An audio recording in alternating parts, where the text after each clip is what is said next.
Hi, YouTube. Welcome on in. Hey, in case you guys don't know me and you guys are brand new to the channel, which it might be, my name is Ed. I am a psychologist. I tend to psychoanalyze anime and everything in between, literally video games as well. I am a yap god. I will go on tangents. I will do 1,001 things to try and analyze the show from 1,001 different angles. That might mean that this show, this analysis for episode 1 is like 8 hours long. I don't know how long this will be, right? It's not like I sit there and I try and make this as long as possible. No, we go in for the psychoeducational content and for the psychology behind it, ladies and gentlemen. With that, I do want to go ahead and state thank you so much to FBI for helping translate and getting the correct subtitles for this episode. And I also want to say thank you to the community of ReZero as well for all the love and support that they've done throughout the years. Lastly, I want to go ahead and say, guys, grab a drink, grab a snack, get ready to have a discussion about the characters.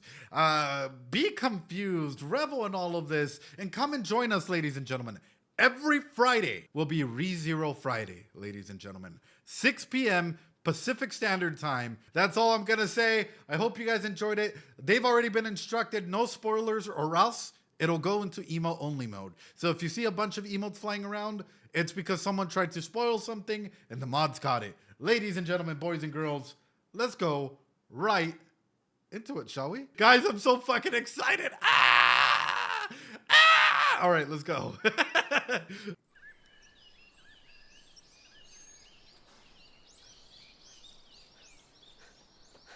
Man, it's great to be back. Oh shit, okay. Okay.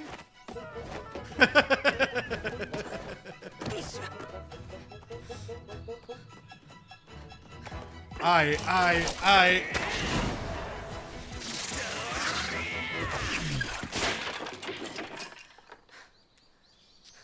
So I didn't know that Subaru joined the Special Forces in the between the time of ReZero Season 2 and ReZero Season 3. Chad Baru, Night Army training, ladies and gentlemen. That's fucking good. Subaru leveled up. No, and that's actually pretty fucking amazing, right? He is him, ladies and gentlemen. He is him.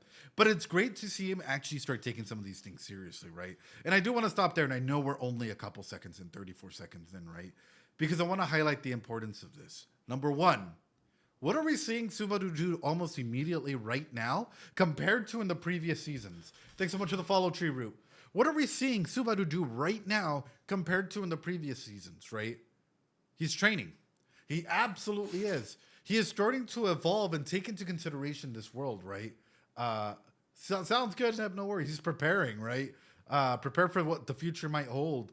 But even past that, right? The fact that we're seeing Subaru go through with a situation like this, actively be training, thinking, getting that physical exercise in, aside from all the running that he's done in all of his previous lifetimes, he's starting to take this serious. Let's be real. This world is no laughing matter. Like, how many of you guys think you would survive being in this world? Dude, I feel like being in this world itself with like all the random different like environments, characters, like the amount of stress, my head would just fucking blow off by the amount of like information overload as to what is happening there, right? You would be lost. You could be a meme farmer. Ma beast, yeah. There's a lot of things out there that could definitely threaten you in that regard. It could definitely make it just, I don't know, absolutely terrifying. Survive, sure, but only avoid. Yeah. So when it comes to this, I am loving Subaru training, and I hope that this is conceptualized in this way. But I do wonder this, and I know we're only 30 seconds in.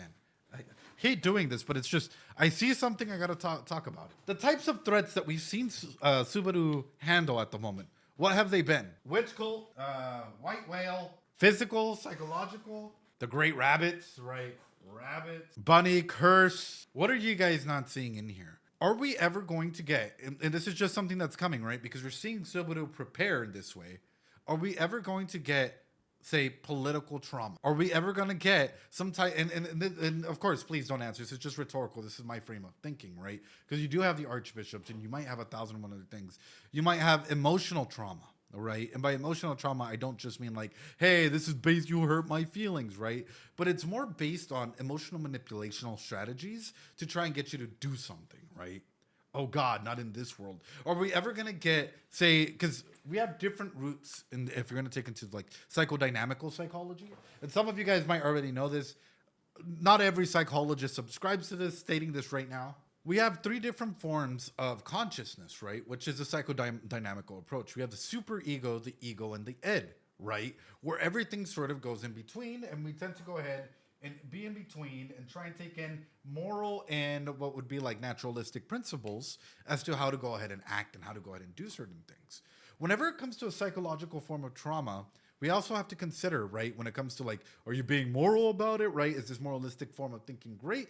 Or is this underlying primal emotional base of thinking overriding what might be, norm societal behavior?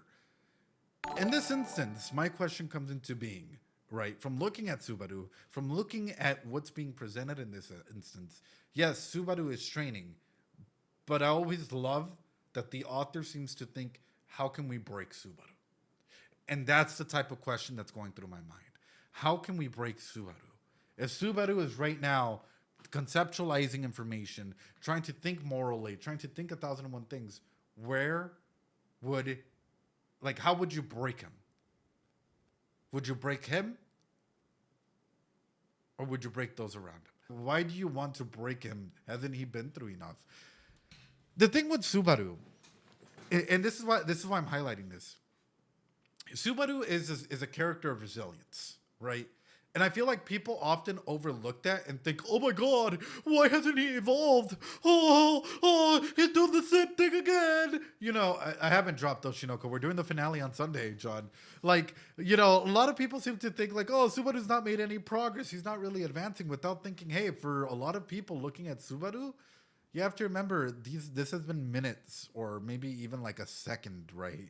And even past that, people don't grow on just one single line going all the way through. People relapse, and people relapse hard. And sometimes in ourselves, we fall, and it's hard for us to pick ourselves back up, right? Anyway, ladies and gentlemen, let's go ahead and continue. Sorry.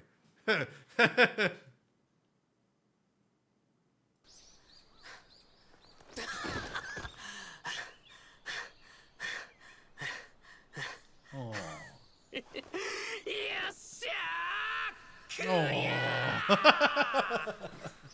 Hell yeah! Hell yeah!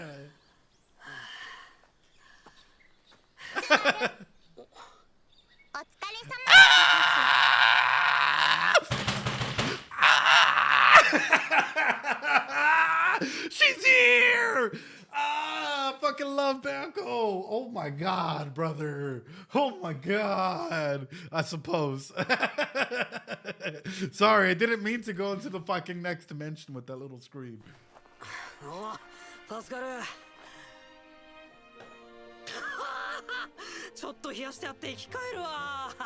Oh.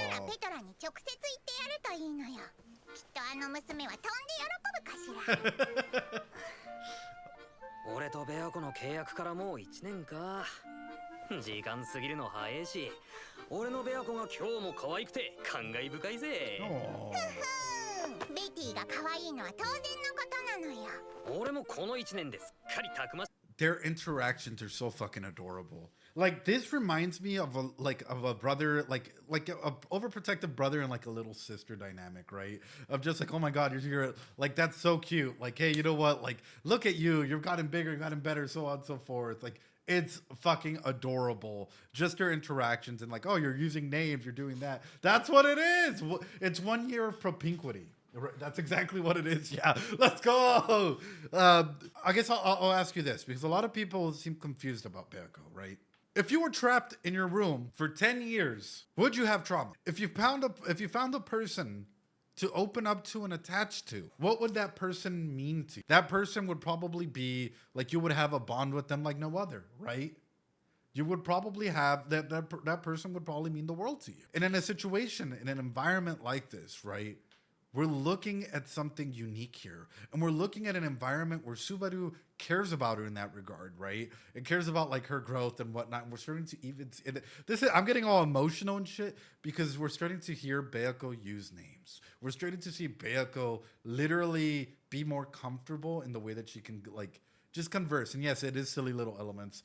I know, yeah, she's using names. And that's what it's making me emotional as well. Because she's sitting there, she's using names, and like it's as though she's acclimating because the person that she can trust is there as well. Beako's so fucking adorable. And I feel like people often just undertake or underrepresent the amount of trauma that Beako has gone through as well. Right? My heart is in shambles. She started last season. Did she?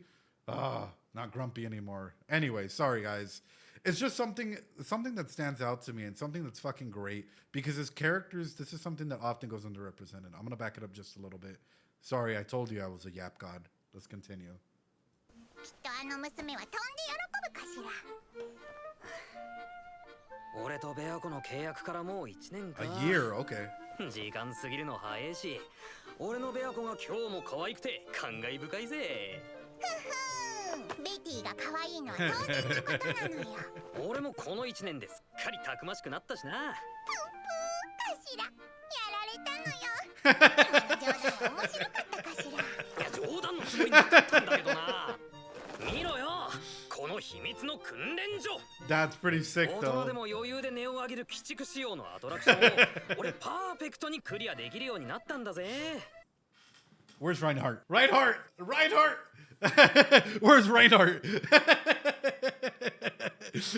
Most people can't get through him. Everybody, where's Reinhardt?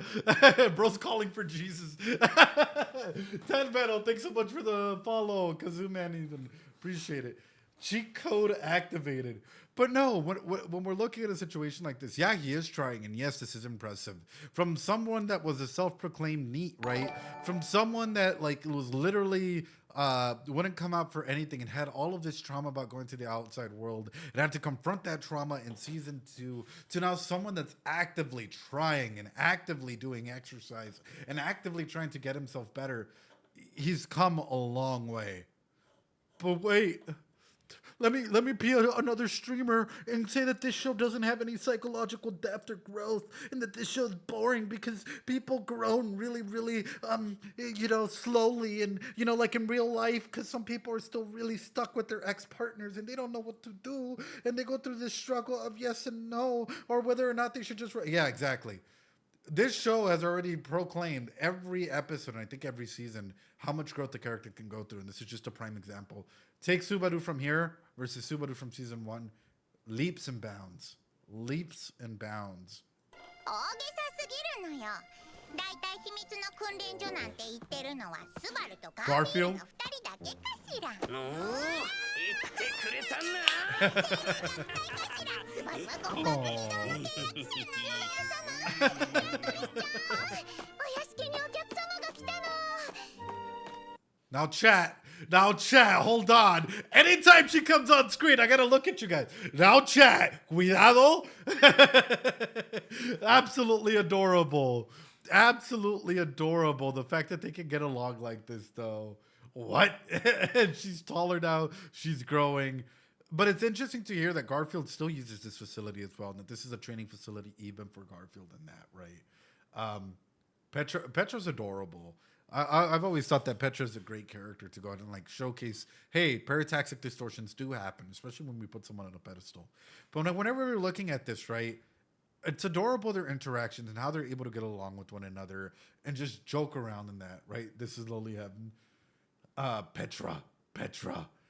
But But when we're looking at this, though, comes to mind, for these characters, right, I guess any of these characters, Beako, Subaru, Garfield, Emilia even, which, speaking of which, never mind, I'm not going to ask that. I'll ask that later.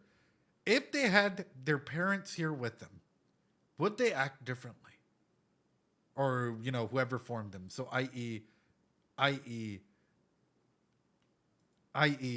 if Echidna was here with Beako, would she act differently? If Subaru's parents were here in this world with them, would that change the psychodynamical approaches or behaviors? If Garfield's parents were here, do you think that he would change as well? Or Emilia's, or so on and so forth? Does that change how they react or how they even express themselves and their trauma, right? Absolutely, definitely. Well, they would act more childish, and now they have parents that can't force you to grow. Yeah, depending, right? Anyway, sorry. It's good stuff, man. This is fucking... It's great and it's deep. And I think that's something that I've come to recognize about ReZero. Almost every line has a deeper meaning. And the author writes it where there's hook points. And something will come back. They'll come back and like be exponentially more important, right? Right. Even the banter. Exactly. Even the banter.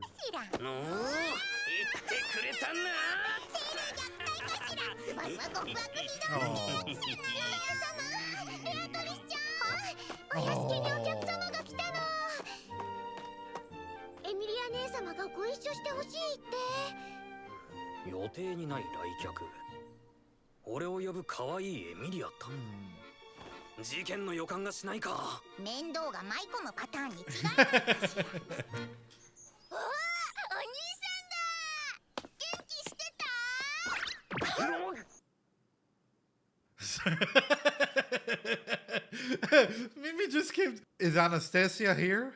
I'm fucking terrified of Anastasia. Is Anastasia here? Because I'll hide under my fucking desk, brother. In case you guys are wondering, in the reanalysis, in some of the season 2 episodes, we were talking a little bit, and especially with Studio Reverend, their podcast episode that I was in, go check it out. We were talking a little bit about the royal candidates. There's one royal candidate, and this is just me speaking broadly and plainly, and you guys could go check out the episodes, that I don't trust and that terrifies me. And that is Anastasia. Just from the behaviors that they've showcased and the amount of control that they've had. It is the capitalist queen. It is the capitalist queen, right? That's my wife, man. That's my wife. The capitalists are sus. No. It's just the way that she's able to go ahead and, you know, control certain situations and come through. And like, how far is she actually willing to go, right? There's 101 things. Don't trust Emilia either. She advocates for equality, communist propaganda. Fucking FBI. That's great. You're more scared of Priscilla. Here's the thing about Priscilla. First off, I want Priscilla to step on me. But aside from that, I think Priscilla has a tough exterior, but she has, like just seeing the way that she treated Subaru, it felt as though she has that heart of gold, right? She might have that like tough exterior where she might literally, like, you will literally bump into a wall time and time again. But I feel like if you get to know who she is, she might be more of a warmy, gooey inside, right? That's what I feel. I love her. Clip material. No, but that's overall what I'm trying to go ahead and highlight is, like, for me, looking at it, that's one of the key aspects of things, right? So anyway, I'll back it up just a little bit because I'm looking at this and I'm like, it's great. Sorry, don't mean to back it up that much.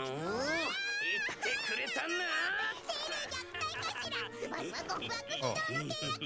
I keep coming back to this and I just get a smile.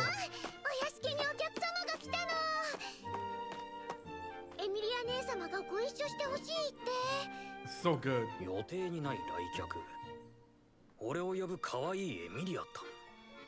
Right?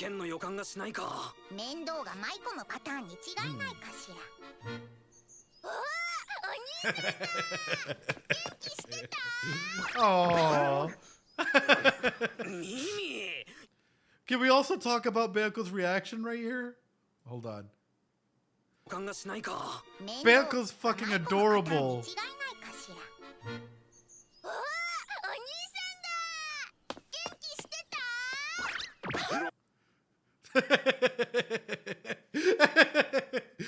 Just the immediate, aren't we glad to finally be out of the forest? Finally back to vibrancy. Just a little dot that comes above her. I love this, right? Because it's like both Beoko and Petra, this like, you know, comes running through and jumps on Subaru's face. And both of them are like, dang it. Dang it. It could have been me. It's a joke, chat. Learn to take it anyway. Beoko's being cautious. Aww. Mimi, 久しぶりじゃねえか。元気してたか？め超元気。Oh. もはや大人の女。出会い頭に人の頭に飛びついてくるやつのどこが大人の女？けどな、遠いところよく来てくれたな。ところでミミがいるってことは。お兄さん、心配せんでもよろしい。今日はユリウス一緒じゃないか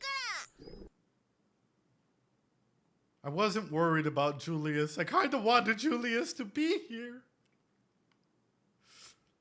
I was okay with Julius being here. I'd actually be happy if Julius was here. Subaru was worried about Julius. Oh shit, brother. Julius is a real bro, though.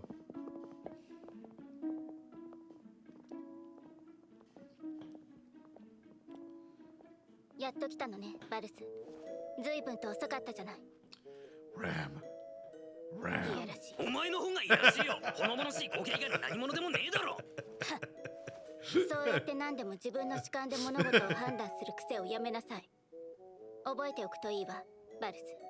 ラムの評価はラムの主観が全てよ。今前半と後半で主張が矛盾してなかったか。いやあ、遅えじゃねえかよ。Hey. 早く会えい。夫兄とエミリア様の歓迎じゃ掛け合い漫才にしかなってね。それはそれでしばらく見守っていたい演目。バカなこと言ってないでさっさと入りなさい。Good shit. こちらの方が。Excuse me? Excuse me? What a way to fucking showcase. The squad is here, first off, right? The squad is here. Amazing, right? We have Garfield showcasing more of a muscle, Ram being right outside. We know that Ram is a powerhouse inside of herself. Otto the merchant helping out Emilia there. So it's like Emilia's really growing up, or like really, not really, well, that's not what I'm looking at. Emilia's really, fuck! Emilia's really getting a cohort together. Amelia's really getting a cohort together of really powerful individuals, right? Miss Rabbit, don't laugh at that. No! No! Amelia's really gathering a cohort together of extremely talented individuals, right? And that's actually kind of like, first off, it's amazing and it's beautiful to go and say, right? And then second off, I kind of want to ask you guys this. I wasn't really sure. People kept saying yes, no, this is what the original design was to be. Is Emilia supposed to have bigger boobs? Because I think season 1, she doesn't have that big of boobs, right? Also, hi, welcome on in, Miss Rabbit. Hope you're doing well. Hope you're doing well. It's been a year. She is.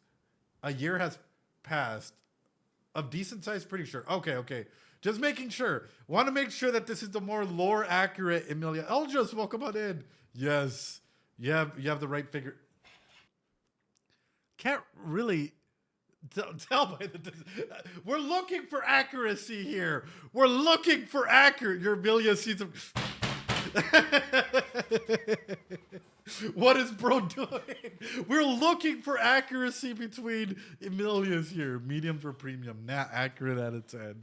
But no, honestly, right? Whenever we're looking at this is what's really, really impactful. Number one, Ram is a character that I absolutely adore, and I really prefer. Rem is amazing as well, but I one of my personal favorites, and I'll tell you guys why. Ram, for me, hits a lot of like what it means to go ahead and have that playful type of love where you're able to roast one another and yet still have a caring spirit about one another, right? She will roast your ass, but at the same time care about you, right? She'll be there for you in that regard, and she's not afraid to go ahead and meet you at your level, regardless of if you have a like power over or power under. And that dynamic that she has with Subaru is honestly probably one of the best dynamics, like platonic dynamics that I've seen in a while. She's underrated, 100%, 100%. It's Nathan. Thanks so much for the sub. I appreciate it. And that's sort of what I'm throwing out there. But with that, I'm going to go ahead and throw out a poll for you guys. Poll for YouTube as well. Who is your favorite character that we've seen so far? Female character. Emilia, Beoko, Petra. Fuck, who else? EMT Ram. There you go. Out of those 4, ladies and gentlemen. Mimi. There you go. And Mimi. Mods. Mimi, Emilia, Beoko, Petra, Ram, ladies and gentlemen. The ones that we've seen so far, chat. So far. Anyway, I'm backing it up just one second. I apologize It's really, really interesting, though. They're all evolving and they're all growing into such beautiful elements. And ladies and gentlemen, the poll is now live. Make sure you guys vote. If you're on mobile, hit refresh and it should come up. YouTube, let me know down in the comments down below who's your favorite character. Go. Go, go, go. Anyway, let's keep going. Stop being stupid. Get in there. 入りなさい。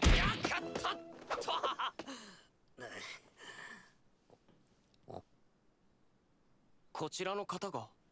ええ、そうよ。お待たせしてごめんなさい。私の騎士様、夏木スバルです。私の騎士様。どうかなさいました。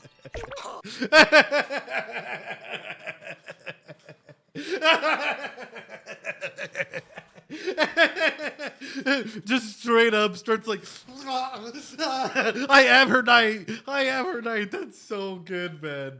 Oh, we have company, Subaru. We have company. He's lost in the sauce for a bit. But no, I mean, let's be honest. Subaru has been in a big while to try and distinguish himself in that way, right? Try and stand out, try and be there for her, establish himself as this figure in Emilia's life. Imagine finally being able, like, being called that.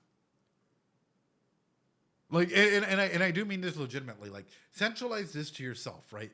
Imagine for the first time in 5 ever, finally being recognized for a label that maybe you wanted, that you wanted for a long time.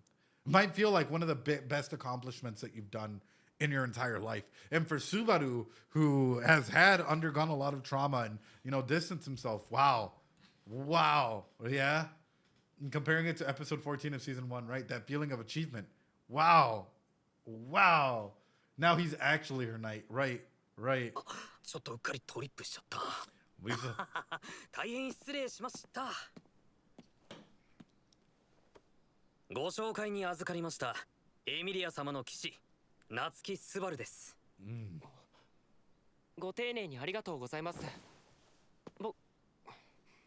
自分はアナスタシア方針様の使者として参りました。 Nope. It's the art of the deal. We gotta back out. We all know there's a bunch of people in there. They're gonna be trying to rig it. You know, no deal. You just gotta back out. You just gotta back out the entire time, Subaru, please. Please, you can't trust it. Why is the impersonation so good, though? Oh, I wish. I have a concept of a plan. I have a concept of a plan. It's working. And what could possibly go wrong? I think whenever it comes to Anastasia, here's the situation. Here's some very basic psychology, right? Beoko won 45% of the vote, ladies and gentlemen, as to who is the favorite character so far, right? Is when it comes to business, a lot of people think it's like, oh, proposition, discussion, deal or no deal. But that's not how it goes. That's not how it goes at all. In fact, choosing the environment, environment mean music, right? Food, experiences for individuals coming on in. Sorry, you guys can't even see it. There's a lot of, we're gonna use, no, not the crappy camera. We're gonna use this camera. There's a lot that comes in, right? Music, food, experiences, along with like, who are your social supports that you can rely on during this period? Here's the proposition, here's the discussion, here's the deal or no deal segment. There's a lot of pressure and information that comes through. There's a lot of situations like this that come through. In a situation where Anastasia is sending over her messenger in a situation like this, it already feels like all of this is already being set up in a way, which means that the proposition is more than likely going to come. I.e., if Anastasia was here, I would say she's trying to meet them on an even ground in order to try and go ahead and get something happening. However, sending the messenger in some way, shape, or form for me informs me that more than likely some type of deal is going to try and be worked out that is not in this environment, that is going to go ahead and set up this whole aspect of things. And that is going to be fucking terrifying. So that's sort of what terrifies me. And I don't know if this makes sense for you guys, but for me, whenever I look at a situation like this, and especially if you guys ever get to a position where you have to be in business, right, or you have to be a director or something, you always have to be considering, right? You always have to be considering, number one, right, where is this going to take place, right? If somebody wants to go ahead and talk with you. And number two, why? That's where it comes through, ladies and gentlemen. And there's a whole psychology of business ordeals, right? This is why the art of the deal was created, ladies and gentlemen. This is the beauty of it. You know, we all know they're coming through. The witch's cult is here. We just got to be careful. They're not good people. Wizard cast simulcrum. Anyway, ladies and gentlemen, with that being said, let's go ahead and continue. Caught in the act, wizard. Caught in the act. Okay, you guys ready? Set. Anastasia is me when I play Monopoly. Go. All right, let's back it up. Hold on. There we go. Making sure we're good. Making sure we're good. It does. Okay, let's go. 私の騎士様。どうかなさいました。ちょっとうっかりトリップしちゃった。大変失礼しました。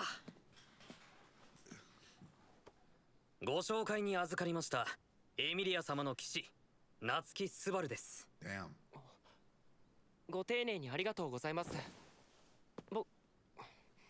自分はアナスタシア方針様の使者として参りました。ヨシュア・ユークリウスと申します。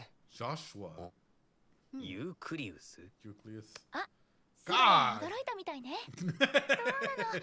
ヨシュアってユリウスの弟さんなんですって。夏木殿ですよね。兄から聞いています。その数々の噂も金がね。Buff. なるほど、ユリウスの弟か。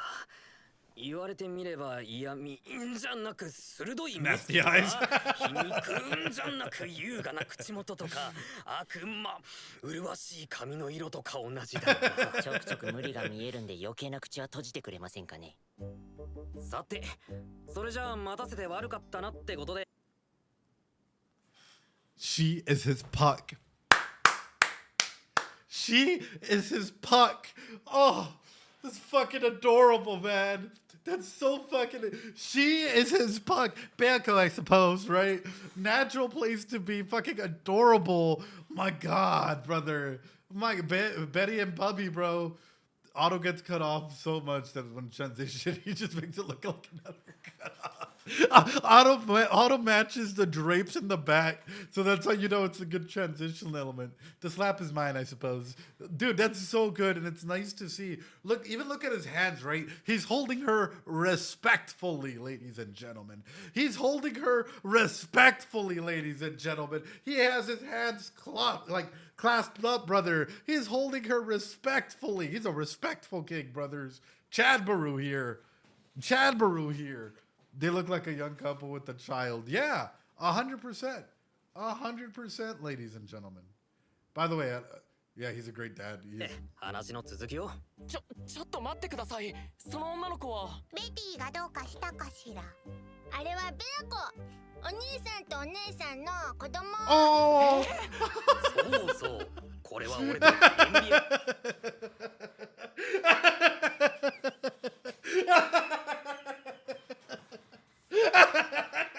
And Subaru just fucking cooking with it. No! Hey, yo, this is my baby. You know, all of a sudden you just start going through with it. Bro took the chance. Oh, shit. Oh no. の可愛いベイビー、ベアトリス。違うでしょ。ヨシュアが驚いてるじゃない。私スバルとチューはしたけど、チューじゃ赤ちゃんはできないんでしょ。Now she knows that. Now she knows that. Dude, Amelia picking this up and now like going through with it. She learned. It's been a year after all. Do you guys think that okay, wait, for the novel readers out there, was there a second kiss or was it only a one and done there? Actual question, because I don't fucking know. One and done. Okay, it was a one and done. My heart, man.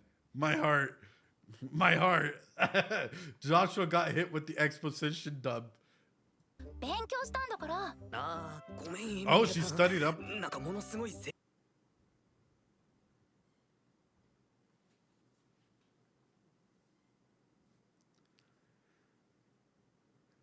So Emilia, I kind of want to talk about something with you.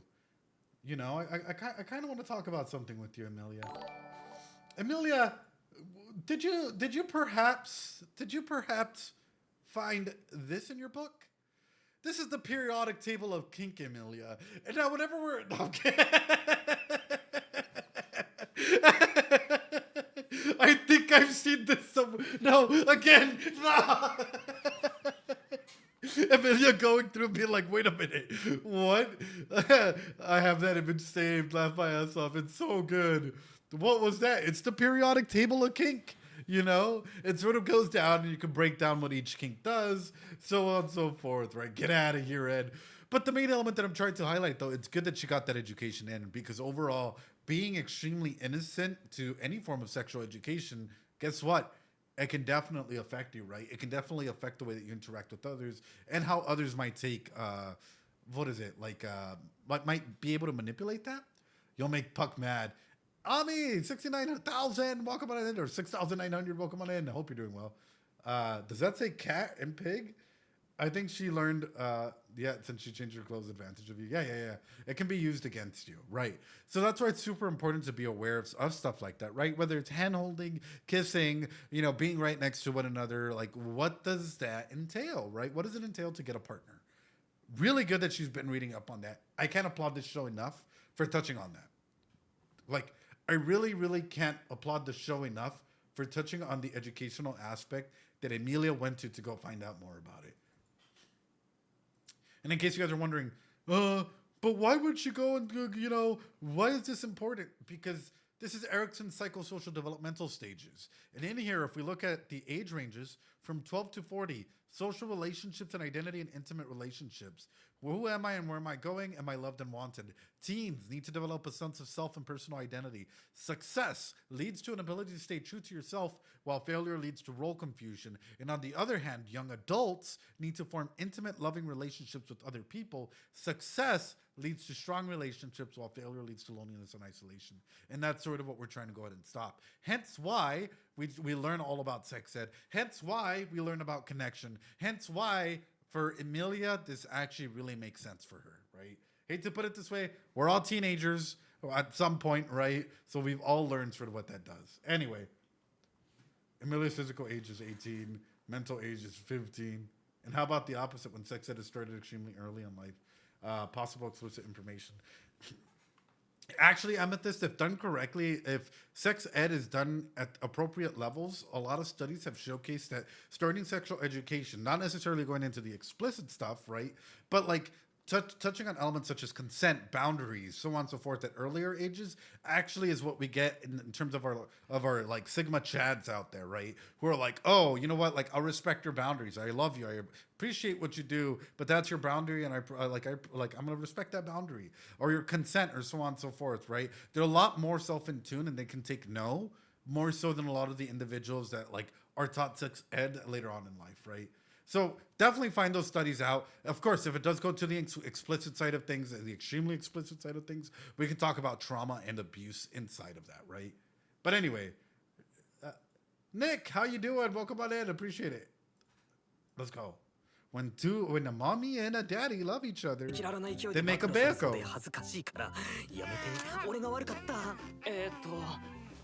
それで実際のところ、こ Yes, ちらのベアトリス people 嬢 can go の back 立 and 場 fix the は developmental ベア milestone. トリスは俺と契約した可愛い大精霊。 Aww.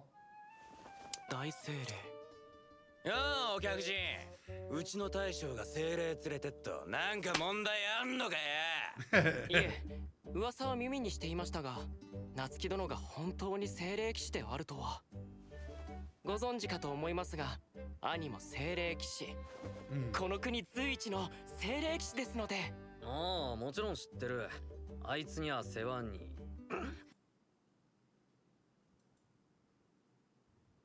精霊騎士。この Is he a brocon?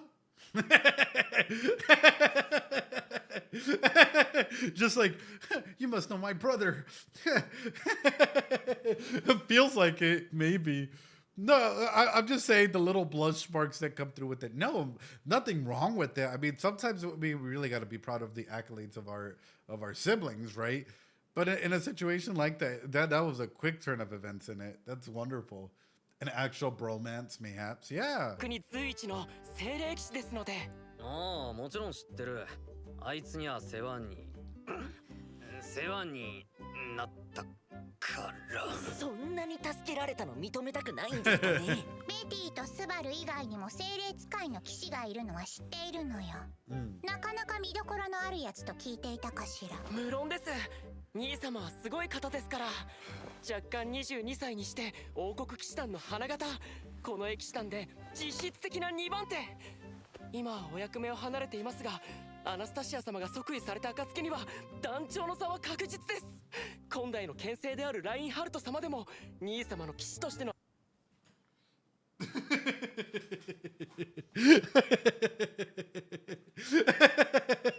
Brokon starts yapping about his brother. Even, okay, Reinhardt can't hold a candle to my brother's knightly ways. I'm pretty sure that if your brother... Okay, if Julius went against Reinhardt, I think that Reinhardt would win, yeah? When Ed sinks too far into the floor. Tasdam, yo, thanks so much for the sub. I knew you will stay a while. Bro, right? So, I'm pretty sure Reinhardt would absolutely destroy Julius in a situation like this. But in knightly ways, is Reinhardt... A question for you guys. Is Reinhardt considered knightly? Welcome on in, Nerdu. Appreciate you coming on by. Like, is Reinhardt truly considered knightly? And considering that he's even gone as far as to go and get felt, right? And gone and done 1,001 things. Julius was called the greatest of knights. He is a knight. Reinhardt is stronger, but Julius is knightly. That's sort of what I'm thinking. Julius is just more knightly. I don't know, man. My thought process comes in along the ways of, more than likely, Julius really cares about his family or siblings as well. He's done a lot of amazing things. This brother maybe got to see Julius grow and do all of these things and puts him on a pedestal. And i.e., my brother's amazing. Hold on.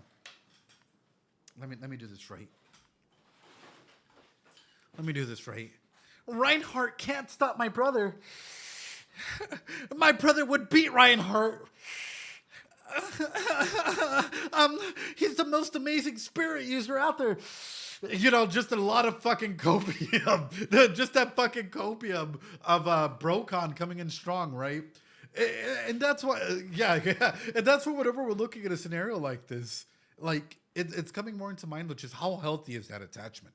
If, like, it's one thing to be proud of your siblings, it's another thing to put them on a pedestal. So how healthy is this relationship with his sibling, right? Joshua doesn't actually like his brother and despises his excellent. Reinhardt is more of an ultimate hero than an ultimate knight. Ah, that actually kind of makes sense, Common Men. Appreciate it. Ed, I'm watching this in my lounge room, and your scent voice is making me look making my wait, dog meat, making your what look at you funny. Apologies. Anyway, let's keep going. Sorry. あり方にはかなわない。まさしく兄様は真の騎士。ドン引きなのよ。I'm officially turned off. すごくお兄さんのユリウスが好きなのね。申し訳ありません。家族のこととなると自制が効かなくて。いいからとっとと本題に入れよ。バームベームは寝かせるほどうまいってのも限度がある。バームベーム、ミミも大好き。おいしい。 What the fuck is bomb band? 一緒に食う？じゃあ約束。Aww. 失礼いたしました。それでは我が主であるアナスタシア法神様からのお言葉をエミリア様にお伝えします。アナスタシア様はエミリア様を水門都市プリステラへご招待したいとお考えです。水門都市プリステラ。一体どのようなご用件なんでしょう。パーティーのお誘いだそうです。They're eating the dogs. They're eating the cats. Don't go. Don't go. Please don't go. My God. Yay, a fun party. No, like, I can't. It's already setting up the environmental psychology that we were talking about, right? Don't open the letter and let's move on. It's already opening up the environmental aspect of controlling and manipulating the environment. I.e., Anastasia has made the first move. Has actually probably made 50 moves already. Why is she inviting them? Why is this happening somewhere away rather than trying to go ahead and do it like in Lagunica, right? In like the actual like capital city or something like that. Why are we going away from there? That is my question. Why are we going away from the capital? Every single therapist instinct in me is telling me trauma awaits. World building, capital, it's fun. Familiar ground, beach episode. Yeah, this is just a beach episode to introduce people back into the show, right? This first episode can't be sad, right? This first episode can't be sad. No way.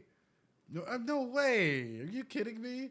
Remember, the Reese Hero apparently has no depth to it, and the characters are two-dimensional, according to some streamers and content creators. Yeah, this show has no depth. They wouldn't think about characters having motivations like this, and thinking about the environmental and psychological factors, and each one having, like, I don't know, a goal in mind for their own personal selves that affects others through an ecological theorem, i.e. whenever you start thinking about Anastasia and you start thinking about the ways that it impacts others, you start thinking about some of the other royal candidates, you start taking into consideration, right, what sort of emblems, what sort of symbols does that go through, right? Whether it's through Anastasia, her social supports, the community, right? And of course the ecosystem at large, along with like another royal candidate, if we were to put Crush, right, who she has in here, so on and so forth. How does this impact one another? The ripples that it causes, the ripples that we cause to one another, and the way that we prepare for these ripples is an ecological theorem. It's Brofenbrenner's ecological theory, and it's something any good psychologist worth their bottom dollar will always talk to you about.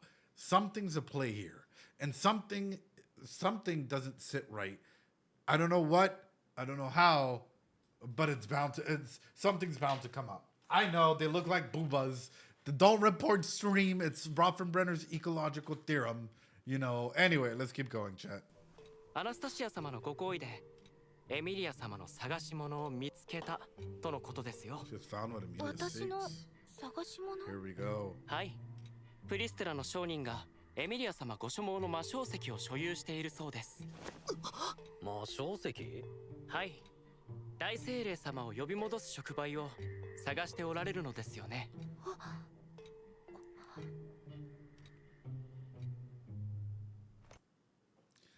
So you mean to tell me that Anastasia has prepared a party and all of this to help out another royal selection candidate for no other greater benefit to her own?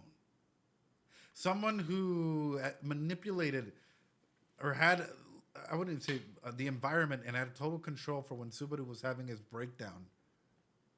She's such a kind soul. Don't do it. She's a merchant. There's something about it that is... Anyway. Oh.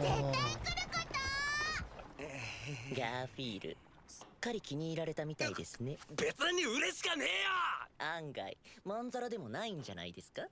そんなことあるわけねえだろ。素直じゃないですね。これが素直な気持ちだ。ぶっちゃけアナスタシアさんに借りを作るのは怖いんだけど、プリス Otto and Garfield's back and forth reactions are reminding me of Ram and Subaru. And that might just be my next big bromance, man.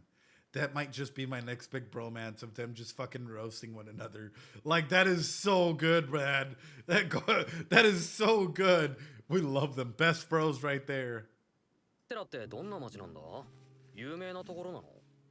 プリステラはルグニカの五大都市の一つで、カララギ都市国家との国境沿いにある町なの。 Sure. 都市中に水路が流れてて、すごく綺麗な町なんだって。へえ、水上都市ってやつか。俺の知識だとベネチアとかに近いのかな。Yeah. ベネチアは知らないけど、プリステラは水上都市じゃなくて水門都市。I don't know what Venice is, but I love Emilia. She just takes whatever shit that Subaru throws at her and like she just keeps moving along with it. That is so good. Imagine Subaru just being like, if he had today's like random words and language and whatnot, and Emilia would just find a way to like get back on track. And that is so nice. 水門都市そう Anthony, welcome 湖 in. の中にある町で雨が降ると町中水浸しになっちゃうのだ Oh から shit. 町の周りを高い塀で覆って水の量を調整する水門をいくつも置いてるんだって。いきなりイメージが水の都から水の監獄に変わっちゃうな。 Right. そんな町に呼び出すあっちの狙いは何だろただよくしてくれただけかもって信じちゃうのはダメ？う。残念だけど応戦候補者はどいつも Thank こ you, いつも Subaru. 癖があるからね。 Thank you, Subaru. でもパックとは話したいことも聞きたいこともいっぱいあるのだから。とっとと戻れよな猫精霊。俺もお前に恨み事が山ほどあんだからさ。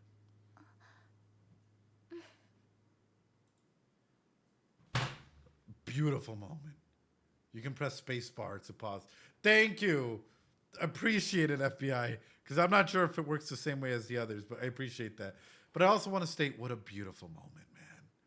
What a beautiful fucking moment. And how much we're seeing Subaru grow, right?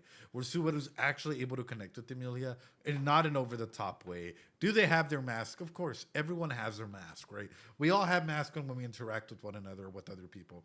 It's bound to happen. It's society. It's society. You wouldn't get it. But that's the main element I'm trying to go and highlight is whenever we're looking at a situation like this is such a beautiful moment. And it's so nice to see Emilia and Subaru being able to connect with one another. And it's so nice to see Subaru even being able to go and take that forth and make that a comforting statement. Look at what he does right here. Hold on. Yes! FBI, you're a fucking goat. 監獄に変わっちゃうな。そんな町 Look に at 呼 what び he 出すあっ does. ちの狙いは何だろただよくしてくれただけかもって信じちゃうのはダメ？う。残念だけど応戦候補者はどいつもこいつも癖があるからね。でもパックとは話したいことも聞きたいこともいっぱいあるのだから。 He notices her like energy, how she's concentrating now. Instead of keeping the conversation at this level, right? He decides to stand up. He decides to automatically be like, hey, it's gonna be okay, right? The way that Subaru does this, yes, it might be in a joking manner. Yes, he does bring some levity to the situation as to what she's thinking about, but he does it in such a caring way. Look at his eyes, man. Look at the glint in his eyes, and look at how he stands up to this, right? He stands up, walks over, and bends down. This is cinema, man. This is absolute fucking cinema. The way that this is done, right? Because he does this in order to snap her out. He does this in a way that allows her the opportunity to be vulnerable, and allows her the opportunity to go ahead and like just de-stress that. Yelling at her chest, I love it. 戻れよな猫精霊。俺もお前に恨み事が山ほどあんだからさ。 And she captains, right? Look at that. For her, immediate, that broke that aspect, right? The eye, like her eyes just go up just a little bit. でもとっとと戻れよな Look at 猫 this. 精 Look at 霊。 this. 俺もお前に恨み事が山ほどあんだからさ。 That one little frame. That one little fucking frame. And Emilia's light comes back in. And she's enthralled. And she's like there, right? Subaru is... That's literally literary cinema. Yeah. It's an hour, 30 minutes long. And that's what I'm saying is... This is just fucking peak cinema. Where in one frame... They've already showcased to us that Emilia... Like, you know... Emilia is connecting. That Emilia is vulnerable. That Emilia is there with what Subaru's doing. Absolute fucking cinema, ladies and gentlemen. One frame is all it takes. Falling in love with you. One frame, look. とっとと戻れよな猫 Her 精 eyes 霊。 tell a story, man. 俺もお前に恨み事が山ほどあんだからさ。 Beautiful. Beautiful. Beautiful. Fucking peak, ladies and gentlemen. fucking peak. こいつもこいつも癖があるからね。でも 3 steps ahead, 4 steps back. 話したいことも聞きたいこともいっぱいあるの。 Yeah. だからとっとと戻れよな、猫精霊。俺もお前に恨み事が山ほどあんだからさ。Hopefully it's better now.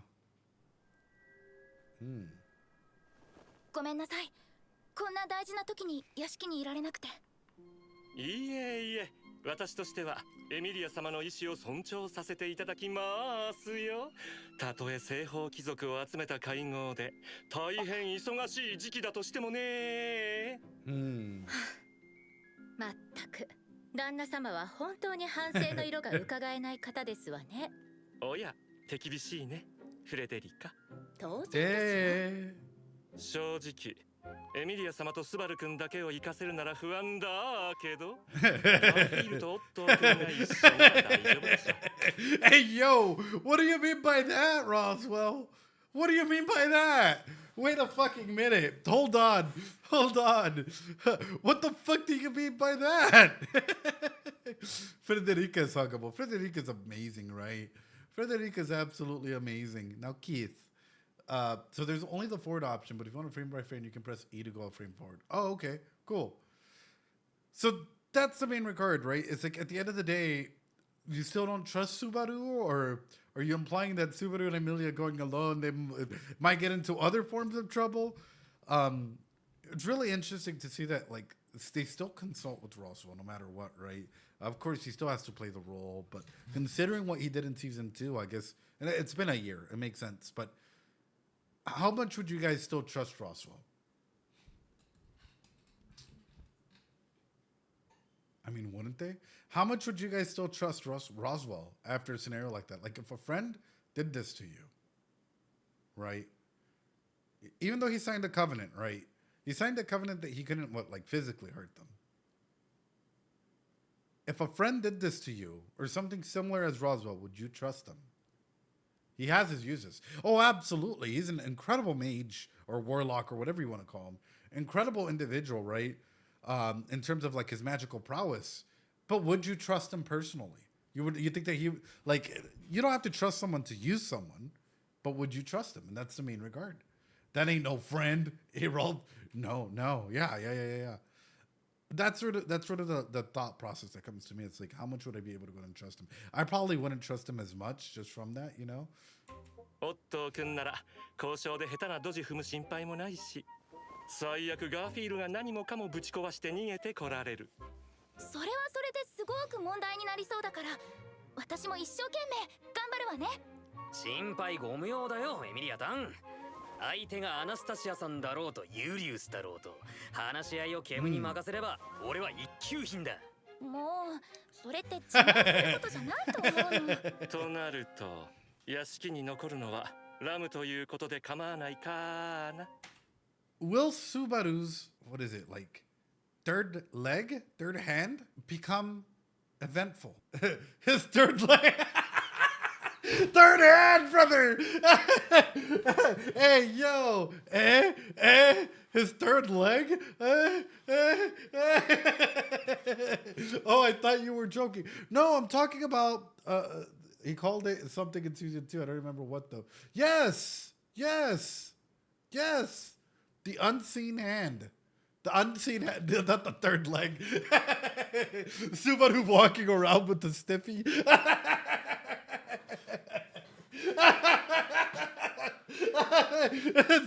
Subaru just like sorry, okay, anyway. So the joke that, like, the aspect that I'm trying to get at, though, is invisible providence when he calls it unseen hand. This whole factor, of this whole aspect of the witch factors, is that going to come and take effect, right? Is that going to come and actually take into consideration, into bigger whatever, as it comes through? How to derail a thoughtful analysis. Yes, we got to bring some levity to it. About the leg and the reflection of the water in the promo, when you said leg. At first I was talking about the hand, but then you made me think about that as well, FBI. But the main question that I'm trying to ask is, The witch factors, is that going to take effect? And not just effect, but how much of an impact is that going to have on the story going forward? Because the authors not just want to write something and then just write it off. And as this was coming through, something that came into mind is, okay, so then what would happen in a situation where other people might be able to recognize or might be able to go and see or smell or, I don't know, sense that Subaru is different? Will they treat him the same? Or is that going to play a pivotal role in things to come? And that's where my mind instantly goes into. And if it plays a pivotal role into things to come, can it be both negative and or positive? What factors feel like a huge part of lore, only lightly touched on? Sorry, chat. I know. Anyway. ロズワール様の心のままに。話はまとまったようだ。それじゃあ、4人のお守りはベアトリス、君に任せたよ。いや、お前に言われるまでもないかしら。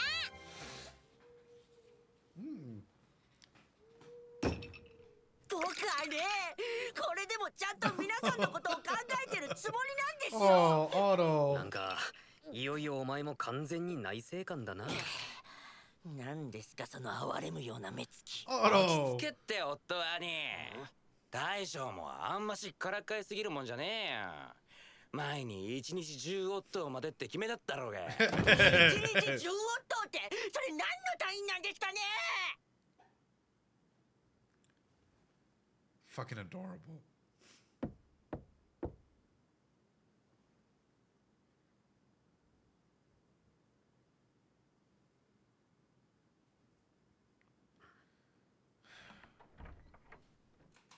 If this is Rem, this is gonna destroy me.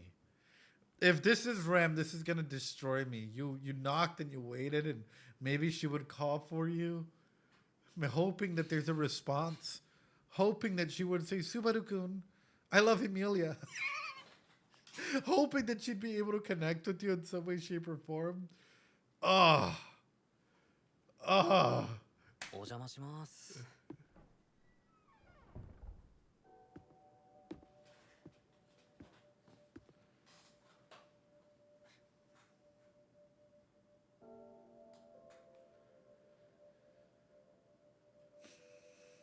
Damn.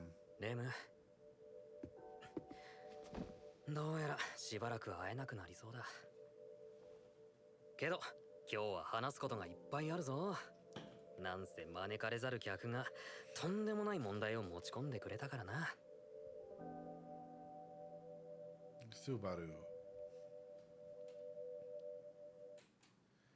No, what we're doing at 3 a.m. because it's psychoeducational. The fact that we're stopping and we're analyzing and we're going in depth about the character analysis changes the perspective of things and makes it fair use. Whenever we're looking at a situation like this, for me, it kind of reminds me of a lot of some of the clients and stuff. I've talked to them every night for the past year.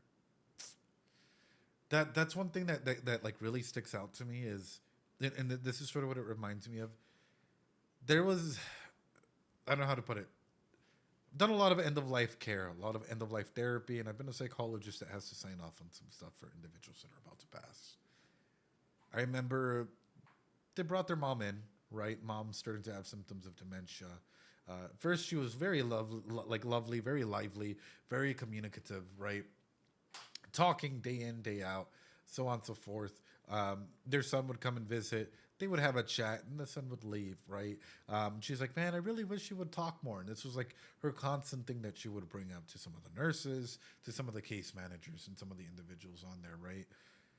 All of a sudden, it got worse, right? And for some reason, her mental health just started deteriorating. And it deteriorated to a point where she was literally just essentially comatose, really. She wasn't really moving. She wasn't really doing anything. And a lot of like the doctors and individuals around were like, hey, you know what? We're gonna have to move into palliative care. We're gonna have to start calling in some of the individuals in order to go out and get like everything ready for her, right? For her transition, whatever that might look like. At first, her son detached herself when this first started happening. He wouldn't come. We tried calling him. He wouldn't come. He wouldn't do anything whatsoever to try and be there for her because it felt as though the version of his mom that he loved was no longer there. Then when we told him, hey, this is getting, it's getting even worse, right, and whatnot, I remember him being there day in, day out, right, and literally talking about anything and everything that he could. like day in, day out, sitting down, just talking about, hey, and, my wife and did this, and, little Johnny's doing this, and hey, and the dog. And literally, I've never heard someone yap so much in like a pleading almost way, right? There's a thing before someone passes that is usually called like a spurt, an energy spurt, where for a lot of people, and I don't know if you guys have experienced this, if you guys have experience with end of life stuff, you guys might get to go ahead and see this. They will act like everything's normal. For some reason, for some people in the body, they'll act as though everything's okay when it's not okay, right? One of these days, she slowly started getting better. She had a lot of energy, right? Gets a boost of energy. And she's talking to her son. Slowly coming back, slowly talking, so on and so forth. This boost of energy. And she's like, wow, like, you know what? Like, I really want you to go forward and take care of your loved ones, so on and so forth. Just very meaningful stuff that they were going over. At the very end, when he leaves, she writes a note. And she keeps writing notes. And she keeps writing notes. And she keeps writing notes. And I was asking her, why? Tell me a little bit about this. Like, why are you up writing notes, right? What's going on? And she was like, I know that my time is coming.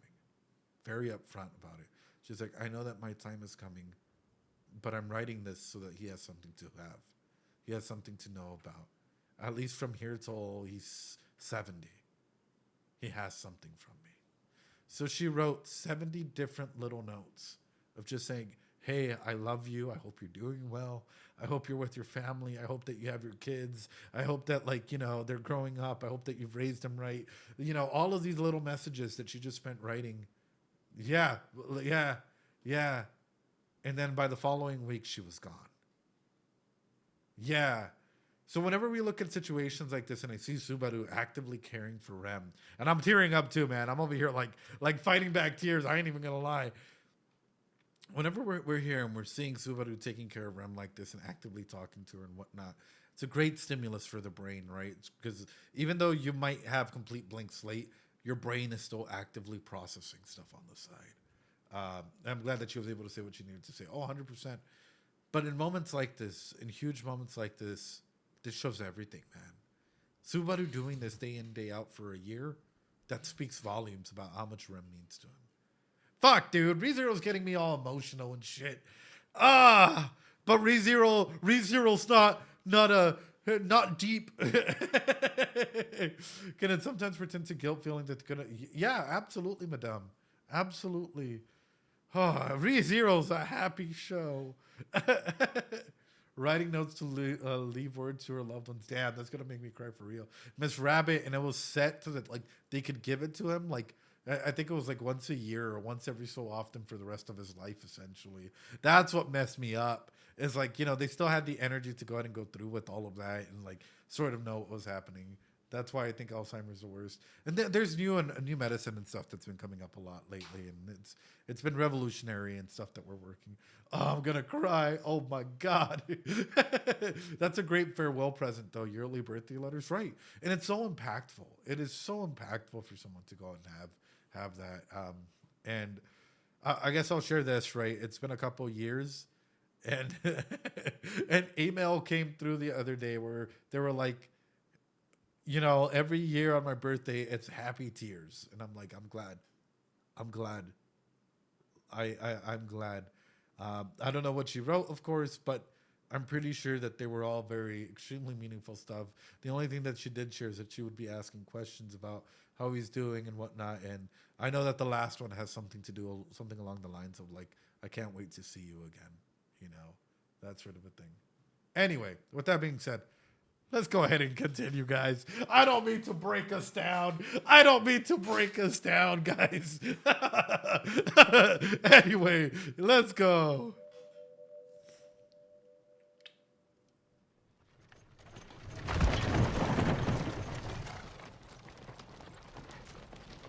Anastasia 様に会う前に、まず現在の応戦の状況についてお話ししておきますね。当初、応戦はクルシュ・カルステン公爵とアナスタシア方針が本命と対抗に見られていました。エミリア様も含めた他の3人は言葉を選ばずに言えば数合わせのような認識ですね。それは否定できないと思う。ですが少なくともこの1年で姿勢の認識が変わりつつあるのは事実です。エミリア様は有力だった二陣営と共に白芸と滞在司教を討伐したという功績が大きい。Right. エミリア様以外の数合わせ組も特にプリシラ陣営の躍進は目覚ましいものがあります。Watch Priscilla's fucking stock not go stonks. Watch, not Priscilla's, Anastasia, fuck. I know, I saw Priscilla and my mind went, Priscilla? Watch Anastasia's stocks literally go stonks. All the way down, brother. All the way down, brother. I'm fucking hoping, brother. Priscilla. たった旦那さんの所領を受け継いだ後、情勢の不安に揺れる周辺の有力者を一気に味方につけました。乗せれば乗せるだけ踊る当人の気質と美貌もあって太陽姫と慕われ、日に日に勢いを増しています。フェルト陣営の当初の強みは騎士である剣聖ラインハルト・バン・アストレアのみでしたが、フェルト様が目をつけたのは能力はあっても性格に難があったりすねに傷のある者たちでした。彼らを積極的に取り込み、柔軟な発想と視点で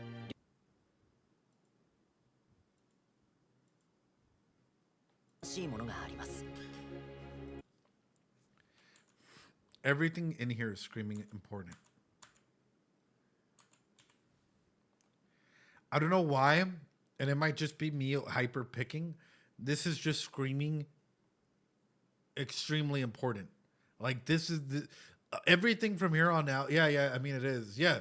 It's not just like throwing off anyone. Royal selections are always important, but these particular references and scenes are screaming everything in a hat. 王戦はクルシュ・カルステン公爵とアナスタシア方針が本命と対抗に見られていました。エミリア様も含めた他の3人は言葉を選ばずに言えば数合わせのような認識ですね。それは否定できないと思う。ですが少なくともこの1年で姿勢の認識が変わりつつあるのは事実です。エミリア様は有力だった二陣営と共に白芸と滞在司教を討伐したという功績が大きい。エミリア様以外の数合わせ組も特にプリシラ陣営の躍進は目覚ましいものがあります。亡くなった旦那さんの所領を受け継いだ後、情勢の不安に揺れる周辺の有力者を一気に味方につけました。Question for you guys. Question for chat. As I'm going through all of this, this is sort of what's coming into mind, right?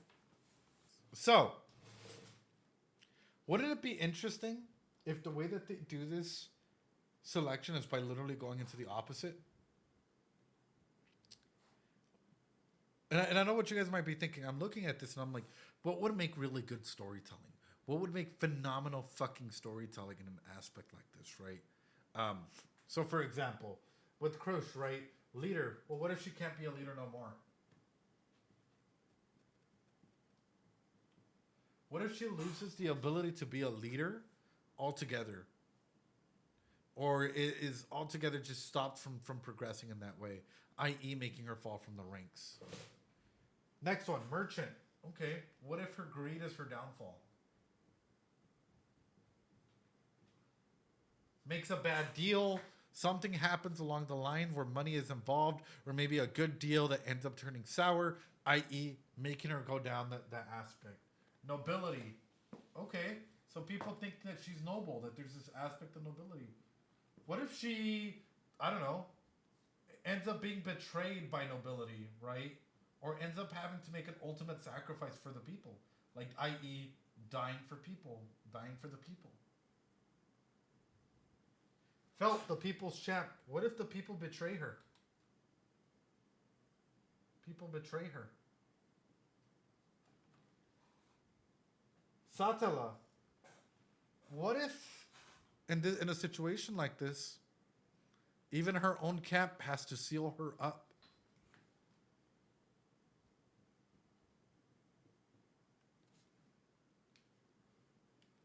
thinking about the opposite sides as to what can happen, right?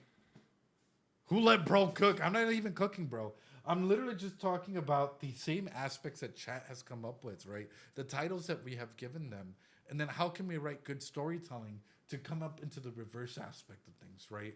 If you're a merchant and your money is your power, how can we make sure that that is also your downfall? If you're a leader, well, how can we make you an interesting character by not making you a leader anymore? If you're nobility, then how can we either make nobility hate you or make you be a part of the people, right? So on and so forth. Just by breaking down characters in this format, right? Like, what can make a character grow? What can make a character tragic in this aspect? It's either a fall, a relapse, or a self-growth, right? Just thinking in opposites in scenarios like this. Ed is the ReZero finale. How would Felt fall? No, it's just thinking about it, right? Because right now she is sort of like the people's champ from the slums. But I guess I'll put it out this way. Can you buy out the slums? Imagine if someone were to come through like a necromancer, someone with a lot of money coming in here and being like, hey, you know what? The people of the slums are mine. And by her rising, either nobility takes care of her, right? I.e. the people get mad and revolt, or, other people out there start coming in together with lots of money, lots of power, lots of everything, and start pushing up and, Felt is no longer needed. They could probably be bought out with money. So, interesting thought process used to have.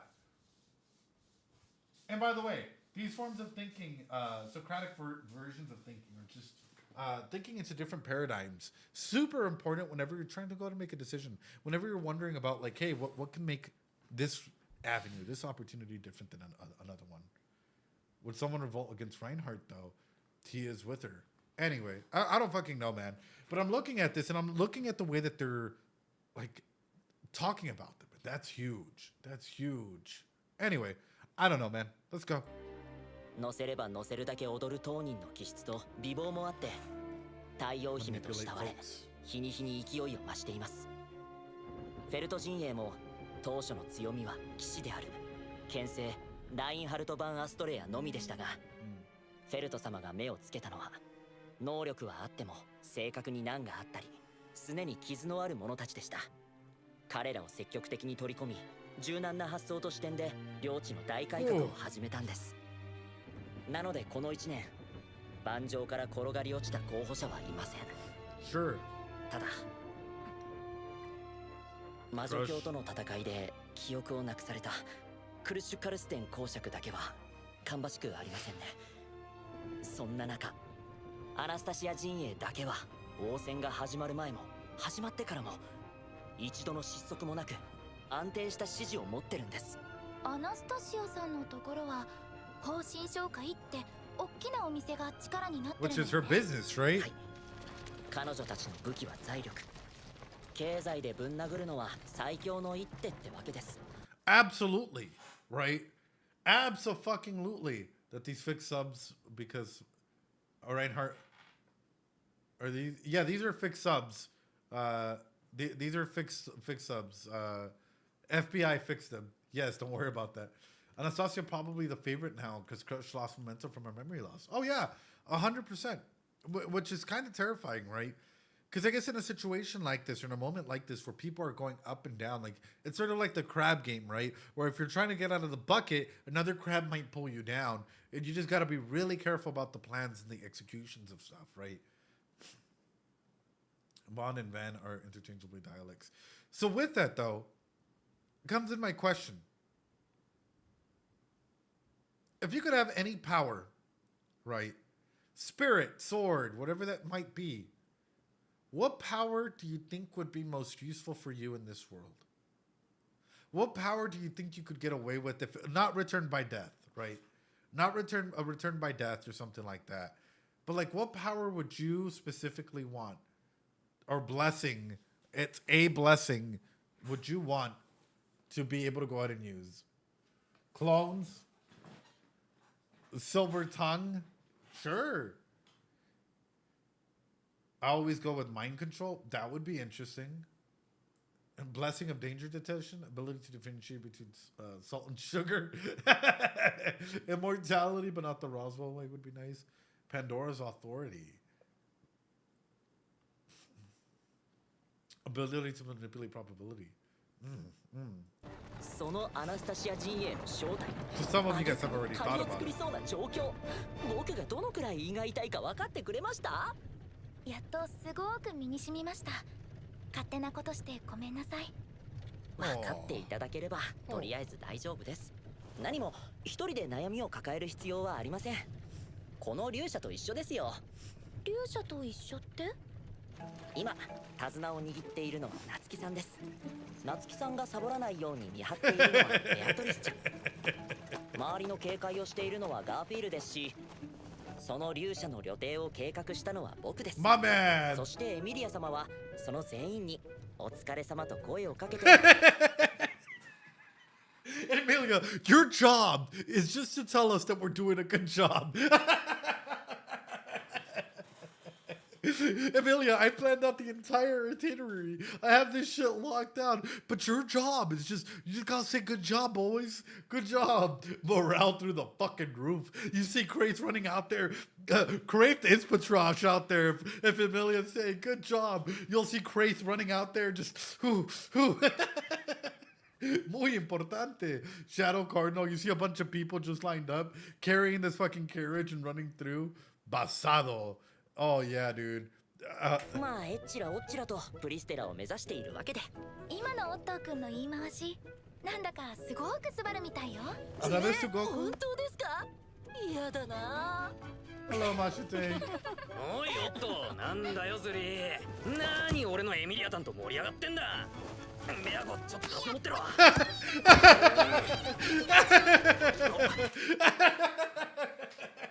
Mako just freaking the fuck out. That's so nice, dude. All I know is I'd want to survive in the world of ReZero is probably not a power I would want in this world. No. This one is my favorite scene. She's like, Subaru. Oh, Patrosh also being there. This is all fucking goated stuff, man. I think if it was for me, a power that I would want is like, I would want like an area of effect, right? So like, i.e., it could be multiple things, either like soul transferring or being able to go, ooh, Patrosh is the cutest, right? Patrosh is so fucking cutest. I'm thinking about it, chat. I'm thinking about it. I would want like something that would allow you to go ahead and like be there for multiple people, right? The main expansion. No magic. Ability AoE would be nice for this world. Ability AoE would be fantastic. Area of effect attracts all enemies with bloodlust. Anyway. おい大将、何してんだ。大丈夫かよ。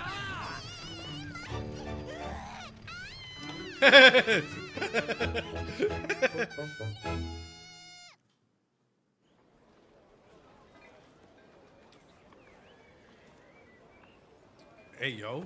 出入りだけでやけに厳重だな。ますます水の監獄っぽさが増す。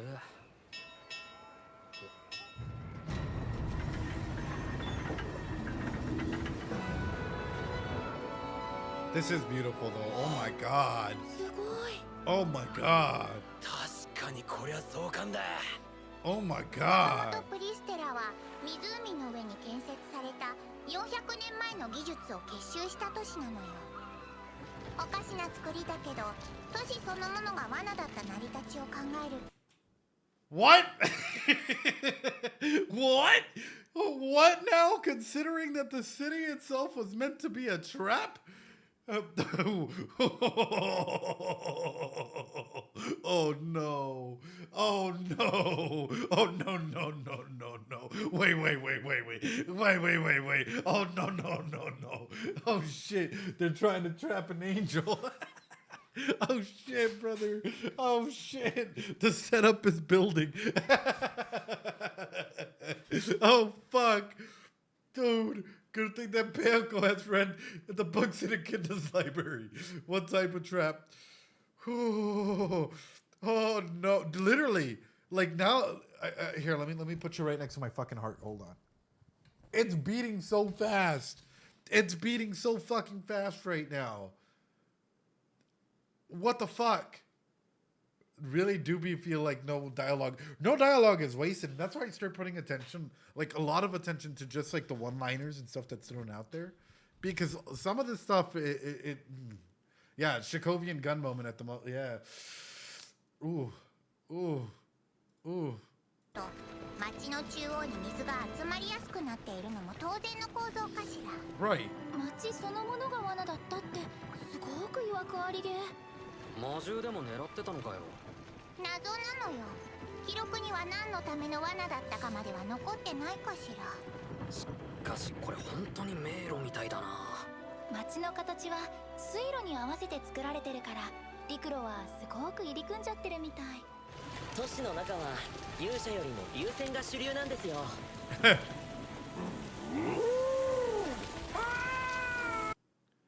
Not gonna lie. Not gonna lie. Not gonna lie. A Patrosh boat.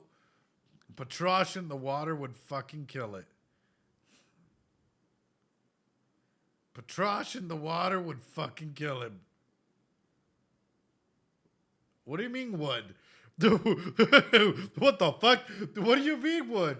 Would fucking kill it. Like, it'd be amazing. It would be... What the fuck did chat mean? Wait, what the fuck, chat? What the fuck? You took me through a what phase? Water boat... Alright, I'm done. Oh my god.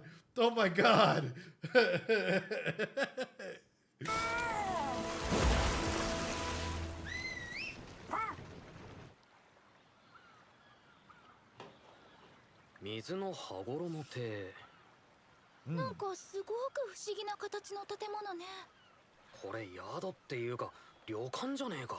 驚いてくれてるみたいやね。そしたらうちもここを選んだ甲斐があるわ。Chat, it's been absolutely wonderful to see you guys today. That's going to be the end of ReZero Episode 1, Season 3. What are you, Hip Goddess? Hip Goddess, my wife. Oh, God. アナスタシアさん。はいな。ようこそプリステラへ。来てくれてありがとうな。Julius is there. 久しぶりね、ユリウス。お久しぶりです、エミリア様。顔を合わせるのは久しぶりだ。双剣であっただろうか、夏木スバル殿。何がスバル殿だ。白々しいんだよ。そう言われても今のあなたには相応の立場がある。そのつもりで接したまでだが。までだがじゃねえよ。気分が悪いし皮肉はやめろ。なるほど。どうやら立場は変わってもその心根には影響が薄いらしい。皆さん、気候を温めるのもいいとは思うんですが。あなた。僕は。これは大変失礼いたしました。No!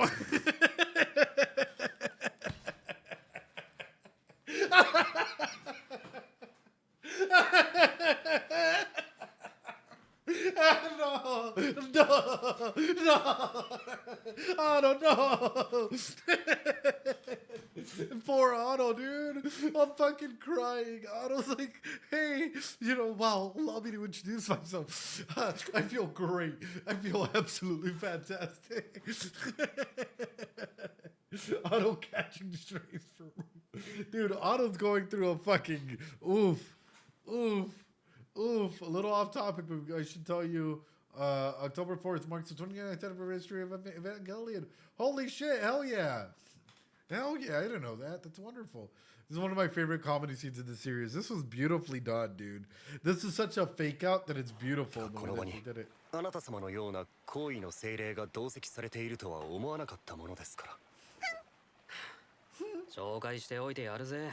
俺と契約したロリじゃなくて精霊のベアトリスだ。ベティはスバルのパートナーだからこの場にいるのは当然かしら。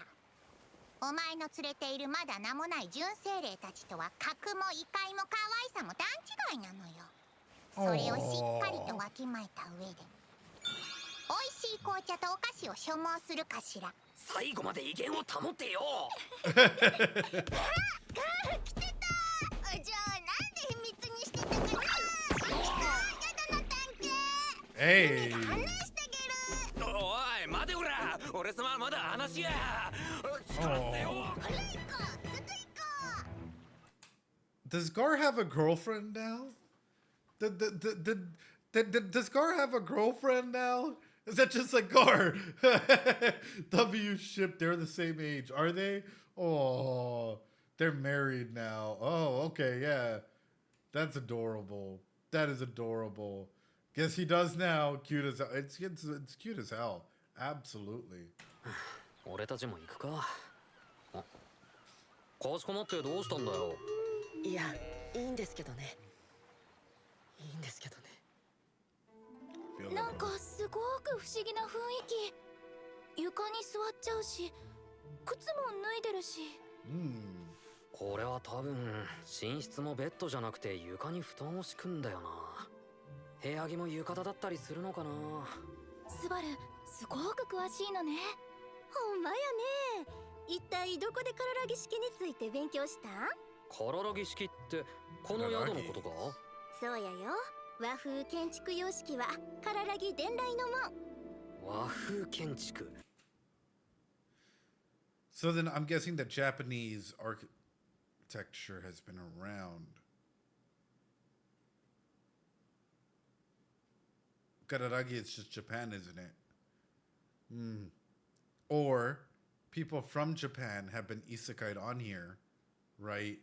That waifu architecture, oh god, that maybe have played a pivotal role in the past, i.e. why this architecture is even here. So many questions. I have so many questions that are coming into being right now. I'm going to ask something right now, which is, if there have been people from Japan in the past that have been here, right? What are the chances that that storyline might take full effect in the coming future, right? I.e., the past doesn't necessarily always, or like even people from the same country, or like, you know, what you might think is safe or home or whatnot might not necessarily be safe and or home. The introduction of something that would be like a lot of people would understand and get and whatnot would be highlighted by a moment like that, right? I.e., an example, right? An example. If you were to go ahead and highlight Chekhov's waifu, exactly, this is Chekhov's waifu. You were to highlight, hey, there are people from Japan, there are people from your world that have come here. Would you feel safer or not safe going to those establishments? A lot of interesting questions. Anyway, yeah. そりゃ何とも聞き逃せねえ響きだ。もともとプリステラはカララギ建国の雄である方針が立ち上げに関わった都市なんです。方針？荒れ地の方針とも呼ばれ、400年前の当時からとにかく革新的な発想力と先進。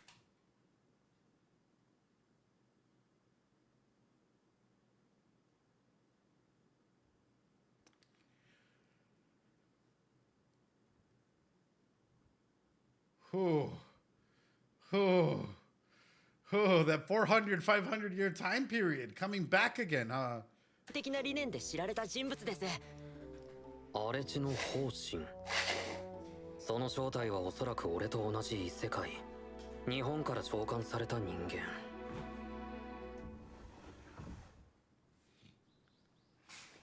アナスタシア様、準備が整いました。ありがとう、ヨシュア。そしたらお待ちかねの話に入ろか。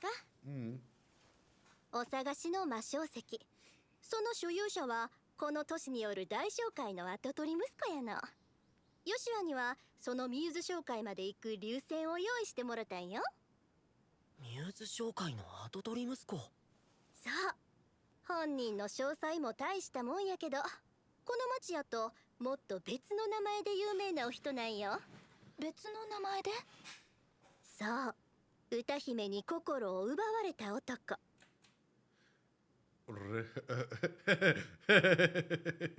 Penso che i romani conti. Das! Can just imagine he comes out just randomly. What a strong title.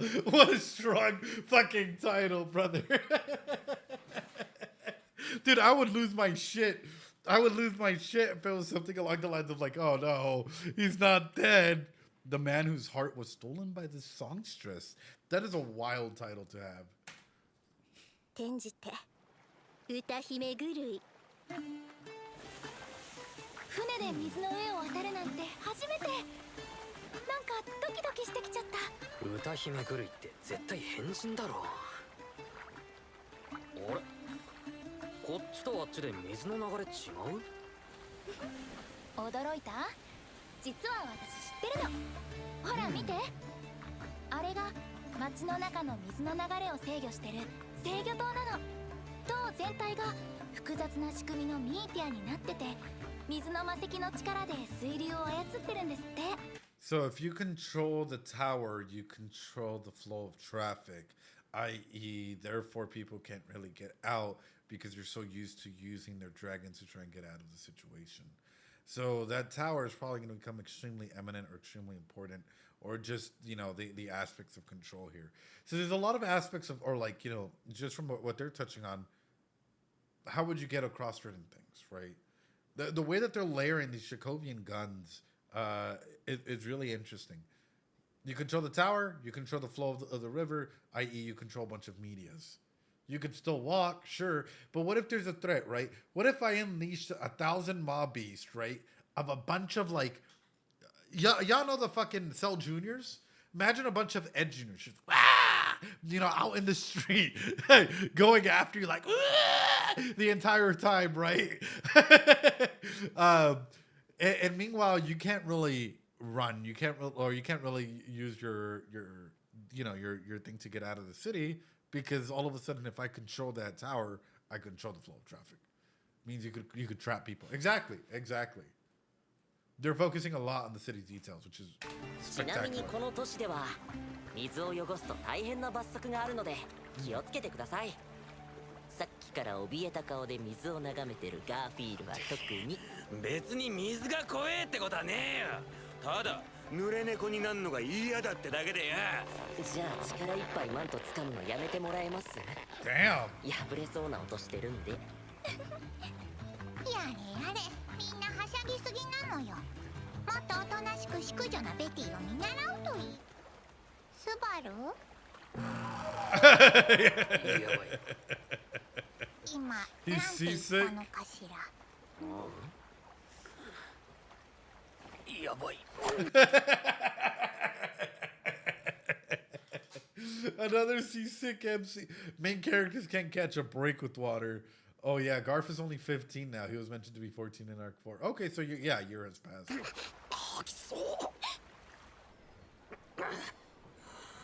小学校の臨海学校でフェリーに乗った時の悪夢が再来した。やばい、世界揺れてる。今なお揺れ続けてる。もう少し風を浴びておとなしくしてるかしら。歌姫狂いの方はあの3人に任せておけばいいのよ。まさか俺が船酔いすると知っててエミリアタンと分断するのが狙いだったのか？ヘボヘボのスバルが抜けてどうにかなるエミリアじゃないかしら。Fair. まだちょっとフラフラするけど、こんぐらいなら。ベアコと手をつなげばほのぼのパワーで帳消した。調子のいいことなのよ。まあ、何かあってもベティが何とかしてあげるかしら。They're a fucking team, chat. They're a fucking team, chat. They're a fucking team, chat. That's what's fucking beautiful. Beako stepping up like this. Beako love. Beako saying, yo, I got you no matter what. Like, you don't even gotta worry about it. That's a fucking power duo. But to what extent, Beako? To what extent can you cover him? おう、頼りにしてるぜ。んじゃ、Connor! エミリアタンが心細くて泣き出す前に Welcome in. 合流だ。んで、ミューズ紹介。陸路で行くとこっちで合ってんのか？そのはずなのよ。つか、ここさっき通らなかった？お前ひょっとして道に迷ったか？別に迷ったわけじゃないかしら。ででももしスバルが不安なら念のため誰かに道を尋ねるのもいいのよ。はいはい、かわいいかわいい。あ、でも誰もいねえ。お、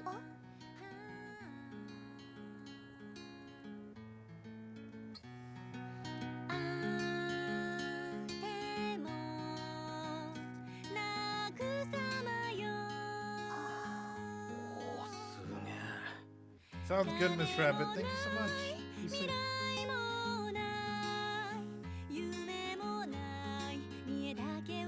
いや待て、なんだこれ。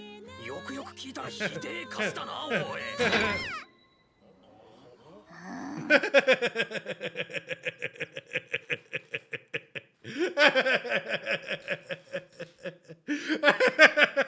My dude just like, this is fucking garbage, bro.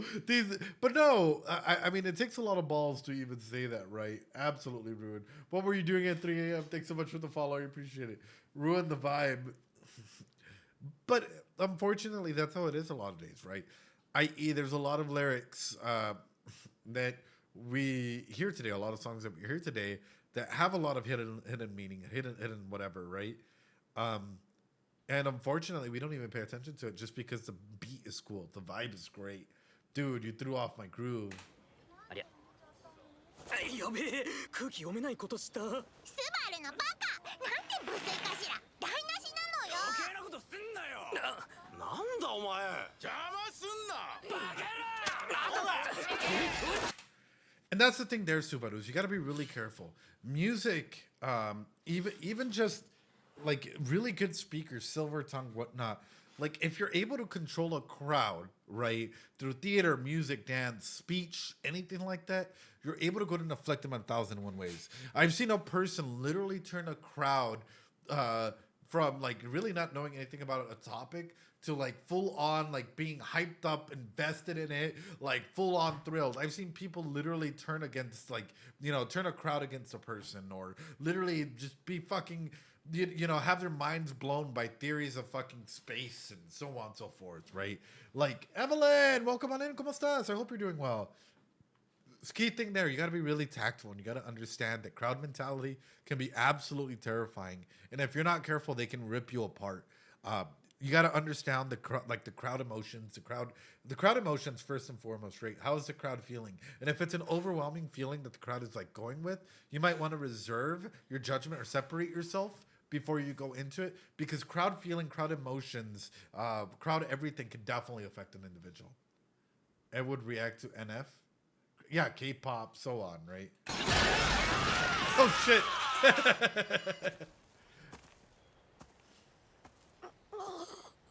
ひでえ目にあった。正直1年ぶりに死を覚悟した。知らんのよ。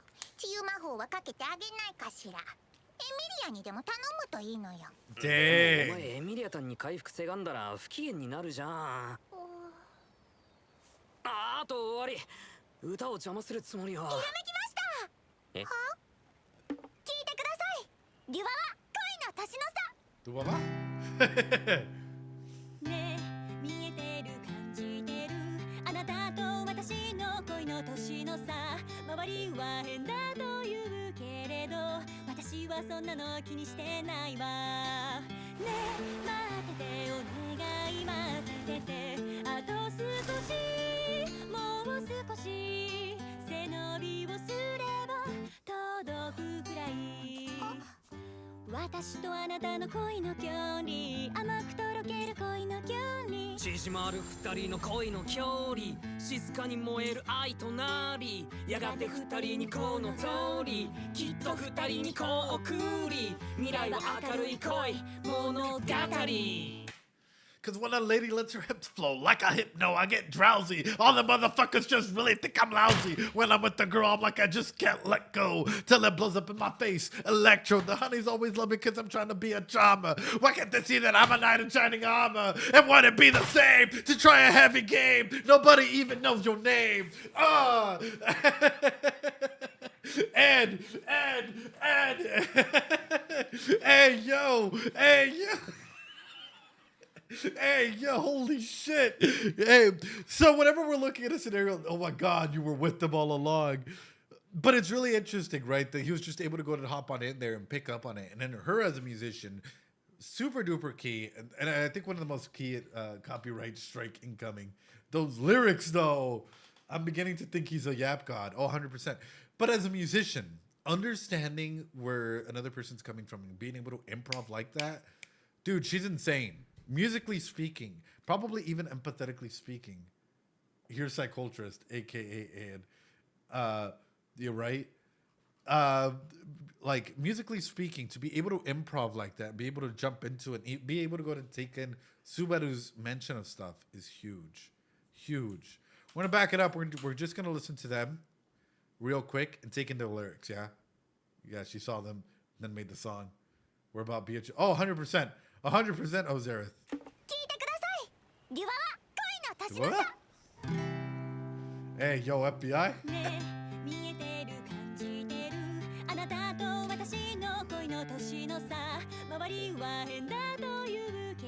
Yo, what's up, Andrew?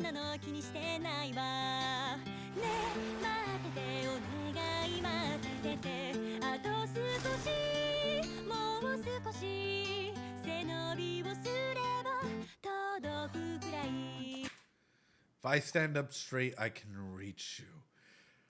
So, is this a song about Beoko and Subaru? The age gap song? It is a bop. It's a straight up bop. That's some prison bars.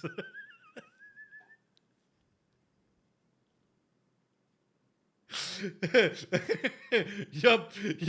Improv God coming in through. 私とあなたの恋の距離甘くとろける恋の距離縮まる二人の恋の距離静かに燃える愛となりやがて二人にこの通りきっと二人にこう送り未来は明るい恋物語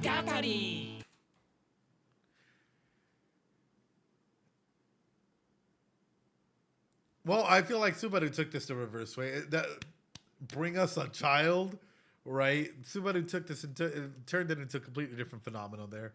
Was thinking about him and Emilia. No, 100% gamer. I think at the end there, right? He was probably thinking about Emilia, hence his rap when he comes in, bring us a child, i.e. But on the other hand, you know, it's that miscommunication Dad Baru have coming in here. Yeah, she does not know Beoko's 400.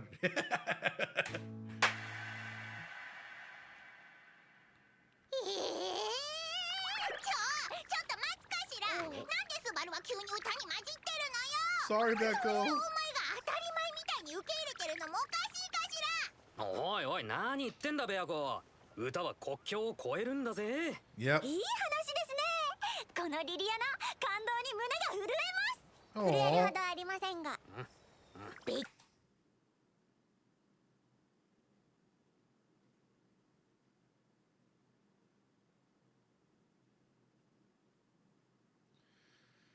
My heart is fucking trembling, bro. You don't just fucking use that out of fucking nowhere. What a way to like come through. 歌は国境を越えるんだぜいい話ですねこのリリアの Oh no, guys. Turns out, anytime that says like, you know, anything trembling, we got a premonition here. The next thing that's gonna go ahead and take us out is our fucking kokoro, brothers. Our kokoro, our emotions are what's gonna kill us. You know, our fucking emotions are what's gonna kill us, brothers. Yeah, our kokoro. Interesting. I know, trembling with emotion. That's wild, brother. That's fucking wild. We all gonna be feeling the same shit.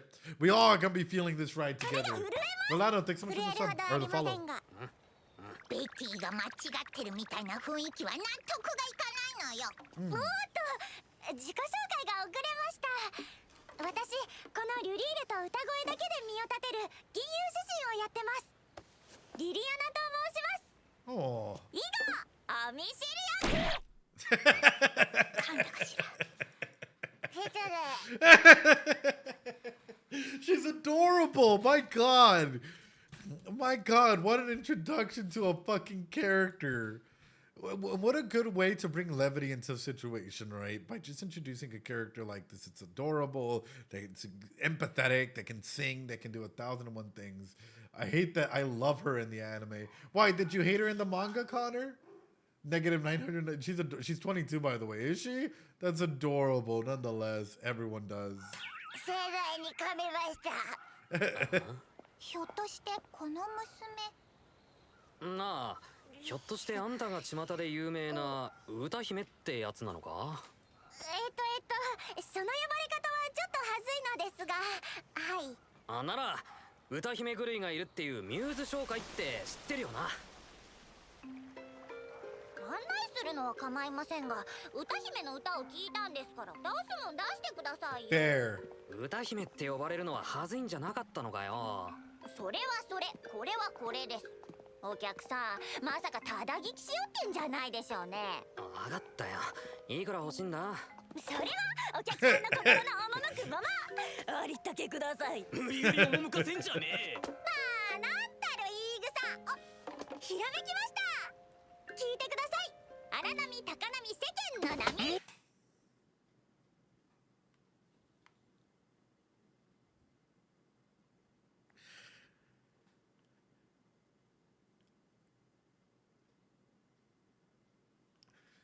Now, she's in the toilet. I've got a new song where when life takes a shit on you, just starts going ab. Dude, she can come up with inspiration anywhere. If this is her writing process, this is fucking amazing, right? I'd listen to that ReZero musical. But it's awesome that we're seeing just the small interactions. For me, little interactions like this mean the world, right? Because at the end of the day, this is how you character build, and this is how you build out the environment.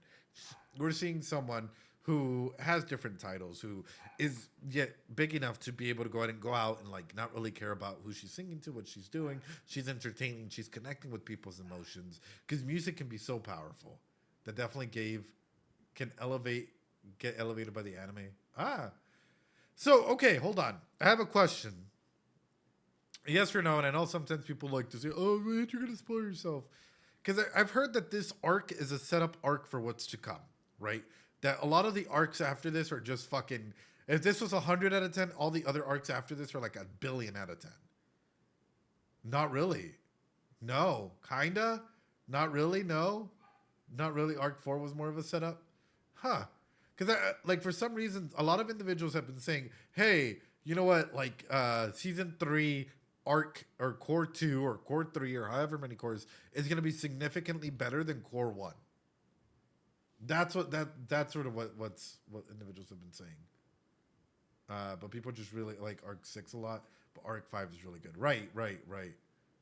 Anyway, let's go on and continue. おいいよ。などと話してるうちに到着しました。おお、ここが。はい、それでは聞いてください。本日最後の曲です。人生パヤパヤ。しかしすげえなお前。言動だけでここまで俺をドン引きさせたのはペテルギウス以来かもしれねえ。誰かは存じませんが、なかなか見どころがありますね、ペテルギウスさん。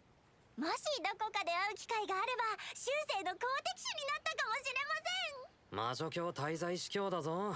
待ってください。あなたひょっとして幼女使いの夏木すばる様ですか？いや。What kind of a fucking title is this? The little girl user? What the fuck? Araragi? Hello? Rudius? あなたひょっとして幼女使い The little girl user. Holy shit. The Lowly Manster. Holy, what a title to have. Natsuki Subaru, the Lowly Manster. In the early web novels, it was meme titled The Lowly Mancer. Oh, shit. 夏木すばる様ですか？いや、その2つ何は物申したいけど。クルシカルステン公爵が主導した三大魔獣白芸の討伐において並々ならぬ助力をし、ケンキベルヘルムをして恩人と言わせた歴史の海添えにそして世界を震撼させた魔女教滞在司教タイダをカルステン公爵と法神商会アナスタシア城の力を借りながら撃破し、さらには三大魔獣大関山討伐した英雄目の前に伝説がいるでござります。 She's literally us, chat. She's literally us. Ah, it's Natsuki Subaru. Her vocal range is impressive, though, and the way that she's able to go to like tell all of this, like, wow, nice recap, nice recap. Subaru needs a height man like her, yeah. リリアナ嬢ちゃん、どうかしたか。この二人は。ああ、俺たちは今中で商談中のエミリア様の従者だ。ということは、その商談の便宜を図れば、妖術界夏木すばる様がお話を聞かせてくださったりするんですか？だからその呼び方はやめろって。あと話ってなんだよ。そりゃもういろいろですよ、いろいろ。伝え聞いてる噂がどのくらい事実なのか知りたい、聞きたい、歌いたいですし、そこから後世に語り継ぐような英雄譚が歌えるかもしれません。さあ行きましょう。義理と人情を計りにかけたらぶっ壊すのがリリアナ・マスカレードです。ぶっ壊すって何するつもりなのよ。桐高さんってば私にぞっこんではちゃめちゃ甘い人なので、きっと私から言えば商談もボロボロガッタガタに進まって。 But if you take these stories and you run with them, can't you also cause danger in this scenario? I.e., the more that you exacerbate a story, the more that individuals might be going ahead and thinking that you're able to go ahead and do certain things. And especially if there are threats around, wouldn't they use that information against you? Can you imagine when she starts selling Subaru action figures? Oh, 100%. She'd be a crazy threat if she joined the paparazzi. FBI, that's exactly where my mind is going into, which is like, yo, she might provoke a lot of people, and she might accidentally give a lot of information just from her songs alone. 寸法です。いや、それ明らかにスムーズに進んだ擬音じゃねえだろ。いいからいいから、心配ごみはお任せあれ。あ、おい、ちょっと待てって。お願いします。どうかその魔晶石を譲ってください。だからおい、落ち着け。おい、待てって。ここは何だぞ。リリアナ、どうした？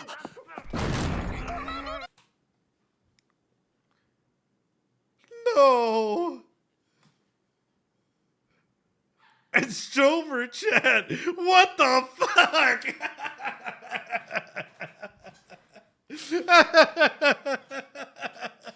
He ain't beating the allegations now, chat. He's not beating the allegations now. Pyro, welcome on in. Holy fuck, dude.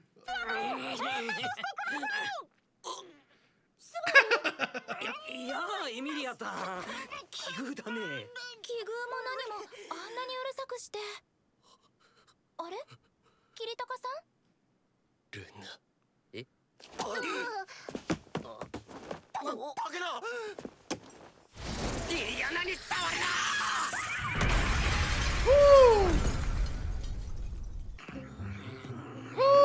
な！なんで歌姫狂いと言われてる人の目の前。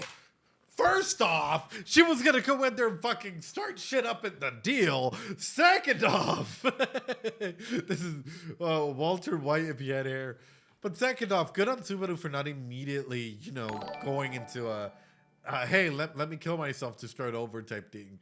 He's really grown from season 2, right? And he's really showcasing in this aspect of it's like, hey, mistakes are bound to happen. We're able to move past it. My God. Beautiful semblance, beautiful everything where nobody else knows the story but Beoko and Subaru. He's 1 year sober from Return by Death. No, but that's what I'm saying. It's beautiful to go ahead and see Subaru legitimately take these steps where it's not just a simple, hey, you know what? I got to go ahead and off myself in order to go ahead and like restart and make sure that this doesn't happen. If that crystal was legit, Return by Death would trigger right there. Exactly.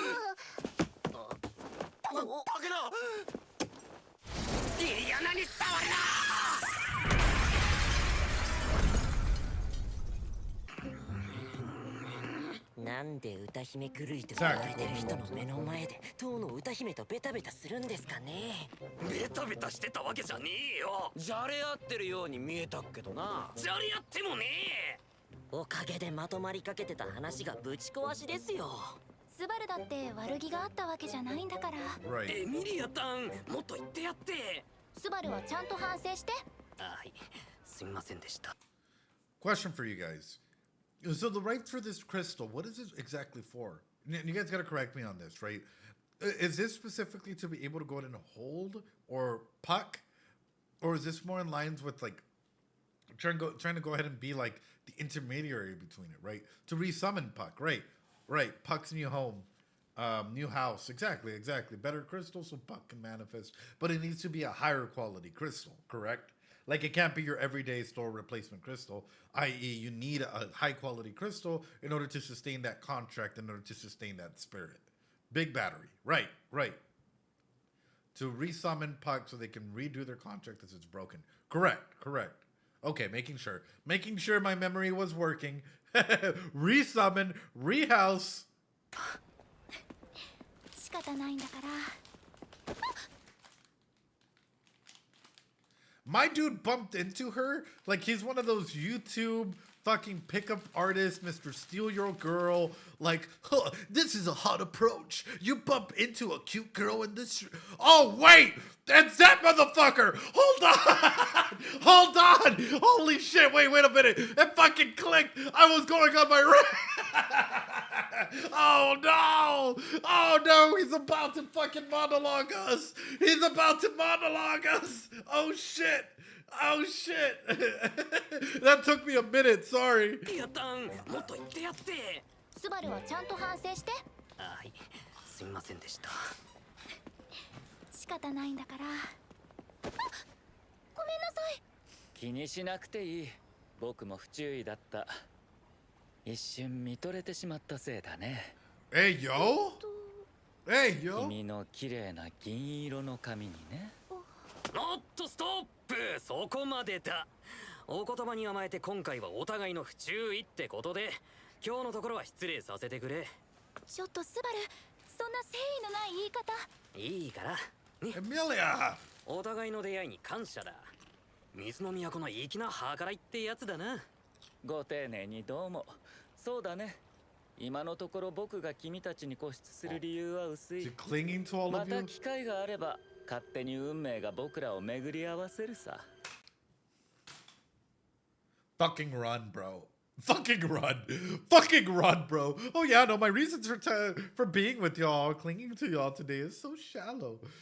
Subaru's a Chad for like diffusing the situation, right? But at the same time, the way that he was approaching her was so fucking cold. So not really cold, but like he knew what he wanted. He knew what he's gonna get. He's actually behaving, which is crazy though. どうかんだ。それじゃ運命が導く明日の再会を願って。どうしたの、エミリアタン？今の人どこかで会ったような気がして。He's beginning to feel like a rap god. The yap god is here. Oh no. Okay. I'm not gonna lie, I'm sure he's not consequential. Oh yeah, someone that's getting this close to Emilia super fucking quickly and does all of these lines. I'm sure that there's no hidden meaning behind it, no actual aspects of fear that we should internalize. Not at all. No. ともかく歌姫グルイとの交渉に関しては明日改めて方針を練り直しましょう。僕は所用があるのでここで一旦抜けます。用事？ええ、せっかくプリステラまで来ましたし、この機会に挨拶回りを。仕事熱心なやっちゃな。Pregunta. Lo voy a decir en español porque se me vino en mente en español. Si tú agarras el factor o la factora de las brujas, ¿verdad? El poder que agarras. If you get the witch factor, sorry, I'll say it in English. If you get the witch factor, does a portion of them become a portion of you? Sí, señor. Sí, señor. I only know basura in Spanish. No, continúa, por favor. Witch factors, witch sloth, whatnot. Whatever you guys want to call it. Spoilers. Okay, that's all I needed to know. it's just coming into mind, right? Ora mande. It's coming into mind, right? So like if Subaru is Mr. Collectathon of like a bunch of like, let's say he's taking out all the archbishops. And he's collecting all these like, I'm gonna go ahead and collect your power or whatnot. Does he get corrupted a little bit? Or does he get their abilities sent, whatnot, to be or not to be? Una parte del detalle convierte en parte de ti. Exactamente. So like a little piece of whatever you might get might also become a part of you. And in Subaru's case, might that make him more round? What factor? Who factor? なんだ? 宿の方から誰かが怒ってやがる匂いがすんぜ。何度も言わせんな。舐めた口聞いてないでとっととご主人様を連れてこい。あなたのようなそば Hey, it's the guy from the first city. 主人どころか兄様だって呼べませんよ。お引き取りください。はあ Bro! 話のわかんねえガキだな、おいぶっちめるぞてめえ。そこまでよ。 Subaru! Run! Run! It's the thug! Recognize this dude faster than Regulus? Okay. Yeah, because we had to go through a couple loops with them, dude. The knife guy. Plus, we were just doing 3-0 season 1 a little bit ago. Rosette, welcome on through. How you doing? Hope you're doing well. Mods, give Rosette a shout out, please. He's going to steal your wallet.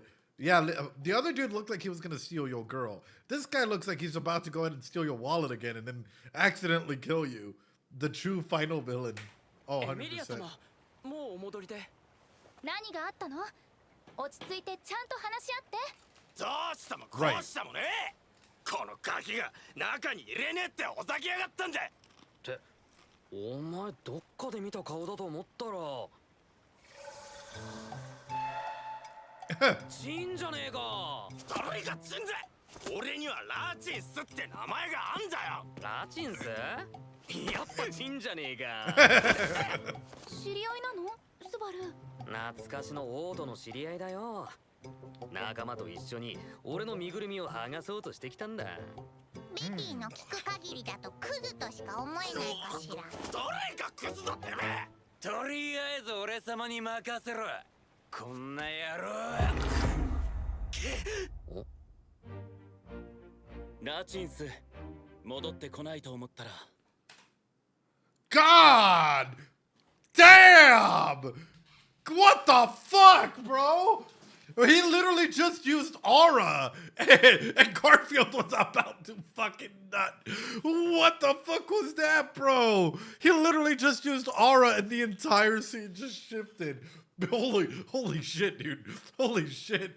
The Garfield sense the presence. Danger sense. 100%. 100%. Instincts kicked in. That's wild, though. Mashir Sama, thanks so much for the sub. I appreciate it. Garfield triggered. A hacker has arrived. But and this sort of comes with the same aspect that we've been talking about, right? When it comes to a scenario like this, there's someone much stronger than you. You have someone up on a pedestal. The rumors spread. Do you truly know the man, or do you know the rumors of them? Like, even though Reinhardt might be insanely OP already, right? But sometimes just the rumors of what Reinhardt might be might get a lot of people more invested into believing these legacies, right? Begork, thanks so much for the sub with your prime. I appreciate it, you goat. Even we don't really know Reinhardt, to be honest, right? That's just how his 60 plus buffs feel when you're in range. 何を騒がしくしてるんだい? Oh, like nothing. ラインハルト。やあ、久しいね、スバル。噂は聞いているよ。元気そうで何よりだ。Thank you, thanks so much for the follow. 時にスバル、1年ぶりの再会でいろいろと話したいことはあるんだけど、まず彼を止めてもらえるかな。君の友人だろ。The disrespect. He's holding him like he's a fucking piece of paper, bro. He's holding him like it's fucking Senor Pinguino, and he's just like, hey, I don't want to hurt him, dude. Like, it's call off your penguin, please, sir. Like, I don't want to, like, please. He made Garf go slow motion when he touched him. That's wild. So then, how do you kill Reinhardt? I guess that's the question. Is with kindness. Do you kill kindness with kindness? Do you kill Reinhardt? Because what blessings doesn't he have? Or what blessings does he have, right? Flattery. You kill him from the inside. That's sort of what I'm thinking, right? Is he immune to psychological effects or psychological damage?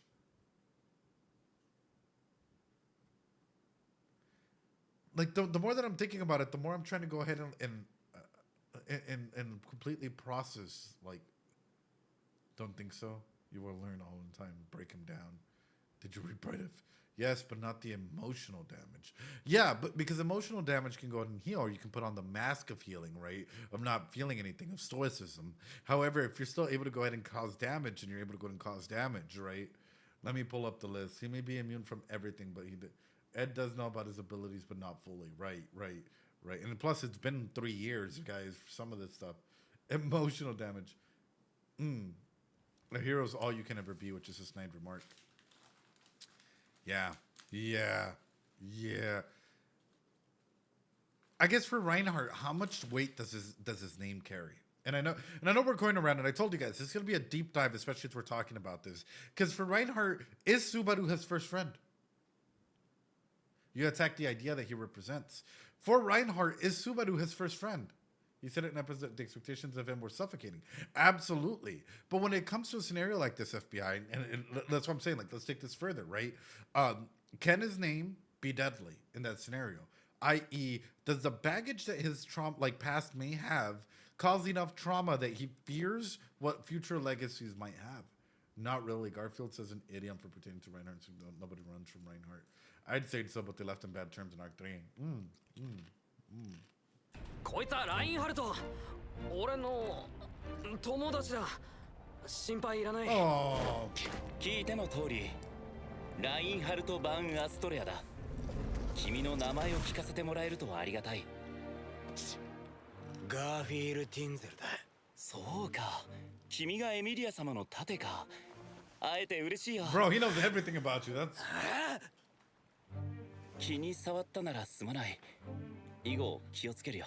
Reinhardt's the type of guy that you invite over to your parties because you know he doesn't have a lot of friends, right? And so you know when he's hitting the piñata and he breaks it in one hit and all the kids go for the fucking dulces and the candy and shit, you know he feels happy that he's able to go and help out and be a part of the fucking party, right? Because you know deep back at home, he might not be connecting with other people, but when he's with you, he's the chillest guy out there. That's what Reinhardt's a real fucking homie. Sorry. Dude probably would drink all the alcohol and be sober. He's the type of guy who says sorry because you felt sorry too much. Yeah, Reinhardt's such a tragic character. You have no idea. No, like, and that's the thing is, like, the more that you conceptualize and you take in, like, just how Reinhardt tries to connect with others, it's breaking my heart. It breaks my heart because it's like individuals in positions of power or intellect or whatnot are always put on such a pedestal that it can often be lonely, man. And oftentimes, even when society ostracizes you or pushes you away or whatever, like it just doubles that effect. That's why we got to be careful, right? And that's why we always got to ask, like, how are you doing today? Are you okay? Do you need help? A hero's all he can be. Understanding lots of people are insulting or treat them with fake humility, right? Yeah. Fuck, dude. Fuck. All right, Vods, poll time. Would you invite Reinhardt to your party, to your carne asada? Ladies and gentlemen, would you invite Reinhardt over for a good beer or a good drink and good food? Make him cook, make him be a part of it. Yes or no, ladies and gentlemen, easily. Would you guys invite him? I know I would. I know I would because I think that would be a wonderful opportunity just to connect with them. Mods, throw it up. Rose, every time. Throw it up, mods, whenever you guys can. Yes or no. Right there, he just wants to be Gar's friend. 100%. But Garfield's instincts are telling him to be terrified. Right. Connor's a mad hater of it. Yes. All right, ladies and gentlemen, there you guys go. 100% so far for yes, no nos. Wow. Okay. You don't invite the top cop to the party. He might be fun, though. 2 people saying no. 5% people saying no, 95% saying yes. Yo, who were the 3 people? FBI, investigate it. Who were the 3 people? One of them's Connor. it's the witch cult. Holy shit, guys. We'd have fun. I think we would have a blast. I think he just needs companionship, right? All right, let's keep going, guys. Holy shit, you guys make my day. Reinhardt would be fun to hang with, not to party. ラインハルト、うちの子がごめんなさい。なんともなかった？エミリア様、ご無沙汰しております。幸い彼の狙いが正確だったおかげで問題なく止めることができました。フェルトちゃんのことを聞いてるわよ。すごく活躍してるんですってね。華々しいエミリア様のご活躍に比べればまだまだです。スバル、白芸の話、後で詳しく聞かせてもらって構わないかい？ Oh yeah. 僕にとってもあの魔獣は無関係ではないんだ。もういいぜ。けどその前に、お前ラチンスと知り合いなのか？ああ、彼は今フェルト様の下で働いていてね。The slums, man, they're connected. I think that's sort of what Subaru's good for. Subaru is a man of the people. And Subaru can connect with people. And if need be, I bet you anything, he'd be a powerful voice. Like, he would literally be able to go ahead and, like, use his connections to be able to go ahead and get people together and sort things out. Like, Subaru is such a strong... Many people might not agree with this. I think Subaru has Riz. I think Subaru's... One of his biggest skills that he has is that he has Riz. He's a charismatic leader. He has a powerful voice. And he's able to go ahead and connect with others. That people's skills are huge. Absolutely. ラチンス、あとは僕が話をしておくから、フェルト様にそろそろ宿に戻るようお伝えしてくれ。何かあれば合図を打ち上げるように。5秒で駆けつける。5 seconds, damn. 冗談に聞こえねえのがおっかねえよ。Because it's probably not a joke.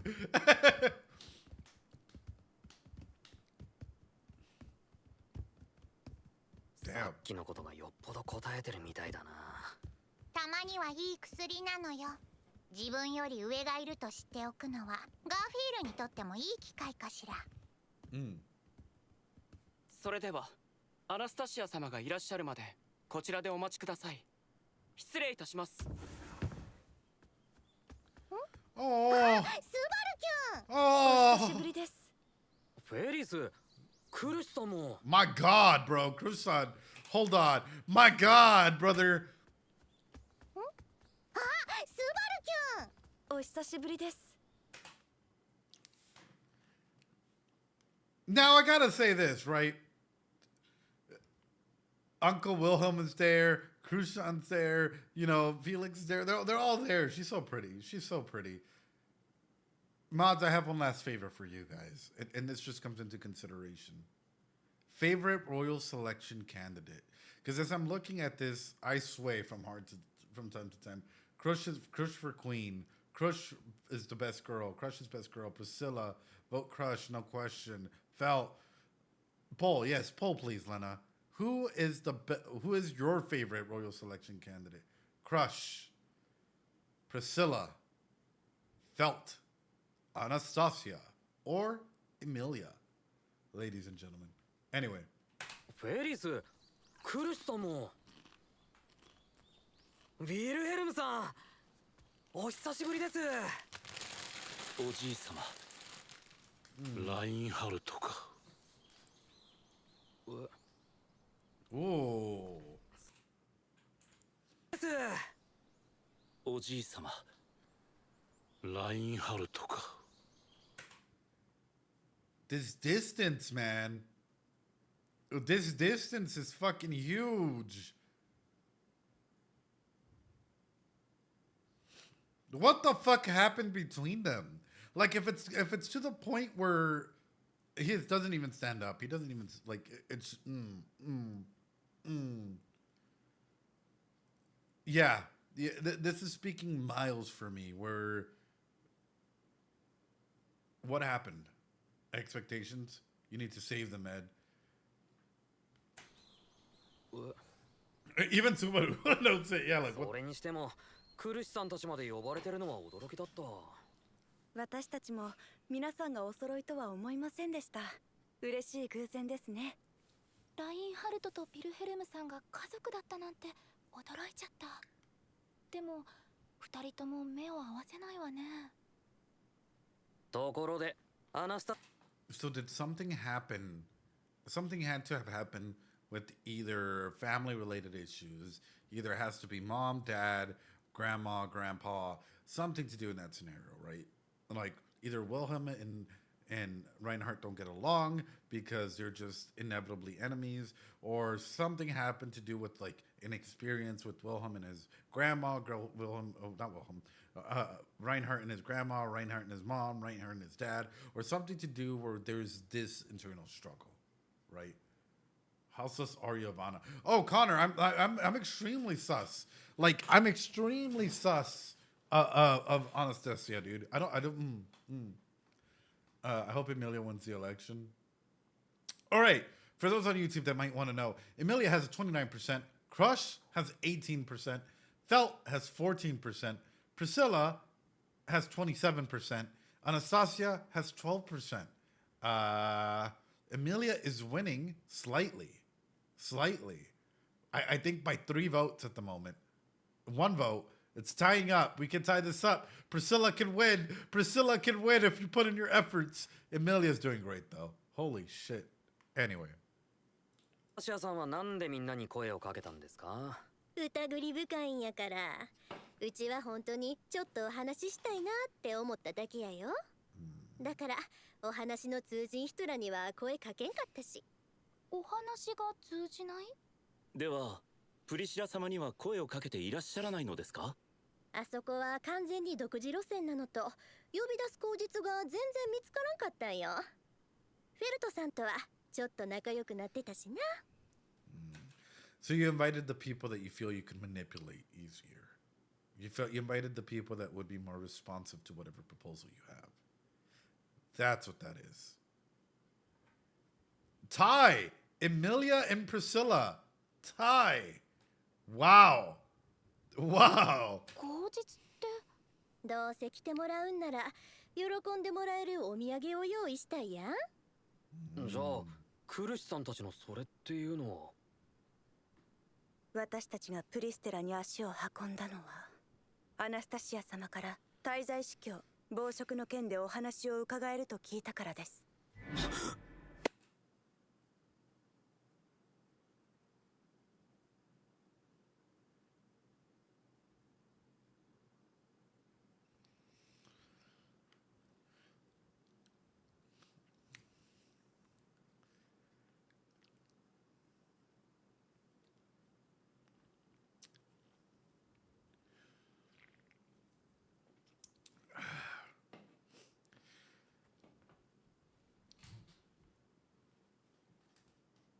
That's Anastasia for you, brother. I feel like this might be a perfect representation of, first off, that slime anime y'all keep talking about, keep memeing about. But number 2, whenever it comes into a situation like this, how is she getting this information? And even past that, anything to do with any sort of Sin Archbishop and the crystals, it's as though you perfectly knew how to go ahead and trigger people to come in. What does she know? And more so, where is she getting this information from? And more so, what is she willing to risk? What does she think she have an upper hand on? Because this entirety, look at her. She's dead set in the center, which I get, strategic move. However, Subaru's in the center as well, along with her. Really, really interesting choice in that, right? Who's on her payroll? Who does she think she has control over? And what does she think she has power over others? She brought in the people that she thought she could easily manipulate and control and or talk to in a scenario like this by giving them a gift or giving them an aspect of a gift to be more ready for the proposal that's to come. We were talking about business psychology earlier in the day. When we're talking about a situation like this, and I'm looking at what Anastasia's doing, Anastasia, I'm afraid, what the fuck have you done? What the fuck have you done? How to draw them very political lean like this. It feels like arrogance, like she feels they aren't threat. Right. So internally, this is what I'm asking myself is, what the fuck has Anastasia done? Because at this point in time, she's acting as though, look at her positioning. Look at how everyone is, right? something. How did she gather this information? How does she know how to go ahead and trigger people to come in and go through? Information is key, and information is everything. But in a scenario like this, what information do you have, and is it really something that you can even control? Yeah, Anastasia rouses me, and that's yeah. 別に夏希くんに意地悪したわけとちゃうよ。ただこの話は夏希くんよりクルシュさんの方が高く買ってくれるってだけ。商人の考え方だな。ムカつくけど No, 理解はできる。 AZ, not at all. 大人になったものだね、君も。うるせえ。ギリギリこらえてる俺を刺激するな。そんな怖い顔せんでも夏希くんにだけ内緒にしたりせ。You were suspicious of Anastasia when you watched the season 3 trailer because she was the first candidate. Oh, 100%. Now it's just going through it. Character development. Here we go. クリシュさんからの希望もあったしね。ほんまお人よしなんやから。もちろん私の記憶のことですから、暴食との決着は私自身でつけたい。ですが、スバル様にとってレムさんのことが悲願であることも分かっています。クルシュさん。それに志を一緒にする方は多い方がいいと思います。誰の剣が最初に届くかは恨みっこなしですが。You can't give me that fucking face, brother. 俺はきっとその期待に応えてみせるよ。きっと必ず。それでもきっと私たちの方が先ですよ。なんだ、人揃いしてんじゃねえか。1年ぶりだってのに意外と変わらないもんだな。What a scoundrel. Felt coming in last, just like in the Royal Selection Committee, right? Felt coming in at the very end. My God, dude. I love this poetry in motion. I fucking love this poetry in motion. The way that they've done this, right, is so fucking beautiful. Of course, Priscilla's out of the game in this one, but still. Great design. ちゃんと外向きのお召し物をご用意したはずですが、それはどうされたのです？誰がてめえの趣味に付き合うかよ。観光なんてのは方便で、私は替えの服を探してただけだ。本当にあなたという方は。本日はお招きいただきありがとうございます。お互いに応戦候補者同士有意義な話し合いにいたしましょう。そら行儀終わり。私も混ぜてくれ。にしても変な街だし妙な建物だよな。あちこち物珍しくて疲れちまったよ。エルトさんにはかなわんな。せやけど物珍しいって思ってもらえたんならうちも嬉しいわ。What's interesting about this is you can really tell a lot by the character, and this is what I love about it, right? Yes, she comes in, she does the entire aspect of things. But you can tell she's straight up hood when she's not following the proper protocol and procedures like everybody else. When she sits right next to you, because, you know, for a lot of individuals, hey, you're just going to go ahead and sit where you feel most comfortable and close to, right? As opposed to everyone else. And that's why she's the best. Fuck yeah. Felt is just fucking amazing. Felt just felt exactly what she needed to do. And that's great. It's great that she's here. It's great that, like, you know, these conversations are happening. However, I'm really confused as to why these conversations couldn't have happened in the capital. Why here? This is why I'm saying whenever Anastasia first appeared in the trailer, and then the continuous pattern of provocation and even like information gathering that's been happening here, I feel like some people might overlook it. Some reactors might just be like, oh, cool, people are getting back together. But for me, this is screaming huge Sokovian gun. The information that is being gathered here and the way that it's coming on in is just showcasing everything. I do what I want. The Priscilla's royal. I do what I want. Yeah. にしても変な街だし妙な建物だよな。あちこち物珍しくて疲れちまったよ。Yeah, エルトさんにはかなわんな。 Well, せやけど物珍しいって思ってもらえたんならうちも嬉しいわ。 It is. この旅館には他にもいろいろあるんよ。ほぐれるわ。大将。あ、どうした？悪いんだが、ちっとばかし外出して構わねえか。You okay, bro? フィール、心配しなくてもお前は強いよ。でも最強じゃねそれだけじゃ不十分なんだよ。 And I think this is why it's important to talk. Whenever we talk about Garfield, why does he struggle at communicating, at doing things properly, so on and so forth? Aside from being the shield, why do you think that is? What type of attachment style does Garf have? Struggles to communicating needs directly, tends to act out, you know, tries to go ahead and punch, can become more vulnerable when there's a big crisis, extremely self-reliant, downplays the importance. He has expectations, he is anxious. Okay. So, usually whenever there's anxious, avoidant, whatnot, it's like you usually only have secure attachment styles when you have two healthy parents or a healthy parent attachment that helps you grow out of, like, you know, scenarios, teaches you good and from bad. The fact that he doesn't, upbringing is such an important piece for any child, for any developmental piece. We can look at Subaru, we can look at Emilia, we can look at any other character and apply the attachment style aspects to, right? So how important, like, how would life have been different for Garf if he had his parents with him growing up in the entire time? Same thing with Subaru. I asked this question earlier. If he was here, right, and if the parents were active in their life, right, in a positive way where they allowed them in, like a male role model or so on and so forth, a female role model as well, right, what difference would that do in their life? I think that would have huge differences as to how they go ahead and process stress and how they showcase that stress. That's why whenever I'm looking at, like, them going through it, it's huge. Now comes in the next question. Sorry. Whoo! We're going in fucking hot. We're going in hot, chat. My God. Sorry, chat. I feel like we're going 100 miles an hour here.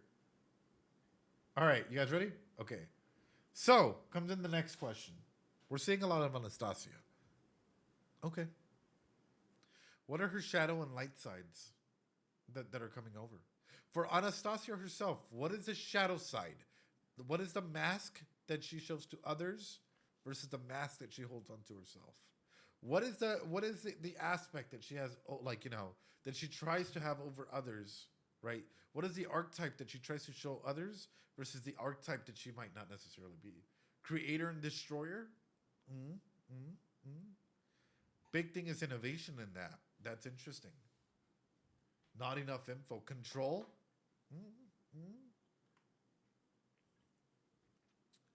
I think a big aspect to this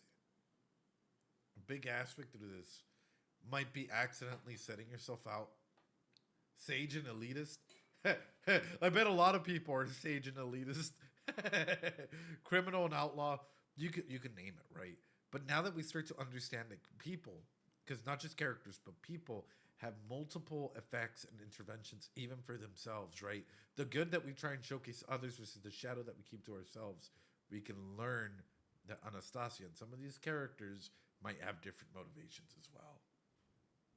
Interesting stuff. Yo, Cam's Pam Slam. Appreciate the follow. You goat. Absolutely incredible. And Said Zahidi and Linky and everyone, you guys are great. Let's go ahead and continue. もう一晩あれば立ち直れるだろう。チラ。 Peek. チラリ。 Oh.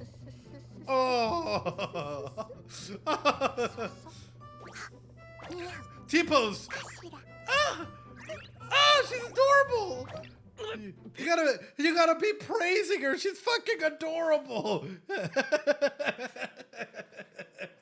She's so fucking cute. Oh my God, brothers. This was ad-libbed by the BA. Told you no one was perturbed. I know the adorable from this. Oh my God. 今のベティはいつものベティとは一味違っているのよ。すげえ浴衣までやんのかベアコプリティベアコラブリーはしゃぎすぎよスバル Don't tell me that she has. エミリオ Okay, hold on. Wait a fucking minute. We didn't need to go this hard. Wait a fucking minute. Hold on. Hold on. Whew. Hold on. We didn't need to go this hard, Jet. Wait. Fuck, dude. We didn't need to go this hard. I'm hard. It's no, not like that. The scene didn't need to go this hard. EMT.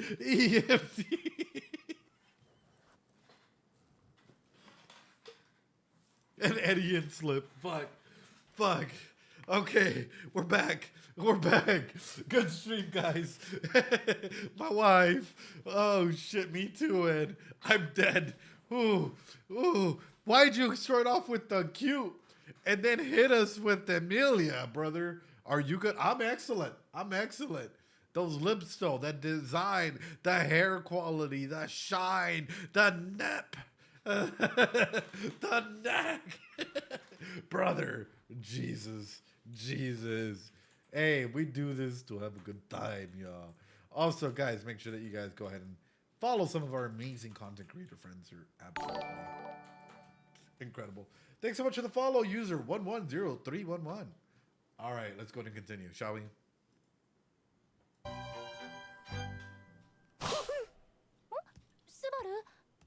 なんだか鼻息が荒いみたいだけど熱でもあるの？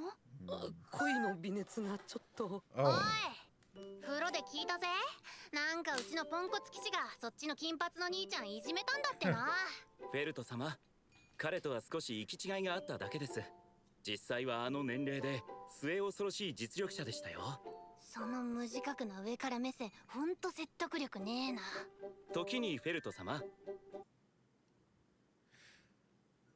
Ooh, here comes a question. Are his own emotions kept in check for Reinhardt? Outwardly, at least, right? Aspects of condensation, wow. Of feeling like someone's being rather condescending to you, right? Can come from individuals that are extremely stoic, right? And even though people that are stoic, internally you can have 1,001 emotions, but externally you've learned to mask. And you've learned to not show emotions because emotions can be seen as weakness, right? So I'm super curious about that, just because if it is, then all of a sudden that's double the fucking pain for someone like Reinhardt. Because if that's true, like imagine this, right? Imagine one of, like Ainz, I think it's refreshing for him coming to, yeah. Reinhardt needs friends. Reinhardt is super condescending all the time, though. It's a fake modesty. Don't know if it's intentional or not, but it's there. Sure, but can that be a trauma response, Connor? And that's sort of where my mind is going into, right? Which is Reinhardt might... I don't think Reinhardt is condescending at all. It can come off condescending, FBI. Not that he is condescending, but like imagine this, right? Someone that might be super stoic and might be talking to you on like a one-on-one basis, rather calm way, right? For a lot of people, for some reason, they take that and they make that feel as though it's condescending when it's rather not, right? But for an individual, that's how they know how to go out and share their emotions, because outwardly sharing emotions might be seen as a negative thing. I think he just lacks social skills and self-awareness. Oh, 100% could be. But then at the same time, could it be that he struggles to make these things because he already has a title and people already have these big assumptions on him? Super curious. そのお召し物ですが、とてもよくお似合いですね。うっぜ。しかしフェルト、すがすがしいほどラインハルトのこと雑に扱うよな。うちはもともと下心スタートだったし、そういう意味ではフェリスとクリスさんとこが一番理想的な関係だよな。そう言われてしまうと照れくさいものがありますね。ね、フェリス。まあフェリちゃんもバリバリクリス様に下心ありますけどね。そろそろ飯にしようか。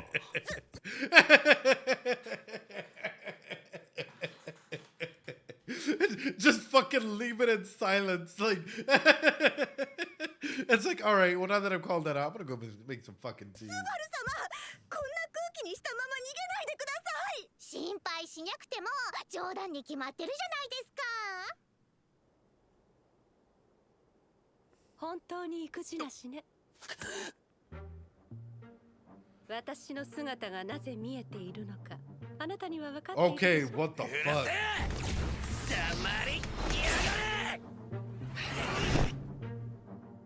そうよ、あなたは弱い。あなたが私に殺されなかったのはほんの少し運が良かっただけ。 That trauma, man. That fucking trauma, man. that self-talk can be absolutely horrible in an essence, right? This is why I will always tell you, right? Watch your narrative. Watch how you speak about yourself, because that PTSD can be absolutely rough on a lot of levels, right? A lot of people often think, oh, well, it's just PTSD. PTSD can include delusions. It absolutely can. It triggers an aspect of your brain, right? That can cause anxiety, that can cause depression, that can cause you to even start hearing auditory hallucinations and even visual hallucinations if need be. That's why you have individuals like back in the day, it was called shell shock, right?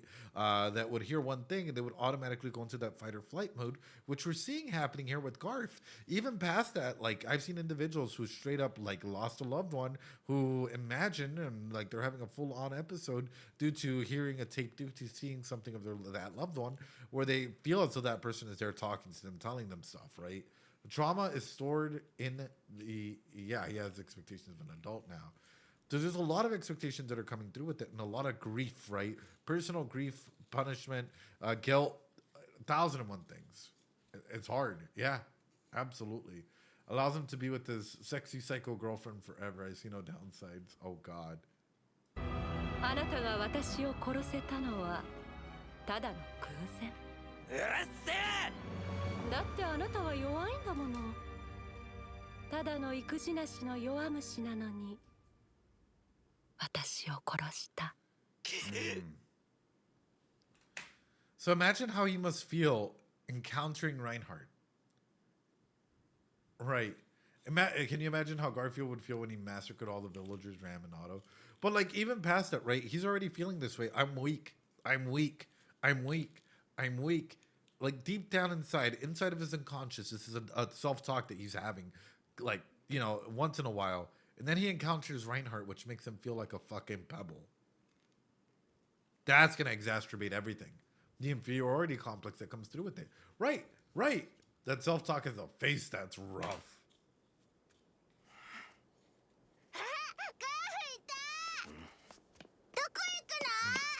Oh. ガフ変な顔してる。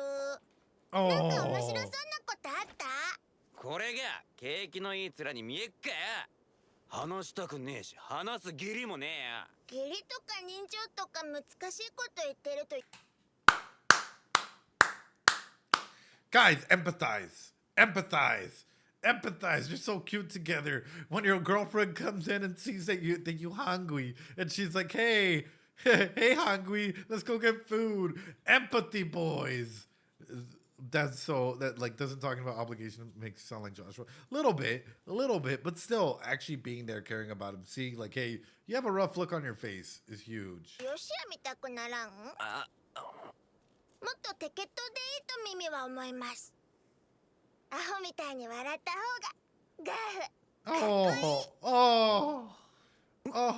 アホみたいってなんだこれ。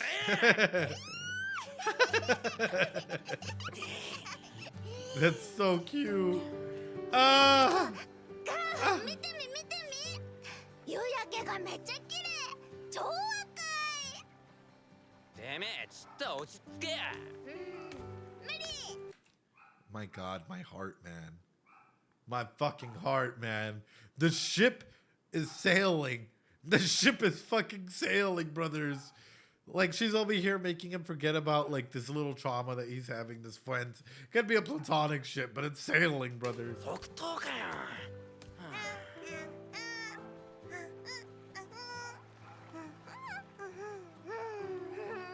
ま、ぐだぐだ考えてても仕方ねえか。どうした？なんでもね。いきなり最強にはなれっこねえってこって。俺様、まだ登ってる真っ最中って。この長い最強への坂をな。Here's the thing that ReZero loves to do, and this is what I'm afraid of. Trauma, relief trauma. Is there going to be a bigger trauma point about to happen to Garth?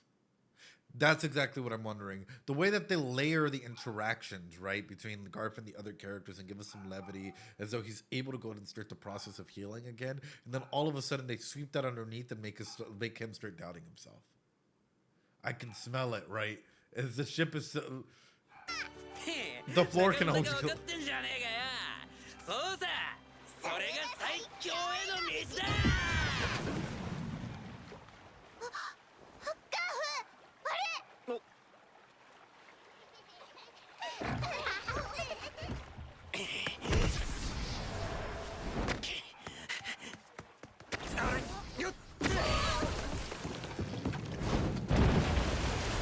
Hey, yo.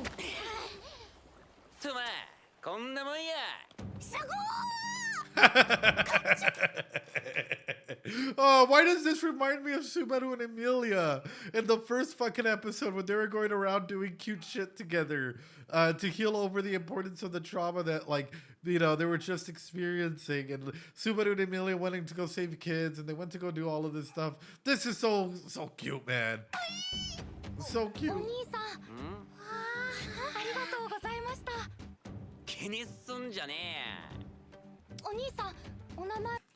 Kid with the cap on his head. Make sure you don't lose your fucking head, dude. Like, you don't want to lose any caps or anything. I think I still have a lot of, like, the caps I had as a kid. They're fucking wonderful. They're great.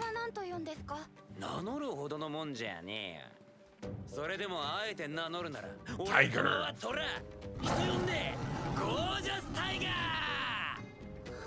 Subaru. Subaru. Subaru. Subaru. Subaru. The influence that they have on one another. My God. Ah, the pose is spreading. Oh, gorgeous.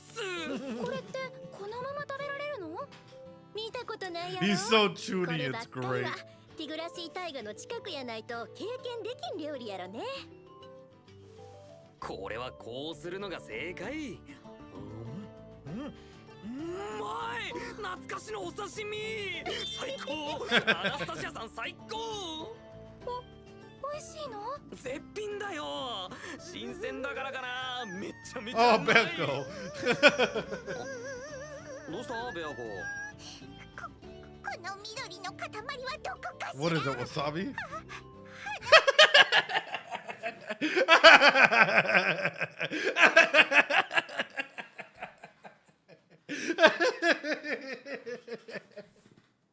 Dude, quick little story, quick little aside. My first time ever going to go get sushi, my brother gave me a roll of wasabi because he said it's sweet and it would taste a little bit like an empanada, right? No, like, oh yeah, no, sure. I was like really young at the time. Dude, I took the entire bite and I was crying. I was on the verge of such a brother thing to do. That's some good pistachio ice cream. We do a little trolling from time to time. That's so good. Oh. その時、俺様は言ったのさ。てめえらの悪事はお見通しだぜ。三下どもがってな。Oh. いや、お前んちこっちでいいのか？それにしても、チビどもだけでずいぶん遠出したじゃねえか。お姉ちゃん怒ってるかな。内緒で出てきたから。ああ、姉貴がおっかねえってのは俺様にもわかっかんな。よし、俺様に任せとけ。ほんと、ゴージャスタイガー。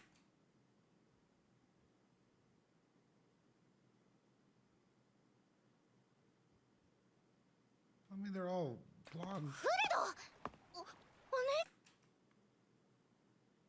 姉。Why do they have very similar eye colors and shit? Blonde, green eyes. Very similar design. Huh. 何してんの？どれだけうちに心配かけて。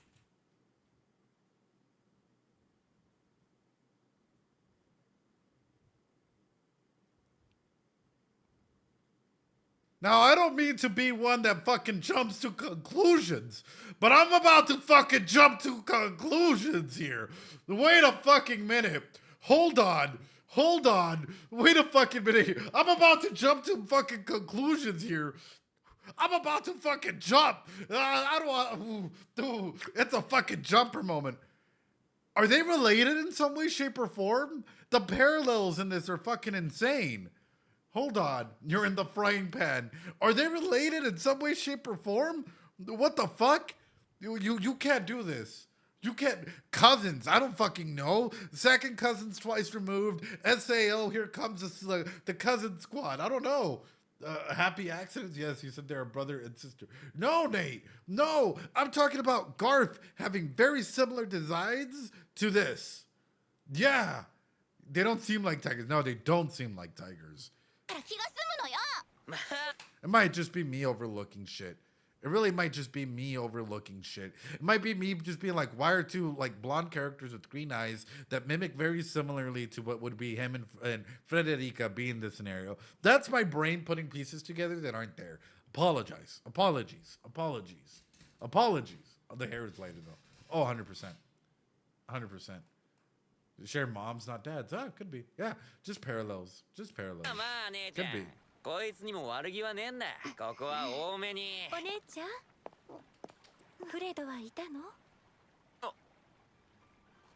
うちの子がお世話になったみたいでごめんなさい。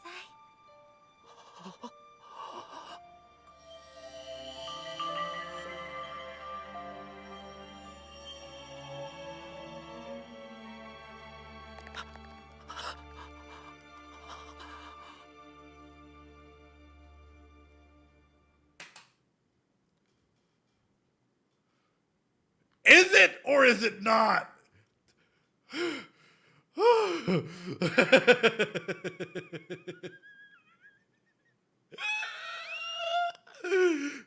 the fuck, dude? What a way of writing this. What a way of fucking writing this, brother. What a Garfield. I don't know, you tell me, Mr. Psychologist. Probably a coincidence, but nonetheless, still enough of a trigger. Still enough of a trigger to get my man like this. He's going through these moments, right? He's getting triggered. PTSD is coming through. All of a sudden, Garfield and Frederica, Raphael and Fred. But Garfield's mom got pancaked by boulders. 母さん。もう食べられないのよ。けどこのツーンは意外と癖になるから。Oh. We were talking about what would happen if Garf had parents. 驚かせてしまいましたかな。いえ、ちょっと見とれてただけです。剣気と和風庭園が似合いすぎて。月夜が生える人好きなんで。そのような言葉、私ではなく女性にささやく。Wilhelm's like, don't try and riz me, bro. Don't riz me, bro. On God, like you don't gotta. You should use that line on somebody else. Subaru rizzing up the old man. No, but Wilhelm looks like he would fit in a traditional, like, you know, samurai Japanese movie or something like that, right? It does fit him really, really well. He likes the silver hair. そんなお方だ。目下のところ、一番心をくすぐりたい子にはこの手の言い回しが全く通用しないんですよ。そのもどかしさもまた恋の楽しみですよ。久しぶりにのろけ話の雰囲気ですね。聞きますかな。ぜひに。では、かつての私は今以上に口下手で言葉の足らない男でした。剣を振ることが私のすべてでした。剣を振るまでに思ったことも、剣を振ることで思えたことも、私を形作るすべてでした。妻は私にそんな当たり前のことを気づかせてくれた。それからは剣を握るたびに妻を思い出す。それは今でも。Honestly, that's such a powerful thing to like keep in and learn and move and use. What motivates you to do what you do in life, right? Like, for example, why are you working, right? What motivates you to keep going or get a higher position aside from pay? Because everyone will always bring up financials. But aside from financials, what motivates you in life? And that is such a powerful aspect, right? Who are you doing this for? Are you doing it for yourself or for someone that you love and care about? Why do you wish to succeed in life? Why do you wish to do certain things, right? Wilhelm is a fucking goat, man. Goat of introspection. 私と妻をつないでくれたのは今も昔も剣でした。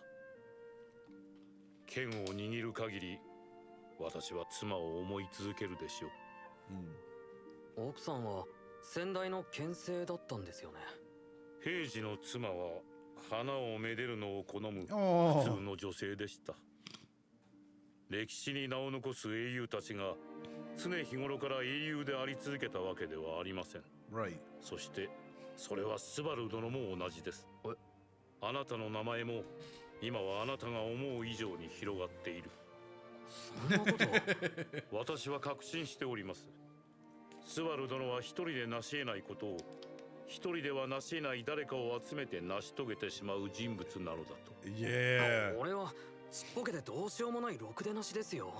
ええ、ちっぽけでどうしようもないろくでなしのあなたが私は好きなのです。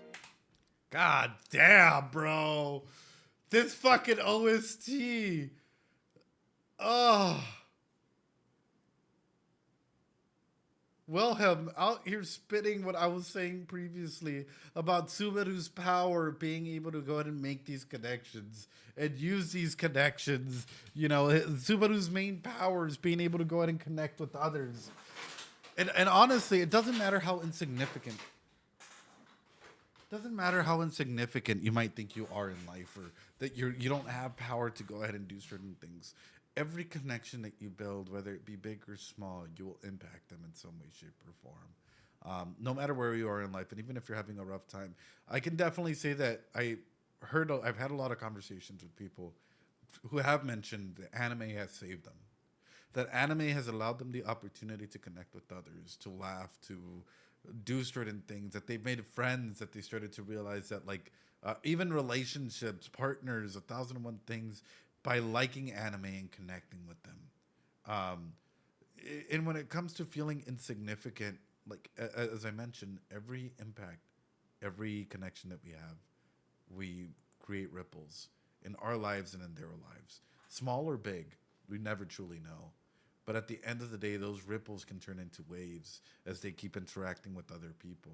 So what we say today and our actions that we have today can carry so much effect. Subaru is a walking bomb of connections, and he's beautiful. One of the things that helped me alongside therapy. Oh, that's wonderful, Luster. And that's a question I want to ask you guys. Has ReZero, especially if you're a big fan of ReZero and you feel it, has ReZero helped you in your life? Oh, 100% Tushu. And if so, how? How did ReZero help you in your journey so far?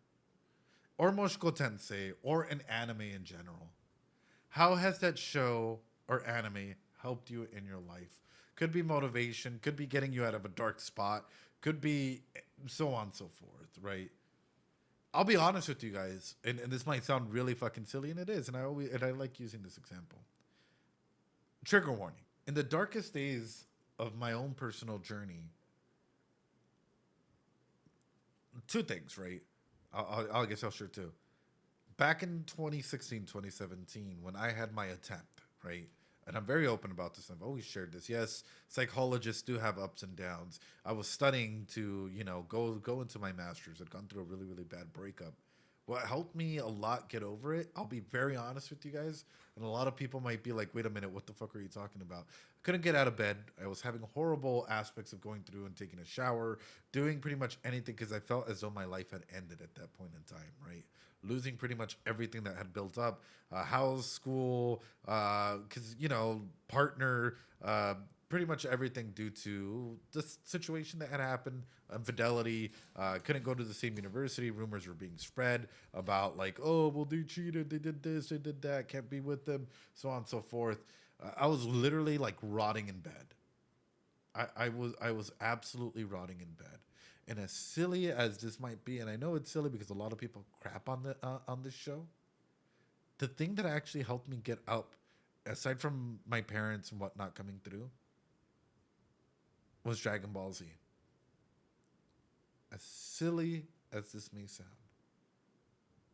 Because every day in the Spanish channels, for about 2 to 3 hours, they would replay Dragon Ball Z, and all you would hear is these dire straits that Goku's in, right? and he has to get up and like, you know, face the impossible, and he has to stand back up and do certain things, or Gohan with Cell and whatnot, and it would just repeat over and over again and again and again and again. And it was one of those moments where it's like, hey, you know what? If they can do it, I can do it as well, right? Allowed me to go out and start taking those steps, connecting with siblings, taking care of myself, doing whatever I needed to do to start the process of healing. 2020 comes around. COVID time of my first video, where, trust me, I've seen a lot of the hate and a lot of the good aspects of stuff. ReZero actually helped me heal. ReZero helped me heal a lot of the connections, or from feeling lonely, because I started connecting with you guys in the community. ReZero allowed me the process to start knowing, like, hey, there are people out there, you know, that can love anime and go in as deep as all of this. I didn't have the best computer. I was literally like, you know, they shut down businesses. They did all of this stuff. Just started my own business, got shut down, so on and so forth because of COVID, and was running out of food, was running out of certain options, was thinking about coming back home. They were telling expats to go home. There was 1,001 things that were happening during COVID time. By the end, when those first couple of videos started coming out, that ReZero was one of the few inspirations that said, hey, you know what? Keep going. There are people out there that you can connect with. And that is why I will always be an advocate. I will always be an advocate for anime and for video games and anything out there, for it to be a process of healing, for it to be a process of growth. And I don't mean to get all sentimental, but I'm sure some of you guys share similar stories. Some of you guys share stories of connections. Some of you guys share stories of hurt, of pain, of you know, hey, you know what? This anime helped me in a similar way, right? We've all gone through a wild journey in life, but I'm proud that you're here with us today, and I'm beyond happy to say that, you know, it's a part of the community. Thank you for being a part of the community, and then thank you for sharing and for being vulnerable and for listening. Anyway,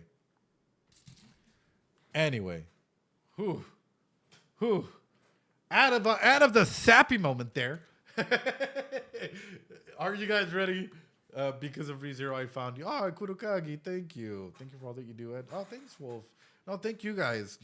Thank you so much for being open to connecting with me, right? And being open to connecting with the community that loves to go out and go in deep, right?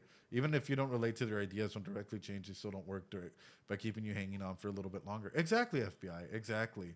And Blade and so on and so forth. Like, you guys are all absolutely wonderful, and I genuinely mean that. Like, yeah, thank you.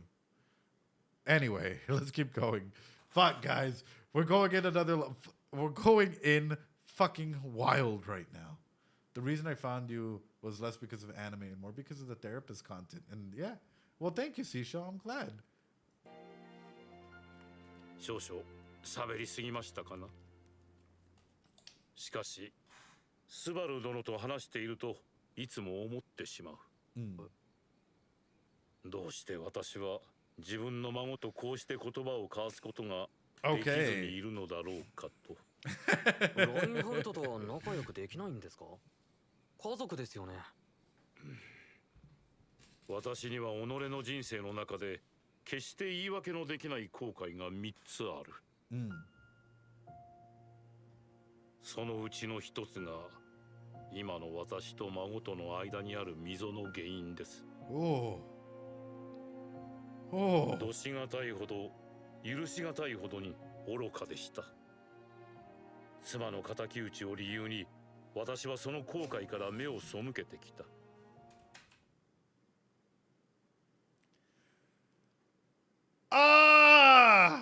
Did you literally? At least you recognize it now as a fucking like older. But my God, he was a little kid. そして敵討ちを果たした今、本当なら歩み寄るべきだと分かってはいるのです。He was so focused in on what he wanted to do. 勇気がない。お恥ずかしい限りです。My God. ラインハルト、白芸の時のことを聞きたいって言ってましたよ。白芸のことが2人の気まずい仲に関係あるかは知りません。でもラインハルトはヴィルヘルムさんが10年以上かけておばあちゃんの仇を取ったんだって知ってる。その話を聞きたがってる。きっとあいつも期待してますよ。ヴィルヘルムさんが話してくれるのを。まったくスバル殿にはかないませんな。 It's a full moon. It's a full moon. It's a full moon. La luna está llena. No. We're probably not going to live past tomorrow, right? We're cooked, right? We're cooked, right? The moon is full. It's a beautiful scene of self-reflection. It honestly, this is what a lot of animes lack, is moments of self-reflection between characters like this. The moon is red. The moon is red. No, but it's a full moon. Oh, fuck. YouTube, in case you guys see me eating, I will probably mute the mic from time to time in case I don't have anything to say. Chat just wonderfully bought me Taco Bell. Fucking 10 out of 10. Love them to death. Means the world to me. And onward we go. Onward we go, chat. Onward we go.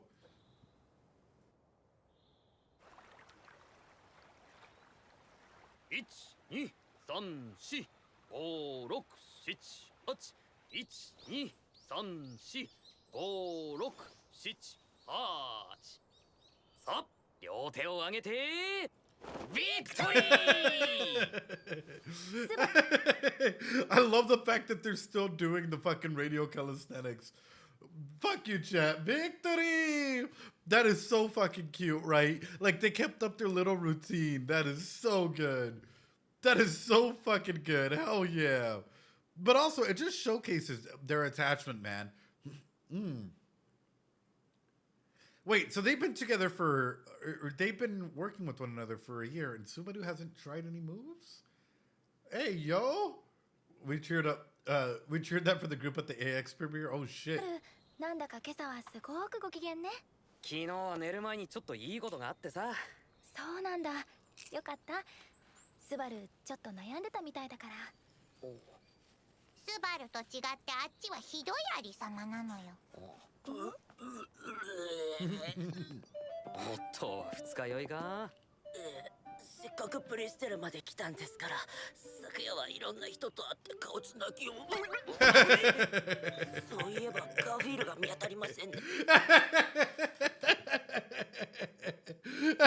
Oh, no. Oh, what the fuck? Okay, good. I accidentally clicked it. さあ、両手を上げて。My God, danger!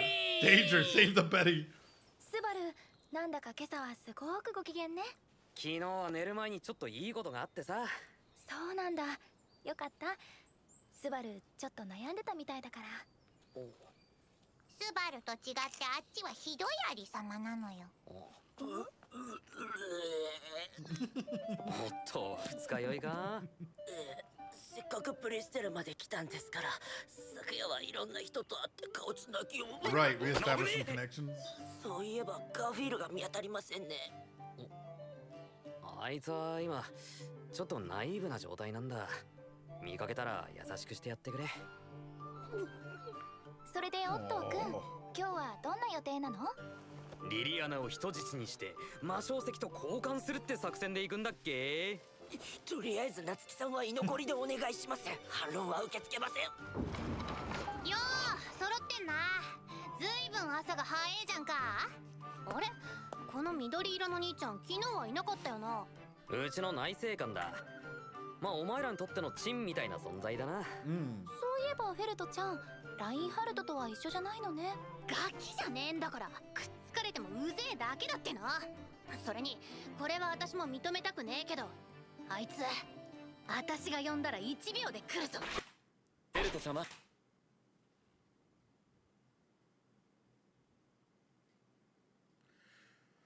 What the fuck?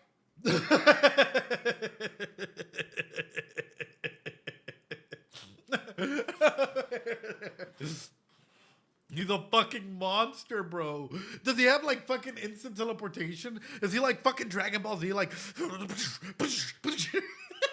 bro, quantum tunneled?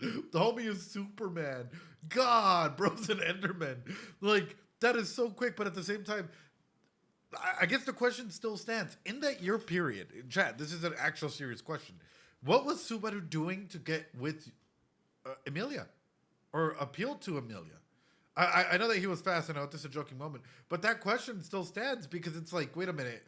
He was, this entire time, he's been trying to go out and Riz do nothing. He gave her space to let her mature. So what would happen if someone were to come through and take a step for him? Not in his regard, but if if I were to go in and start rizzing up Emilia right in front of him, what would happen if I were to like make Emilia mine? Is Subaru gonna step up or not? NTR, thank you.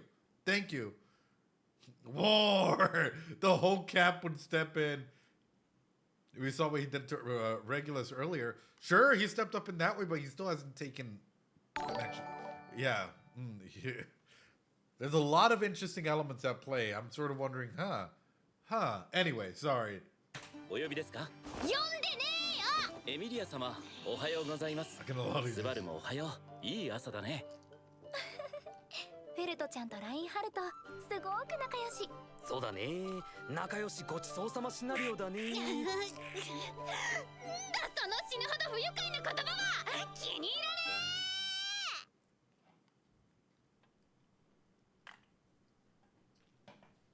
え。おお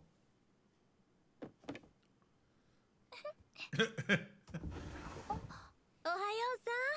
なんやお揃いで仲良しなんやね。アナスタシア様、今朝はますますお美しい。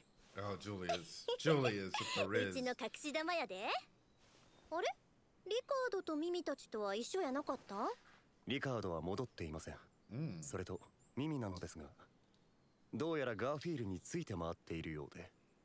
昨夜から宿に戻っていないと知って、平太郎とティビーが慌てて町に飛び出していきました。ミミのことやと平太郎は周りが見えんくなるからね。でもティビーがいるなら大丈夫。その代わりヨシュアにお願いしたいことがあるんやけど。なんでしょうか？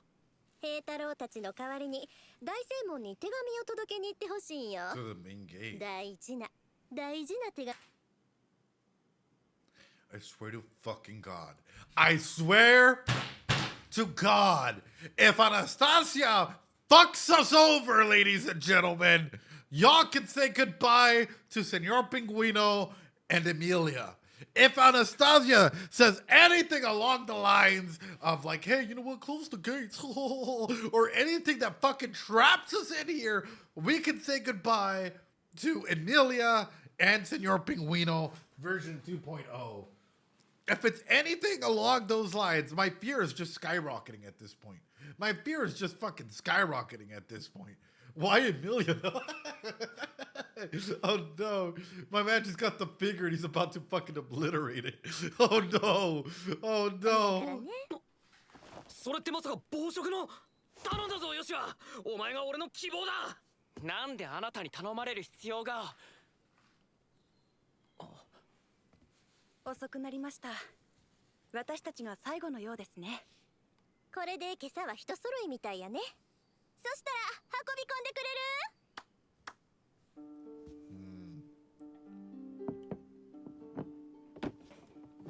これは？今日の朝食はカララギの国民的な伝統料理。大好き焼きや。お好み焼きだと。Bro, can't you tell she's trying to butter you up? Let her cook, chat. Let her fucking cook. But she's trying to butter you up. Like this entire thing, right? The sitting you down, you know, having good dinners, might be a little bit like expensive food, whatnot. It's just buttering you up slowly and surely, right? スバル見て、綺麗にひっくり返せたの。自信作だわ。食べて。まあまあうまくできたかしら。スバル、せっかくだからベティが焼いてあげたこの大好き焼き食べさせてあげてもいいのよ。ベアトリスちゃん、いくらなんでもソースかけすぎ。エミリア様も生焼きはお腹壊しますから。まずは二人とも自分で味見してから人に勧めようか。ベルト様、次が焼けました。Reinhardt is just perfect at everything he does. Reinhardt is just fucking perfect. Who the fuck let him cook at VP of cooking?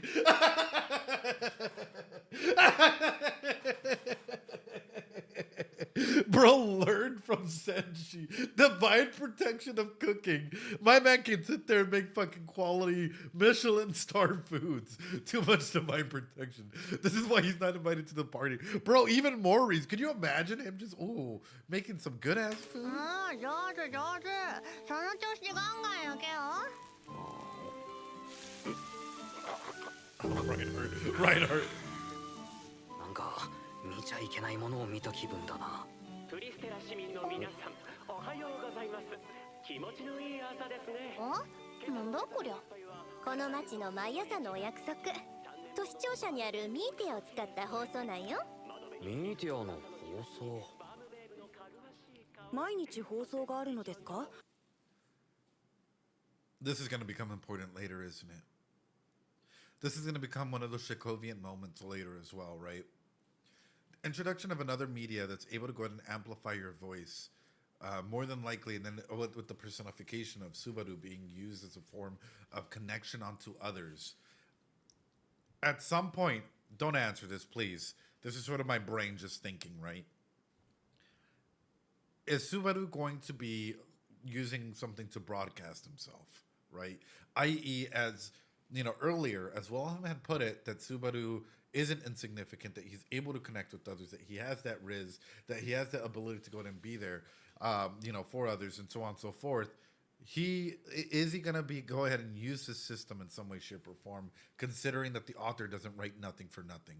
He leaves very important Chekhovian guns all across, right? Braining. Like, I'm looking at this and I'm like, that's a very important element that they're highlighting like this.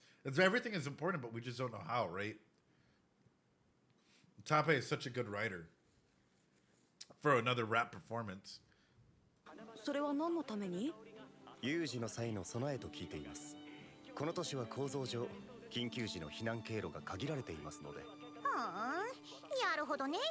ちなみにこの放送の提案者もミーティアの提供も桐高さんだそうです。ああ、これ本人だわ。Oh, here we go. この短いひとときを皆さんもぜひぜひ楽しんでいただいて応援よろです。 What if you start hearing "Hare Hare"? You know, my brain trembles. That's y'all are fucked, dude. Oh, Pick brought this up in his daily. We gotta be fun to where it's not common everyday places. Right. Morning radio. Hopefully, this version calm before the storm type of scene. It really does feel that way, and it really feels like in a situation like this, especially if you get used to the morning broadcast or whatnot, people look forward to situations like this. People look forward to being able to go ahead and that's why we have media, streamers, content creators, YouTube, so on and so forth. We look forward for aspects of entertainment to really center us in, be able to go and distract us for a bit, create a little bit of a routine that maybe cures us from everyday boredom. Really interesting. How can this have a future effect? では歌います。聞いてください。元気連歌第2幕。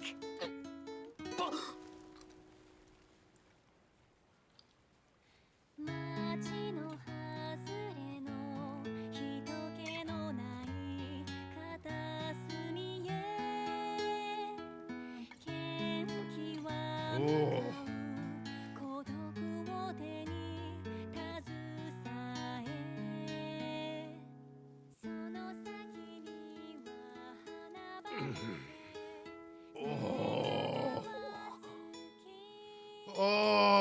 畑ラインハルトだな。はい、なんでしょうか。うまく焼けそうにない。コツがあれば教えてもらえないだろうか。Oh, why they gotta hit us with this? Oh, why they gotta hit us with this? Oh, dude. That's so, it's heartwarming, but it's also heartbreaking. Like, oh, my dude wants to connect with them so badly, right? That's so fucking peak, man. My heart. He just wants some sort of interaction with them. And yes, this song is there. Yes, it's uncomfortable. Yes, it's all of this. Oh. Oh my God, dude. Even if it's small, just connecting with someone at a base, at a very human level, like, I can't cook this, can you help me? That's huge, man. My heart is content. はい、わかりました。おじい様。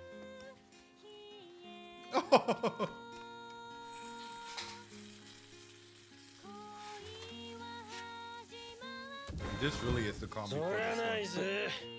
今さら都合が良すぎるんじゃねえか。What? What? What? What? Hold on. Dude said trauma time. Bro, what the fuck? Paul? He got isekai into this world too. Oh no. 親父殿。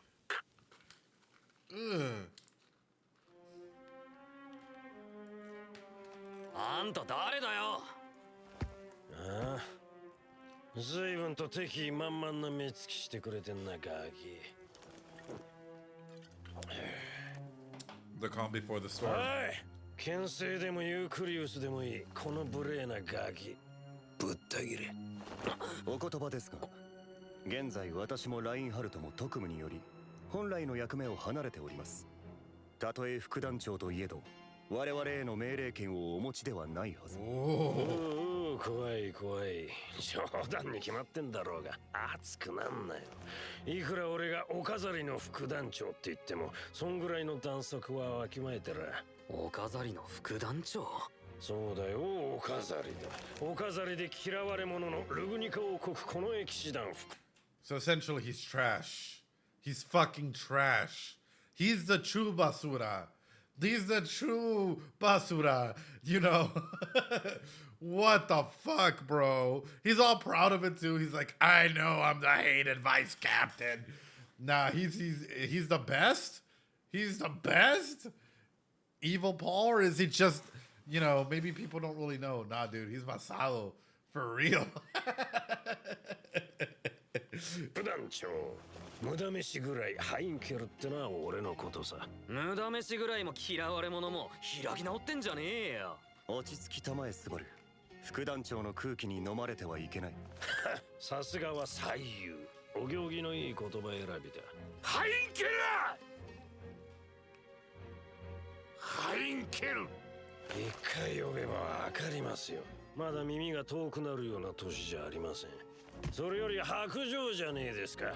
白芸討伐のお祝い、俺からも述べさせてもらいたかったってのに。なあ、親父殿。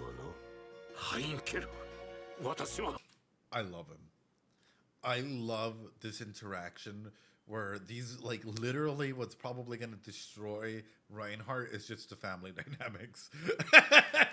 And what trauma usually creates trash people like him? Honestly, a variety of trauma. There's a lot of individuals who, when something bad happens to them, they start centralizing everything, so everything becomes about them, right? So it can become a pretty narcissistic version of trauma, where trauma indicates that you have to be at the center of everything in order to be loved, in order to be cared about. And if people can't necessarily meet that requirement, then they're trash, right? So you can take on a perspective like that. You know, home life trauma, mom and dad weren't paying attention to him. Later life trauma, wife passes away. You have 1,001 little, or partner passes away. 1,001 little things that can lead to an individual becoming a dick, right? Of the whole, I mean, he lost his mother and his son, right? The Estrella family dynamic is one of the favorite parts of the series. And that's what I'm saying. Like, the Estrella dynamics, the family dynamics of the Estrella family is probably going to be the end of it, right? At the end. So, okay, hold on. Let's take this aspect of what, like, the Sword Saint Master, the Sword Master or whatnot, that Reinhardt currently is, right? If we were to track that down all the way to the beginning, because that's a weight of Sword Saint, yes. The Sword Saint title that Reinhardt currently has, if we were to track that down, because that's a huge weight to have, all the way to the very beginning, all the way to the first Sword Saint Master, what caused him to become a Sword Saint Master? What caused them to become that? And if they were here today, what difference would that make to the Estrella family? Like, let's say that for some reason Reinhardt was able to go ahead and, like, travel through time and interact with, like, you know, those that came before. What would happen in that environment? I think it's a blessing. You think it's a blessing? Because a blessing and a curse can be two sides of the same coin, right? Anyway, sorry. ラインハルト、お前もそうだろ？お前も親父殿のおかげで肩の荷が下りただろう。なんせ、お前が死なせた先代様の敵討ちをしていただいたんだからな。What the fuck? やめろ、ハインケル! After you killed her? What the fuck? Oh shit. Okay, so then there was some fucking trauma there. There was some fucking trauma located in all of this. So if he's a dick like this, couldn't this mean that he thought that he would eventually, or that he had rights to something, or he would eventually end up to this? Step back to see it all, right? Ooh. Ooh. お前は、お前というやつは、どこまで? Yeah, Sword Saint skipped him. 事なんてやめてくれよ、親父殿。あんたにだけは俺を非難する資格はねえ。先代を殺したと最初にラインハルトをなじったのは他でもないあんたなんだからな。都合が悪くなればだんまりか。それじゃ仲直りだってできるはずがねえ。そんな都合がいいことテレシア・ヴァン・アストレアが許すかよ。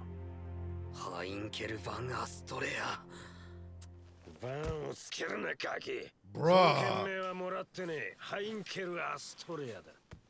それであなたは何をしにここに来たの？エミリア。これはあなたがエミリア。 So he comes in, he stirs shit, right? Facing opposite directions after just coming together almost immediately. And that's what I'm saying is the cinematography in the show is fucking beautiful, right? From facing one another to sitting right next to one another to all of a sudden facing opposite directions once again. One man comes in and destroys the dynamic that they were starting to rebuild. Incredible. Absolutely fucking incredible. And incredible because shit like this happens every day in life, right? Where you're trying to get along with someone and someone might just come in, burst in through the fucking doors and start shit. 何でも勝ち目のない戦いに担ぎ出されたハンマのお姫様だ。あなたが私をどう思っているか、今はその話はしていないわ。私が聞きたいのは一つだけ。あなたは何をしにここに来たの？ Damn. 聞いてた話と違うじゃねえかよ。ちゃんと答えて。自信満々に乗り込んできた割にはずいぶんかっこ悪いな、おい。どんな面白い話が聞けるんかって楽しみにしとったのに。無粋な殿方にはお帰りいただきたいものですね。お気は済みましたか、副団長。他に要件がないのであれば、この場は辞していただくのがお互いのためかと存じます。Wait, mommy? Wait, mommy, wait. Hold on, mom? Mommy? Hold on. Hold on. Oh, fuck. I got excited. その必要はないぞ、ボンコツ。遅いじゃねえか。いつまでも来ねえから肝を冷やしたぜ、プリシラ城。さえずるな。久しい顔ぶれよな。随分と慣れ合っていたと見えるが。プリシラ、そいつを連れてきたのはお前なのか？誰じゃ貴様は。覚えてないのかよ。姫さんよ、いくらなんでも。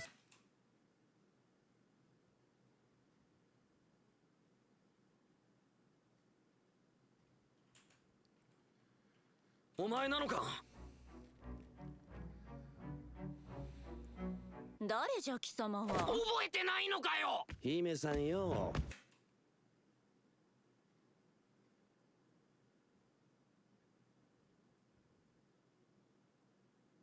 He's a little more built too, yeah.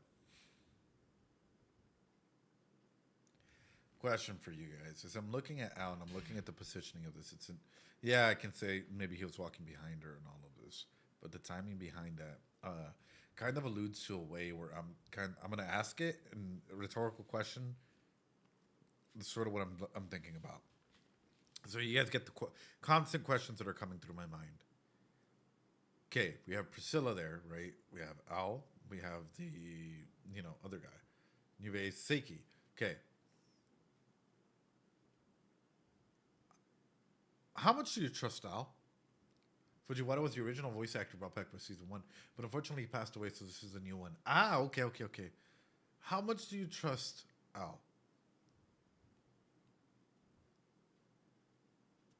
You trust your life on Al. I would trust Al with my life.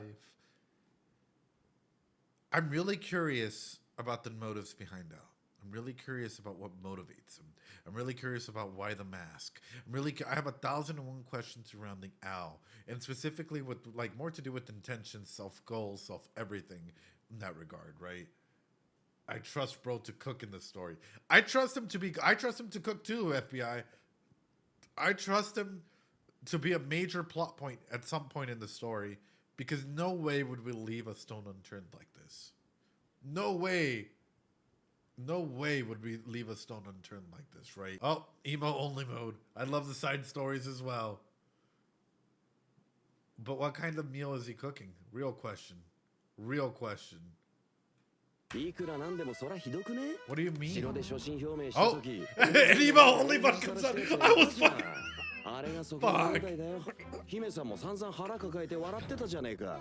記憶にない。そもわらわが腹を抱えて笑うような品のないことがあるものか。勝手なことを言うでないある。だ。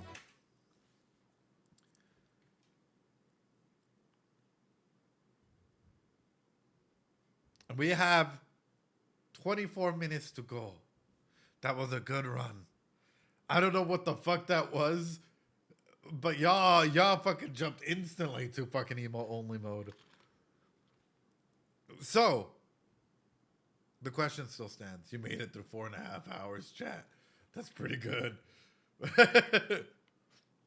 Thank you so much for following. Hey, Bibo. I'm impressed, chat. Oh no, the mods.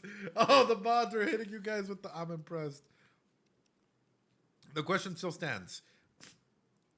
How much can you trust someone who you don't know their true motives at any given point, right?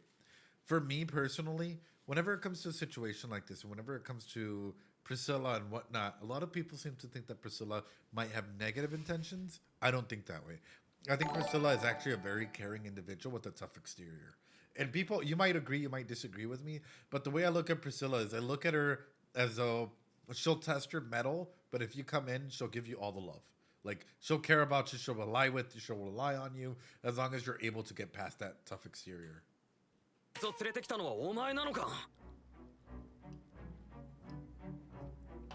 are you? 覚えてないのかよ。姫さんよ、いくらなんでもそらひどくね。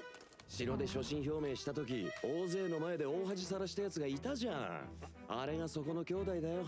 姫さんも散々腹抱えて笑ってたじゃねえか。記憶にない。そもわらわが腹を抱えて笑うような品のないことがあるものか。勝手なことを言うでないある。だってよ兄弟、悪いが力不足だった。お前、もうちょっと1年間で発言力増やしておけよ。また頑張って1から好感度上げてくれや。それで質問の答えは、このポンコツを連れ出したのがわらわかどうかならばその考えは正しい。その通りよ。これはわらわが呼びつけこの場に連れ出した。何のために。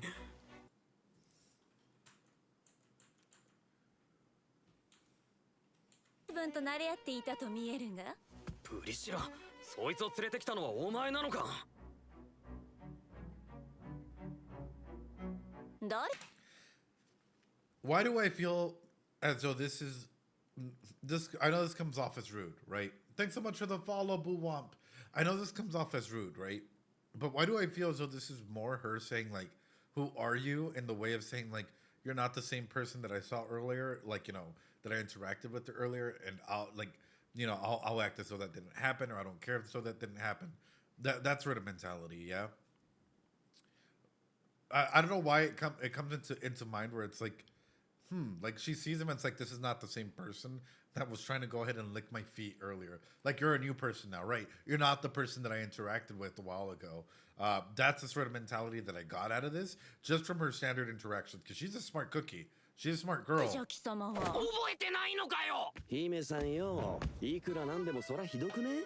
城で初心表明した時、大勢の前で大恥さらしたやつがいたじゃん。あれがそこの兄弟だよ。姫さんも散々腹抱えて笑ってたじゃねえか。記憶にない。そうもわらわが腹を抱えて笑うような品のないことがあるものか。勝手なことを言うでないある。だってよ兄弟、悪いが力不足だった。お前、もうちょっと1年間で発言力増やしておけよ。また頑張って一から好感度上げてくれや。質問の答えはこのポンコツを連れ出したのがわらわかどうかならばその考えは正しい。その通りよ。これはわらわが呼びつけこの場に連れ出した。何のために？強いて言えばそれが面白そうだと思ったからじゃ。Question for you guys. Wouldn't the Council of Wise Men think that this is an absolutely horrible idea? To have all of the royal selection candidates at one place, at one spot, at one time? Wouldn't they do something like a designated survivor in situations or terms like this? Or like, you know, someone overseas? Because what if something were to happen to all of them, right? Oh, Kraith is banned. Kraith just came in and banned another person. Damn, Kraith, I don't know who you're taking out, but you're taking people out. Like, that's sort of where my mind goes into. It's like, if something major were to happen that were to take out everyone, right? Everyone. Then that's like a big oversight on their spot, right? Because there has to be someone that's able to go and get chosen. Putting them all together at a random city, at a random event, at a random whatever, is costly. It can cost a lot. Sorry, chat. Sorry. Will you guys behave? Will you guys behave if we go back to normal, chat? Doritos in the chat if yes. There you guys go. Slow mode activated. And we are free. Okay, there we go. Oh, shit. That's better. Sorry, chat. Apologies to everyone that's here that just came in. When people try and spoil shit, mods will catch it and they will ban you, you know. You guys did absolutely amazing for the first hour, but it looks like somebody totally tried to, you know, troll and do whatever. That's not okay. That's not cool. Luckily, I didn't really fully capped it. My brain's like, what? Chat, it's free. Pyro the Peacock. I know. Yeah. Unfortunately, stuff like that has to happen. Some people try and be dicks about it. And some people really just try to do it out of like a negative aspect of things. And that's not okay. That's not cool. Some people do it unknowingly. And that's, you know, if that happens, put in an unban request and be like, hey, I fucked up. I'm sorry. I wasn't trying to spoil. I got overexcited, whatever, right? But if you're purposely trying to do that, that's not okay. That's not cool, man. Anyway, let's keep going. Gaslight, girl, keep. R&D. Do you want us to check mod? Yeah, if you guys see any spoilers, if you guys see any spoilers, please let the mods know. Like, highlight it. You know, yell at the mods, ping the mods. I really wish that there was like an @mods. Oh wait, there is, right? No, @mods or @something. I think that would be wonderful. Anyway, let's keep going. 歪んだ家族模様とそれをブサイクに取り合わせる無粋。そんな醜悪な演目を平然と回せるわけにはいくまい。故に台本を書き換えた見物であったろ。プリスラー！やめろ兄弟。ここで俺らがやり合っても益がねえ。ふざけるな！だったら心はいくらでも傷つけていいっていうのかよ。スバル。I think she might have had different intents. Oh, Beako. うちあんた様にだけは今日のこと伝えんかったはずやけど。Beako. ネギツネ。何事も誰ぞの耳に入れば類敵のように染み出すことは避けられん。おっさん、ラインハルトの親父だろ。ほう、たかだか貧民街の小娘風情がわらわに何事か意見すると人事ってわけにはいかねえかな。I loved what Becco did right there. She grounded him. There are a lot of people out there, right? There are a lot of people out there who can ground us, who can bring us back to reality, who can stop us from fully exploding out our emotions or whatever might be happening. I absolutely adore the fact that Becco just did this. And even more so that she did it without like fully trying to go. Priscilla just seems upset that she didn't get invited to the party. Honestly, Vaddie, at this point, right? At this point. But that's what I'm saying is I'm legitimately falling in love with these characters. It's her party now. I'm falling in love with these characters. I'm falling in love with Subaru. I'm falling in love with Beako specifically, showing as much as she cares about him, right? And sort of everything that she's doing in that. Whew. The characters are amazing, right? Anyway. なんせアストレア家の家督はラインハルトのもんじゃねえ。私らの生命線ってやつはそのおっさんが握ってやがんだからよ。やっとそこに頭が追いついたか。つまりそういうこった。アストレア家の家督は俺が握ってる。俺はそれをラインハルトへ譲ったつもりも譲るつもりももう。Wow. Wow. フェルト様、僕はラインハルト、黙って堂々とした面してろ。はい。なんて言ったところでお前の危機感は正解だぜ、ラインハルトのご主人様よ。アストレア家は俺のもんだ。そして俺はお前を支持しない。俺が支持するのは。これポンコツ。ああ、なんだプリシラ嬢。今俺は大事な話を。うるさい。Mommy, oh my god. Oh my god. Oh my god, bro. Oh fuck. I think I just oh fuck. Dude, just the immediate brother, the immediate aspect of hey, like shut up, like stop. Like Mods when told me. 俺が指示するのは。これポンコツ。ああ、なんだプリシラ嬢。今俺は大事な話を。うるさい。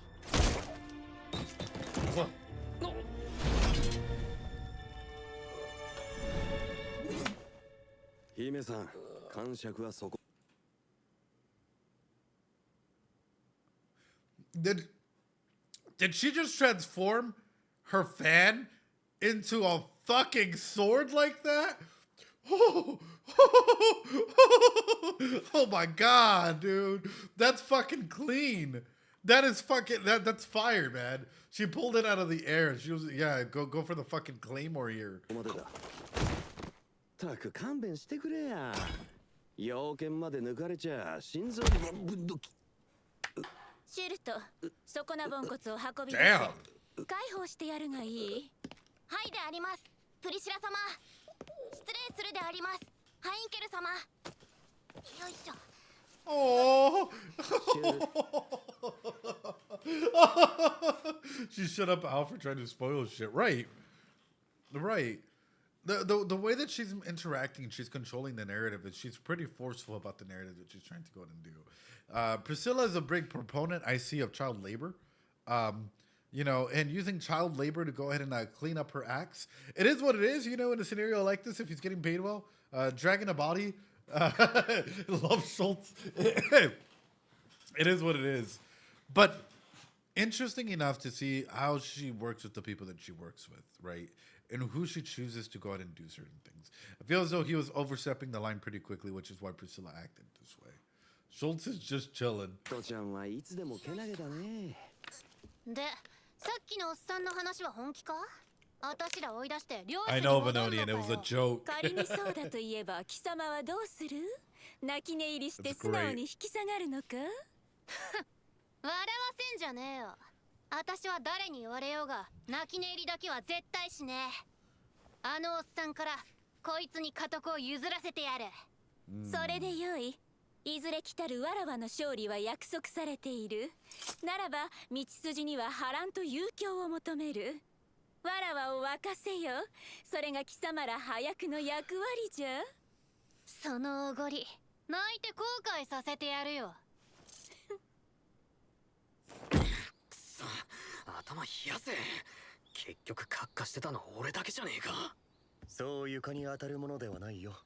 宿のものを困らせること。Great aspect, though. Great format of control. Everyone else has a good emotional regulation aspect, and they know how to go and keep a mask, right? Because of societal standards, because of 1,001 other things. They know how to regulate their emotions better than Subaru. However, Subaru has great friends. Subaru has great friends. I'm going to highlight this. Boom! All of a sudden, right now, right here, right now, you blink and you're in Mexico. And right in the middle of nowhere in Mexico, right? How's your emotional regulation?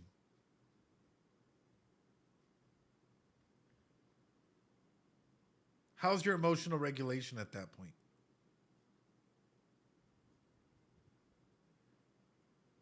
Ah, cabrón. Damn, those gummies were wild.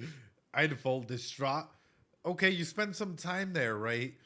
Culture might be a little different. Whatnot might be a little different. You spend some time there, but compared to everyone else, are you going to be at the same emotional level? But I'm already in the middle. Fine, boom. For those of you that are in Mexico, you're in the middle of Japan during like a highlight or work period. Companies crashing, whatnot. Anyway, boom. You're in this random country. Yes, let's say some time passes. Would you still regulate to the same level as your peers? Would your peers see you as the same, or would they be like, you're a little different?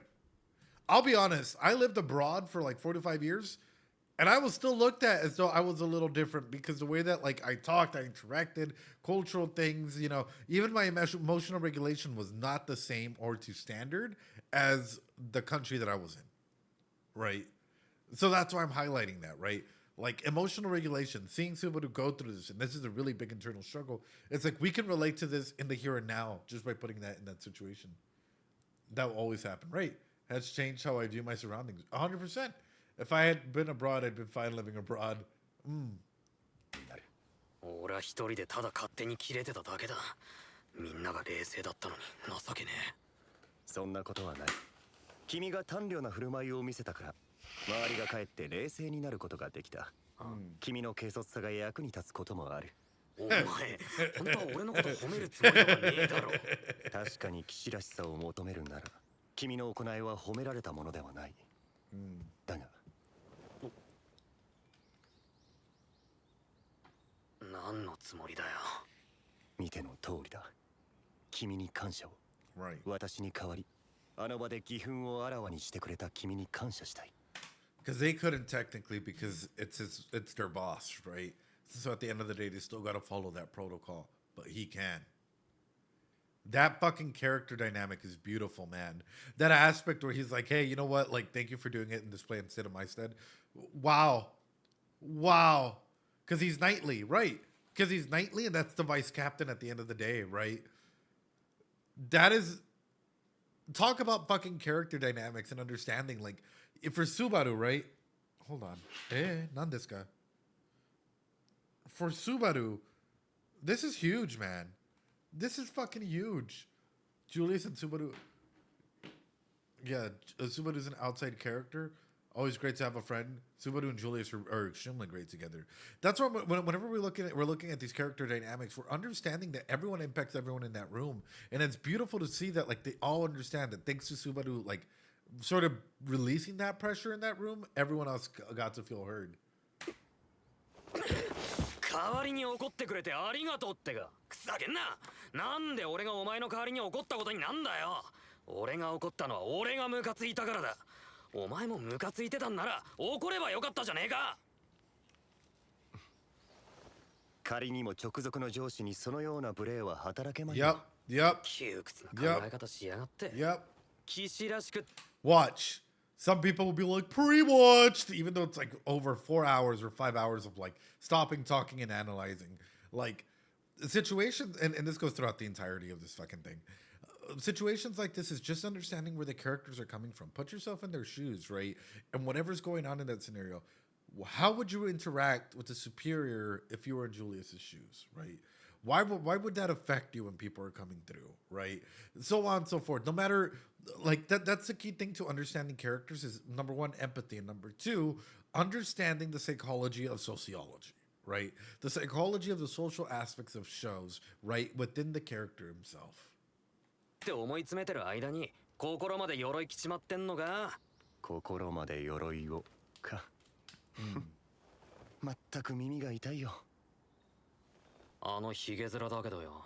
まさか牽制の父親だってことを傘に着てやがるんじゃねえだろうな。それもなくはない。だが最大の理由は副団長ではなくラインハルトにある。アストレア家と言うべきかもしれないが、あの方はビルヘルム様のご子息にしてアストレア家の現当主だ。そんな人物を冷遇し、王国に範囲を持たれればどうなる？ Right. ハインケルが王国に反抗する気になったら、牽制一家が敵に回りかねないってか。そりゃつまり王国がラインハルトもウィルヘルムさんも信じてないってことじゃねえか。15年前、王族の一人が何者かに誘拐される事件があった。それがどうした？当時、ビルヘルム様はこの騎士団の団長で、そのさらわれた王族の捜索の責任者でもあった。先代の牽制様を加えた白芸討伐は、ビルヘルム様が捜索のために王都を離れている間に行われたんだ。事件のせいで奥さんの死に目に会えなかった。だからあの人が逆恨みしてるってか。あの人がそんな人じゃないって、どうしてみんなわからねえんだよ。すまない。このような話を心の準備もなしに聞かせるべきではなかった。お前がラインハルトを心配してるのもわかるよ。だからカッとなって当然だし、それがおかしいとも思わねえ。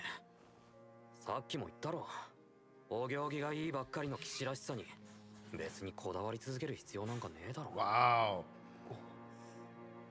鎧脱いで有利になってみるのも悪くない。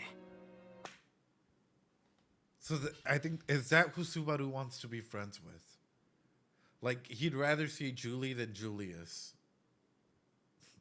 Julius, the Knights of Knights, is cool and all, but I'd rather interact with Julie. You know. Bruh.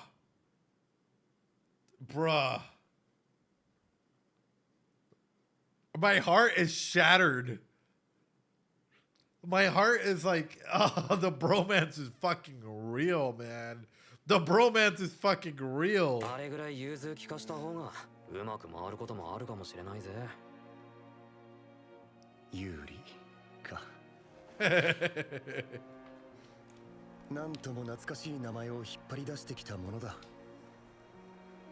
有利として見上げる空は、浴びる風はこんな気分だったか。あ？思えばあの時も空の色は普段と違って見えた。わけわかんねえ。気取るなキゼロ。Yeah. ねえスバル、庭でユリウスとすごく仲良さそうに何を話してたの？ Super friendly chat.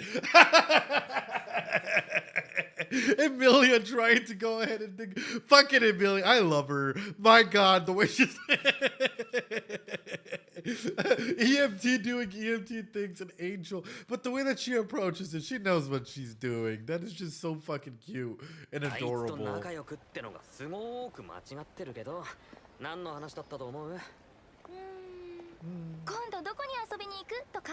学校の友達？お互い敵情視察ってなもんだよ。あとはちょっとした世間話とかしたぐらい。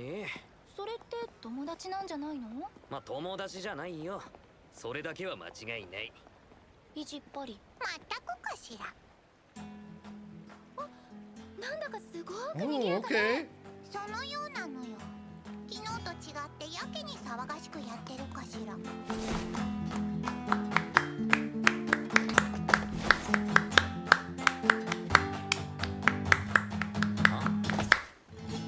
Hey!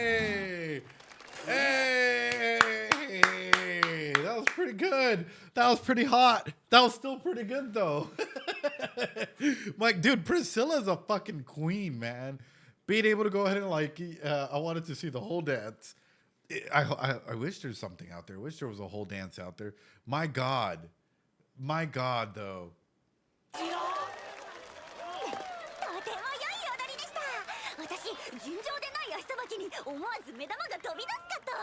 貴様こそなかなかにわらわを興じさせる歌と演奏じゃ。詩人の芸事でこれほど興が乗ったのは久方ぶりよ。大義であった。 Wait for the director's cut. おやおやおやや、そこにいるのは夏木様とエミリア様、それに幼女様では。昨日は慌ただしくなって約束もできなかったけど。 Interesting how she puts up her fan as well, right? So her being, is she masking her personality into this tough personality like this as well? Because showcasing that she is human and that she can have fun and that she can dance and she can do all of these certain things is a defense mechanism in a way, because she doesn't want to go ahead and be seen as vulnerable and weak. I.e., let me go ahead and put up my fan because it serves as an aspect to go ahead and control my emotions, my whatever, right? So for example, yes, I do have allergies right now, but something that you guys might not know of is, for the longest time as a kid, and because I didn't really have good insurance growing up, I always had allergies to the point where it, like, every single day I would carry paper with me, right?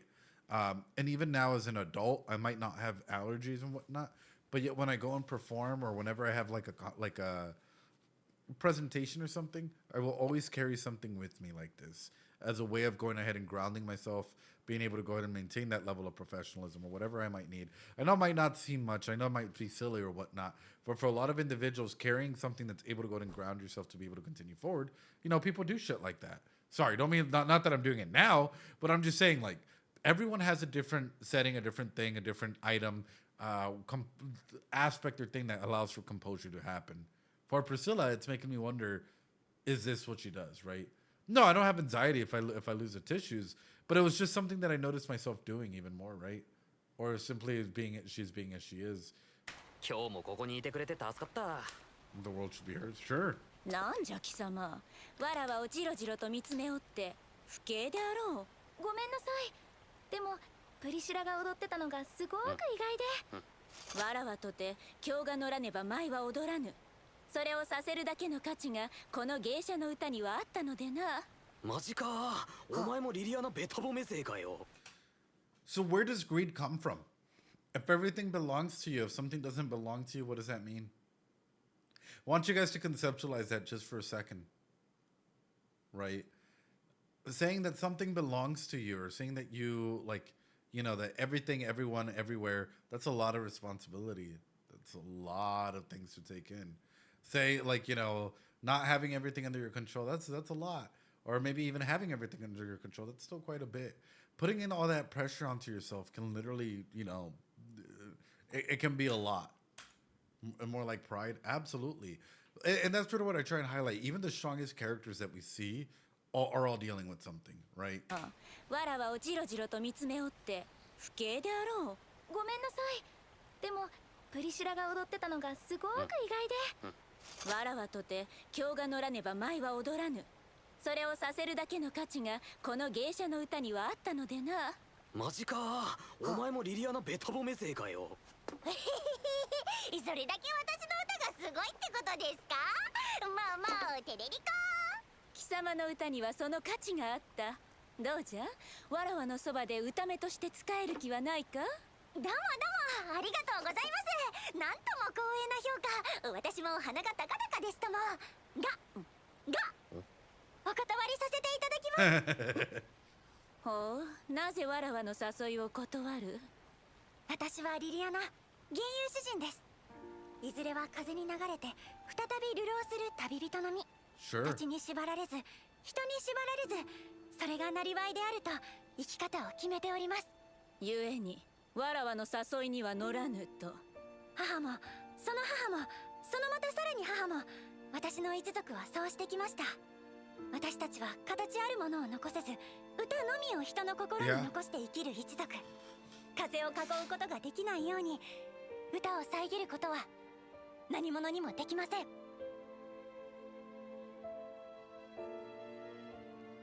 プリシよい、その真に見事である。許せ、無粋はわらわの方であった。Interesting, isn't it? You couldn't see her entire mouth until that one point. You couldn't see Priscilla's mouth. And that's what I'm saying. Whenever we're talking about Priscilla, right? Blocked. She was kind of giving a half smile, right? But nonetheless, like, quite literally, it's, well, I mean, there.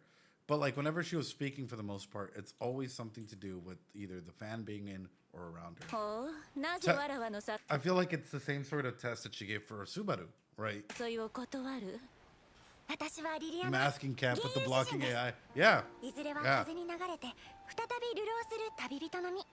土地に縛られず、人に縛られず、それがなりわいであると生き方を決めております。ゆえに、わらわの誘いには乗らぬと。母も、その母も、そのまたさらに母も、私の一族はそうしてきました。私たちは形あるものを残せず、歌のみを人の心に残して生きる一族。風を囲うことができないように、歌を遮ることは何者にもできません。Wow. That's still really fucking impactful. Oh my god. その真に見事である。許せ、無粋はわらわの方であった。いいえ、そんなことは私の方こそ申し訳ないですよ。なんじゃボンプ。いや、驚いてんだよ。俺はてっきり誘いを断ったリリアナを真っ二つにするもんだとビビってたのに。私もちょっと意外だったかも。Even Amelia? 欲しいものは何でも手元に置いておきたがる人なのかなって思ってたから。この世のすべてはわらわのものよ。ならば、美しいもの、気高いもの、価値あるすべてを手元に置いて鑑賞する必要なぞない。この世のすべてがわらわの庭なれば、さえずる小鳥がどこで歌うかなど問題ではない。But what happens in a situation where people use that against you? She's cooking hard, right? If the entire world is your garden, that's wonderful. But what if there's snakes in this garden? It's a very beautiful line. It's a very powerful line. And the way that she does it, as I mentioned, she can present as a wall, but deep inside, I feel that's what the sword is for. And already attacking ourselves. No, I love Priscilla. You guys should already know Priscilla's you know, a snake pulls out sword. But in a series of events like this, right? I guess what would be the saddest thing for her to do is not being able to enjoy the fruits of your own labor. If everything in the world is yours and you're starting to create something that's beautiful, wouldn't it be sad if you wouldn't be able to go and see everything?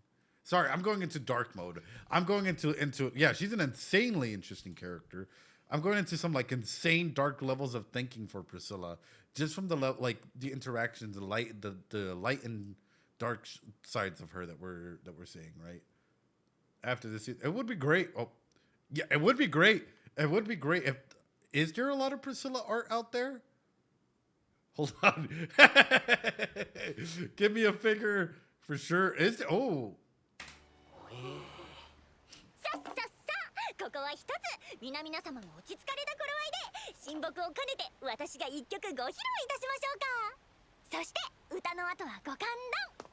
夏希様はその時間に向けておやつなんて準備されるのが良いと思いませんか？ No. そして歌の後はご歓談。夏希様はその時間に向けておやつなんて準備されるのが良いと思いませんか？ 入って言わないと進まないタイプの茶碗選択肢。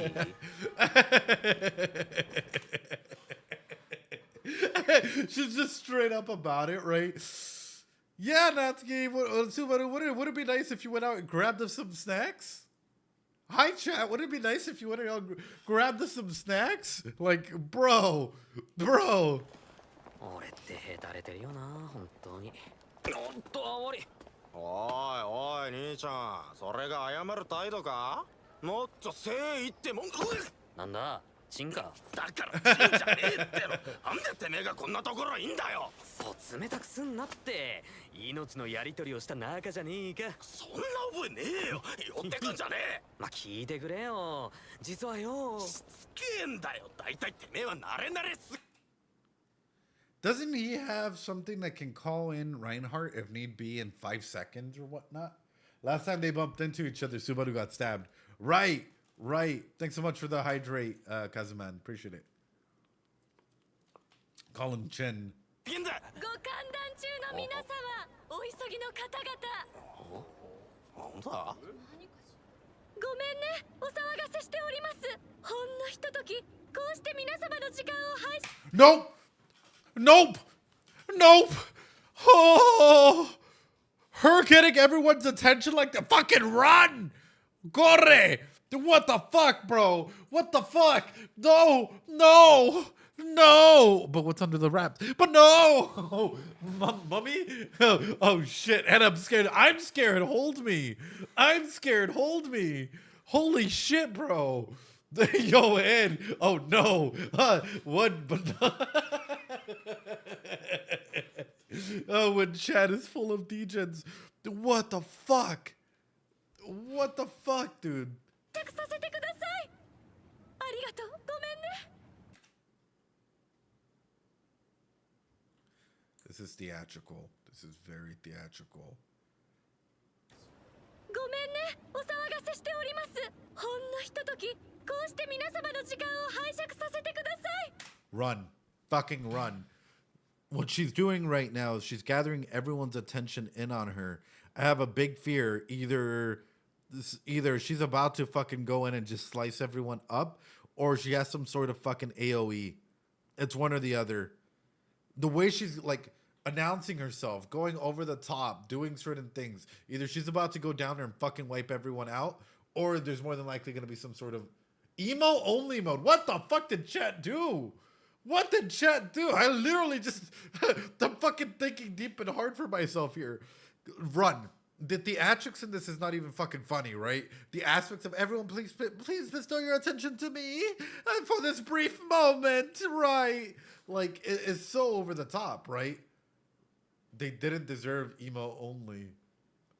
What the fuck? What happened? Why'd you guys get on emo only? I bring you back, chat. Ganza, welcome on in. What happened? Anyway. ありがとう。ごめんね。私は魔女教滞在司教フンド担当。シリウス・ロマネ・コンティ。You were married? His sister? What the fuck? Wait, but those eyes! Romani Conti? What the fuck? Pierogi's got laid? Is that his what? The eyes, the hair, what the fuck, bro? As long as you don't say this. と申します。今なんて言った？冗談だろ、魔女教なんて。おい、聞こえたかよ。ああ、冗談にしちゃ笑えねえ。はい、そこまで。皆さんが静かになるまで35秒かかりました。でも静かになってくれてありがとう。ごめんね。私はとても喜ばしいです。それとそこのあなたとあなた、そしてそちらのお兄さんたち、ごめんね。そんなに怒らないで。皆さんの大切な時間をいただくことを私はとても申し訳ない。 So then she's picking up on their emotions. Does her powers or somewhat have to do something with emotion-based responses or empathizing in a negative sense, like dark empathy in some way, shape, or form? Her being able to go ahead and like zone in on people's emotions and being able to go ahead and be like, hey, like you, I'm sorry to have taken up your precious time. You, that's anger. You, that's whatever, right? Looking at this scenario, looking at the way that she's like, you know, grand casting sort of like everyone and everything in this thing, it's making me wonder fucking hard. Is this like a resonance? Like, oh my god, the greatest fear. I'm an empath IRL. Being a great public speaker, getting everyone in and yet being able to go and tell how they feel, right? And whatnot. Something's about to fucking happen. And her gathering people like this, that's wild. That's wild. Fuck.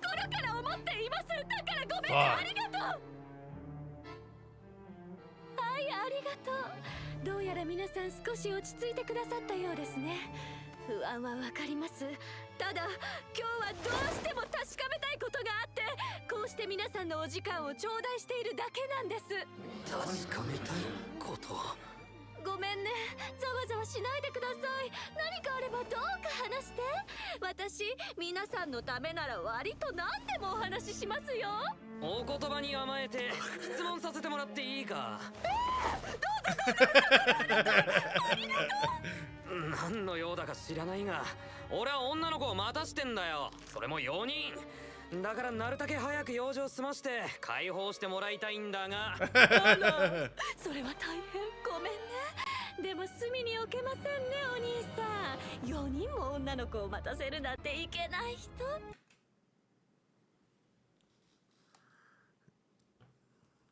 The way she's playing with them. The way she's playing with them. My God. My God.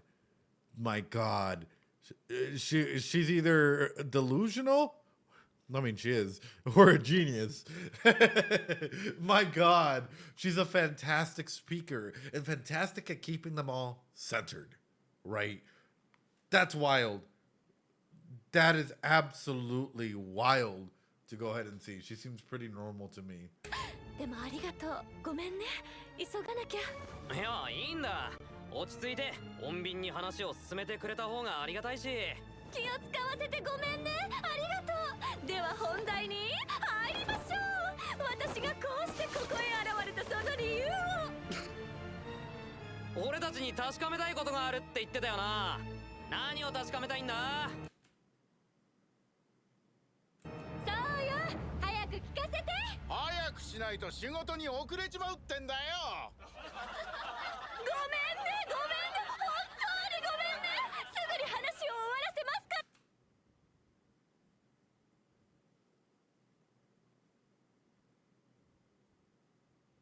Chat, everyone in chat right now. Everyone in chat, I want you guys to tap out. Ha ha ha. Ha ha ha. Everyone in chat. Ha ha ha ha ha. I'm doing the final.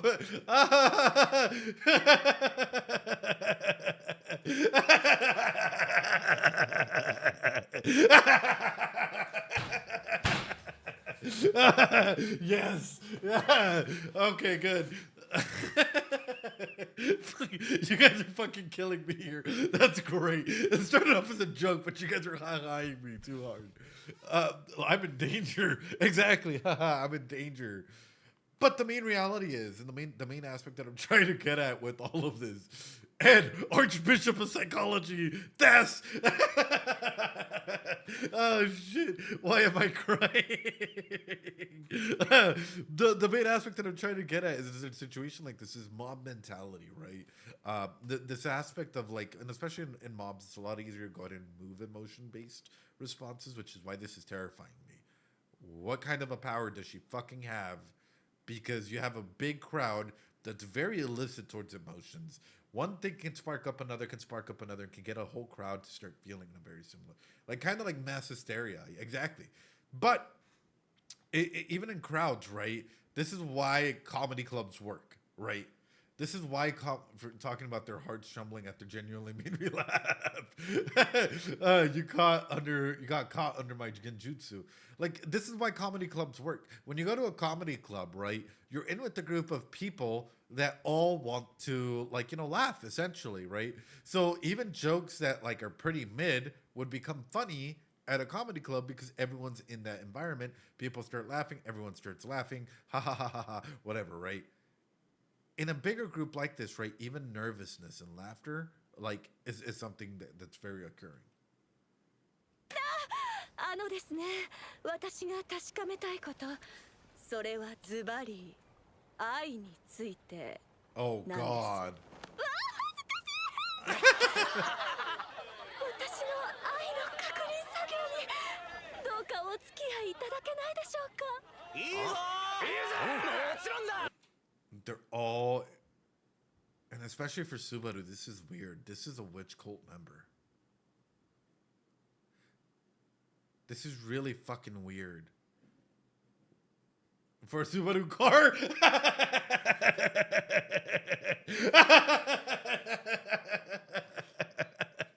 Good thing Metal Geese is dead. Oh no. Fuck, dude. So that's the main regard, right?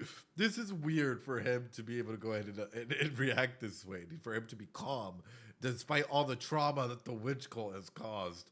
Subaru telescope. Subaru telescope. Subaru. Anyway. Ah.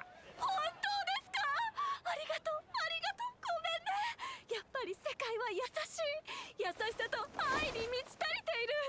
それを実感するたび、私は感謝をしたくなるんです。I do wonder how many first-time like reactors, hold on, like anime reactors or whatnot, are taking this and thinking that this is normal. How many people like probably took this and weren't questioning this scene, that didn't read the novels beforehand? Because I'm looking at this and this is like unnerving. Like, this is extremely unnerving. 許し合うこと、譲り合うことができる。だから私はありがとう、ごめんなさいを重ねるんです。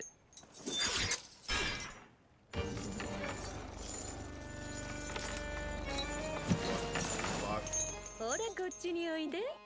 ずっと待たせてしまってごめんね。窮屈でごめんね。でも男の子だからそんなに泣いちゃいけませんよ。What the fuck? What the fuck? What the fuck? Hey, yo! No, why are you guys laughing? Why are you guys laughing? Look at the ears. They're elf ears. Oh shit! Why are you guys laughing? She's so funny. What? Dude, I am so unnerved by this. This is fucking wild. And also, is this Fortuna? Oh, Fortuna. A piñata.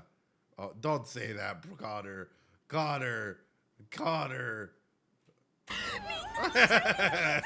A piñata.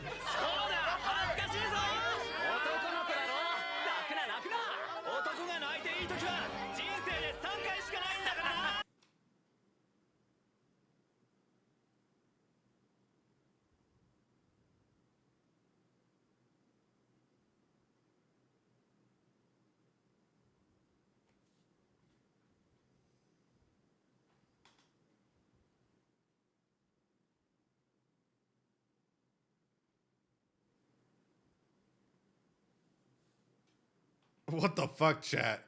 Chat. Hide the Pain Herald is coming in through. What the fuck are we watching? Chat. No. And there's that fucking content creator, streamer person that was like, it's the team. It's not team. It was boring. Dude, what the fuck, bro? What the fuck? Come on, Ed, it's hilarious. Peak comedy. 確かに今は萎縮してしまっていますが、この子はとても勇気のある子なんです。彼の名前はルスベル・カラード君。Way to make us connect with them even more. Oh my god. Oh my god. And we are all laughing now. So surface level, right? The fact that like someone's going through this. So does this mean the show's so boring? Yeah, no, what the fuck? Guys, let me know when you're back from the ads so I can keep playing. I'm gonna rewind it just a little bit. Apologies. I just want to make sure that there are no ads. I know I've kept the ads to a minimum of like 20 seconds, 30 seconds of that, because that's the minimum that Twitch allows me, but still I'm trying to make sure that y'all are good. Alright, good. Good, backing it up.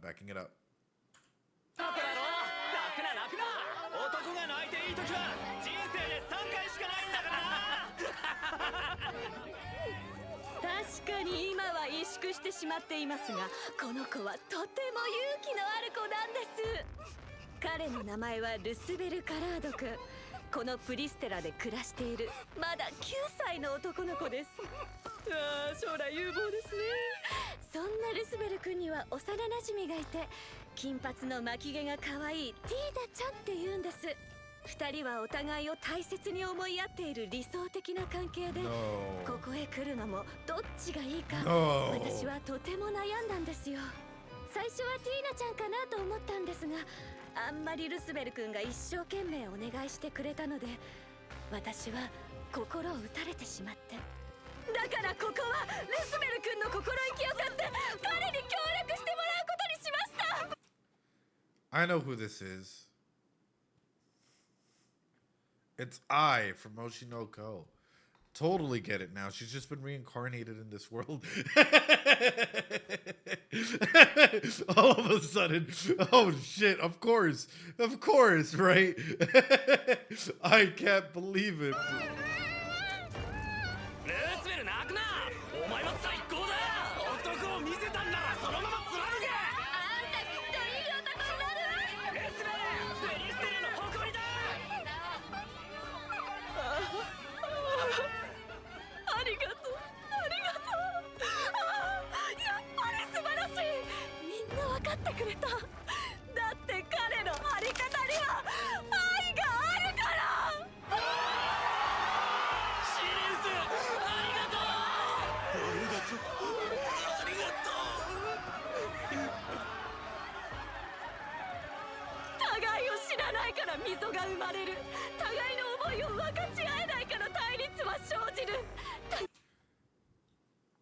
It's an AoE. It's an AoE.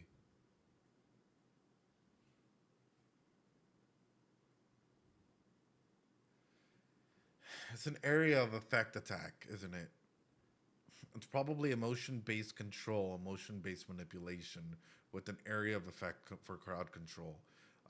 What could make this truly fucking terrifying is if you're able to go ahead and, you know, hyperfixate the brain or something to neural circuit, or like it wouldn't even be mass hypnosis, right? Oh my god. And chat has been affected by fucking Sirius. Oh no. Oh no. 愛が違うと諦めるから絆は生まれない。今皆さんの心はどうですか？そんなことはねえ。ああ、俺たちは誰一人諦めない。心は一つだ。ありがとう、ありがとう。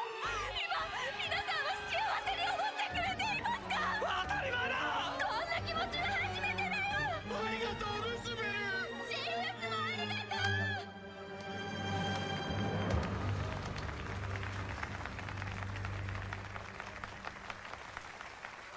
What the fuck? あ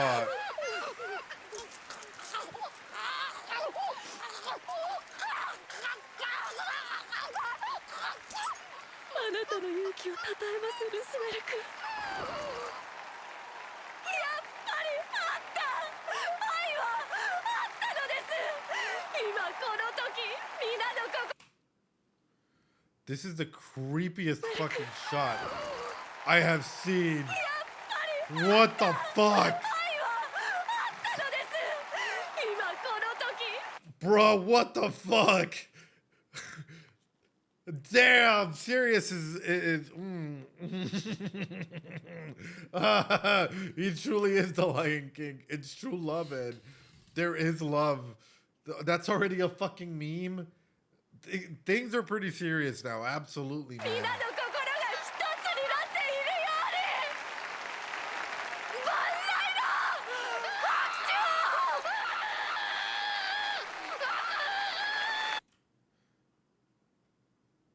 Wow. Wow. Wow.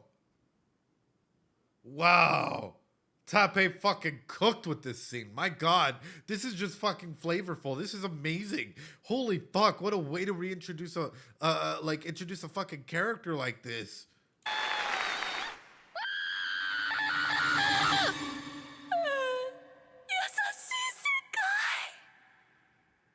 Ooh. Ooh. It was an AoE. Holy fuck. Holy fuck, bro. And Subaru hadn't even died in what, like a year? And broad daylight too. He hadn't even died in a year, man. New fucking, that's crazy. That's fucking crazy, man. That's some insane. Hey, y'all feeling all right? That's some personal best. Unlock nuke. Oh no. Oh no. She got that fucking death streak on COD. Dude, that's insane. That is absolutely insane. What a way to introduce. What a way to introduce. そして歌の後はご歓談。夏希様はその時間に向けておやつなんて準備されるのが良いと思い。 Oh, thank God. At least the fucking save point was right there. At least the save point was right there. But holy shit. Here's a take. Here's a hot fucking take. Here's a hot take. Here's a hot take.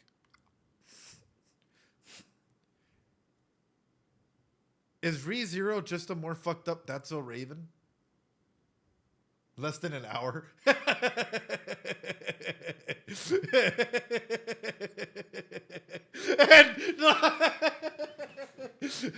Hold on, let me stare and go into the future for a bit. That's so fucked up. Oh my God, dude.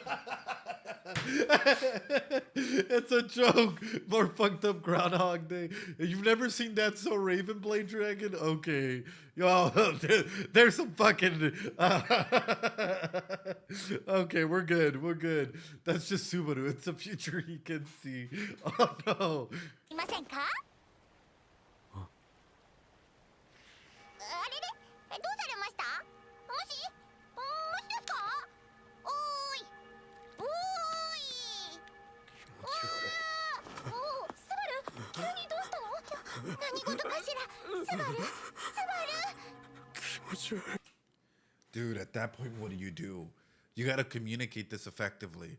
Something's about to go down, but even then, I'm pretty sure they've already infiltrated this fucking city. What has Anastasia done? What has Anastasia done? What the fuck has she done, chat? I'm being 100% real with you. What has Anastasia done?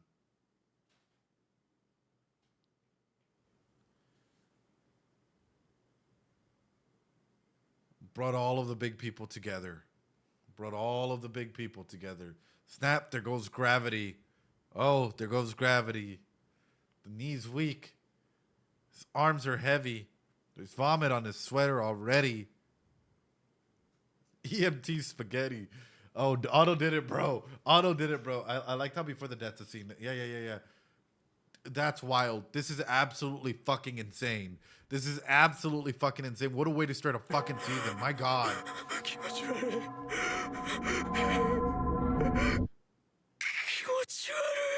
Theatrical malice too. No way. Holy shit. Holy shit.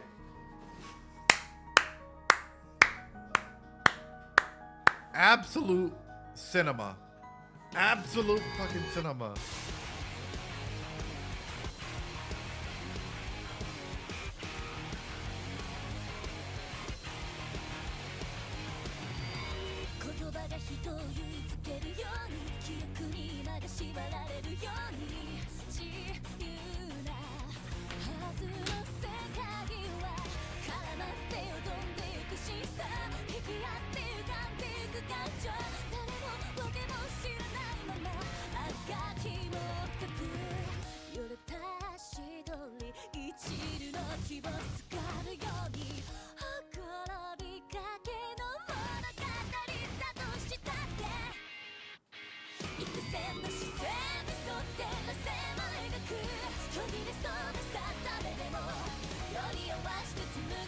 Fucking banger, bro.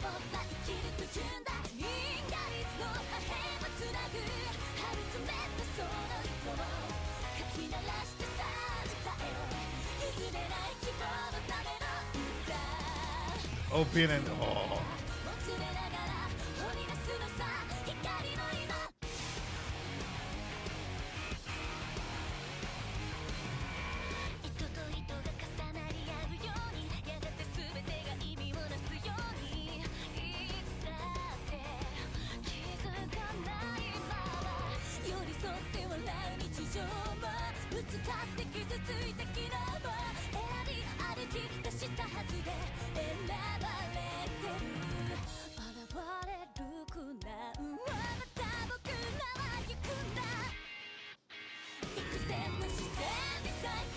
Great for you to be here, man. Appreciate you.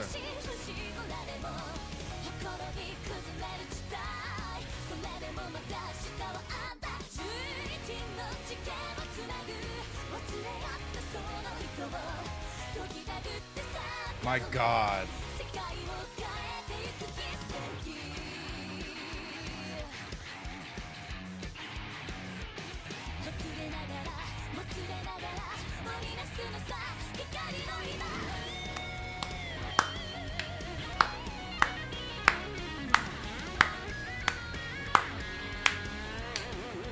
Talk about a start to a fucking season, man. Talk about that's a really good it's a really good episode, FBI. A really, really fucking good episode. My God.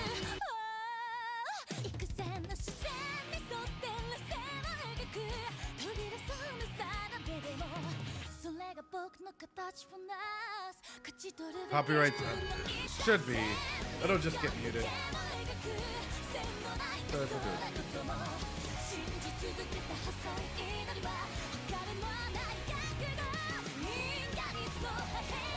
You think somebody was more sick of him dying from the kid dying? Yeah. Yeah.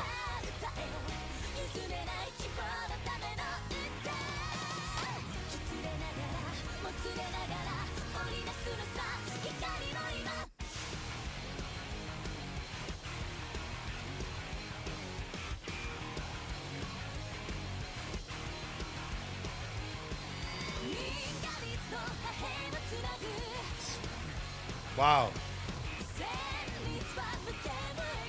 Wow.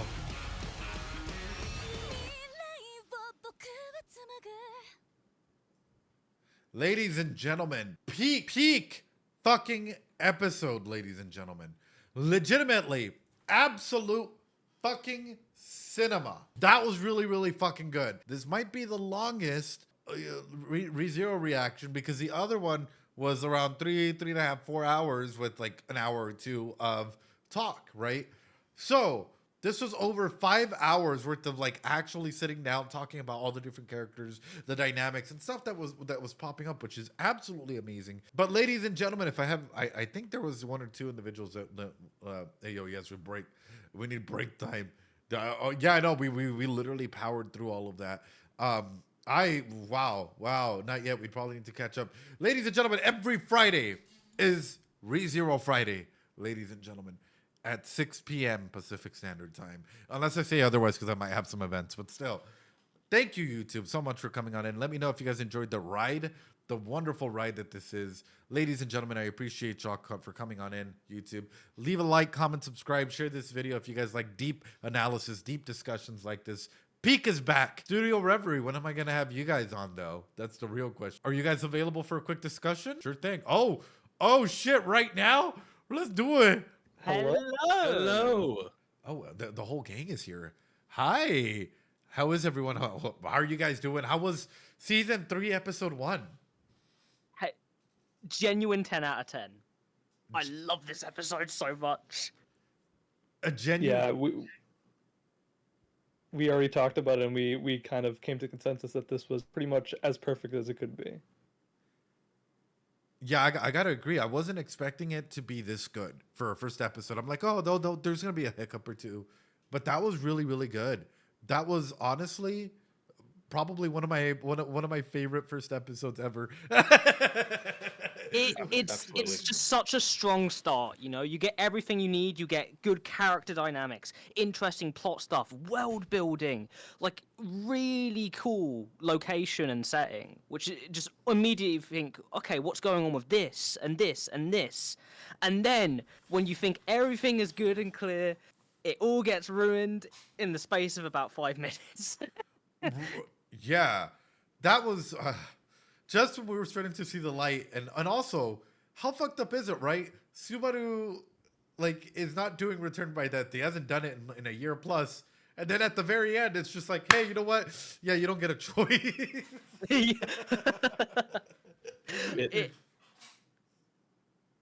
Yeah, like Regulus Corny says there, it's a reality check. He's made it a year, but they haven't really done anything. He's been sitting there training in a secret facility for a year, hiding out, not making any moves on Amelia or making any progress towards Rem. And as soon as things get involved again, 2 days in, not even, and he's dead again. And he's not prepared for it at all. Yeah, his will is pretty much taken from him, as you could see, and it's just like you're forced to experience all these feelings that you didn't want to experience, and yeah, it's pretty gruesome. Well, and that's why, I don't know, for me, it was a really, really nice setup episode. Really fantastic way of bringing everything together and recapping dynamics, recapping scenarios. Because there's a lot of people that, might have seen season 1, season 2 a long time ago. And now that they're coming through and here's season 3, wait a minute, here's what you guys need to catch up on. And here's a nice way to introduce you to all the characters. Yeah, it's great because from an adaptation standpoint, like I'm a web novel reader, I'm not a light novel reader, but from what I understand, they condensed the adaptation of this particular novel volume into this 1.5 hour episode so well. They condensed important character dynamics and information you needed to know in a really nice way so that it wasn't dragging too long. There were no pacing issues in this episode for me whatsoever. Structured so well. And you get the information you need, you get the recaps you need. You don't even need to really watch a recap to watch this. You get the information you need. It's fed to you. Right. Well, and that's what I was saying, is it was nice because all of the characters that are probably going to be important have been reintroduced, and you already know what's happening behind them. Right. Yeah. Julius, Julie, we have the whole Garth thing. Like, all the characters have something that we can lean back on and be like, okay, there's all this that we also have to take into consideration for these characters going forward. I thought that was a nice touch. I don't know if this is how they did it in the novels, but I was just like, hey, that's really nice as a viewer that may not have like been so intent on the show, coming into this and being like, hey, okay, I remember all of these characters and here's their backstory, and now we can go on. Yeah, it does a really good job of reintroducing not only who they are and what their struggles are, but then bringing that to light within the episode. Every single character gets at least a brief moment in the spotlight to show their dynamic.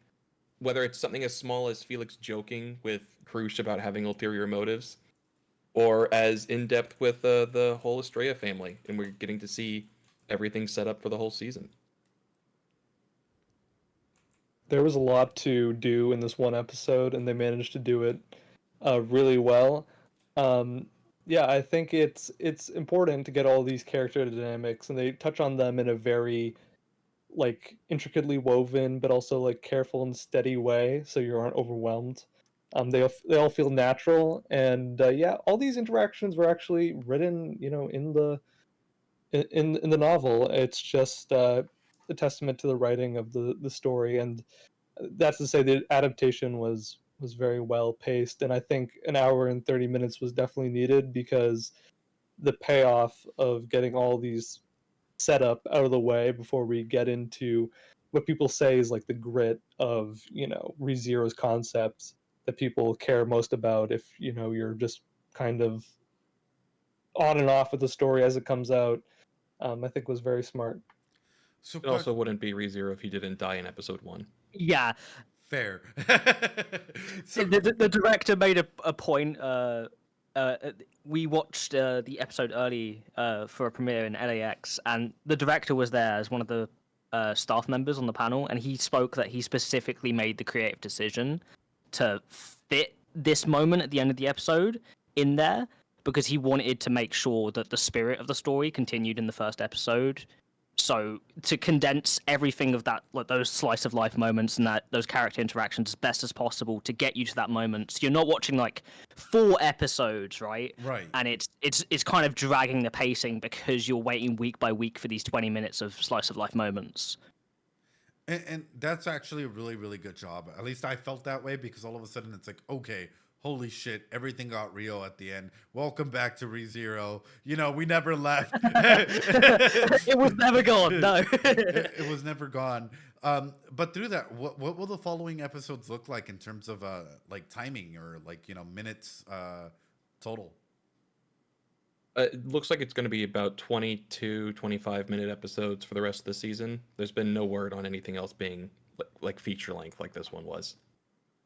Yeah, there's like, of course, the thing in which they extend out an episode. Apparently, they're still willing to do that for pacing issues and stuff like that. So, if the pacing ever gets bad, they're still considering doing that, is what I've heard.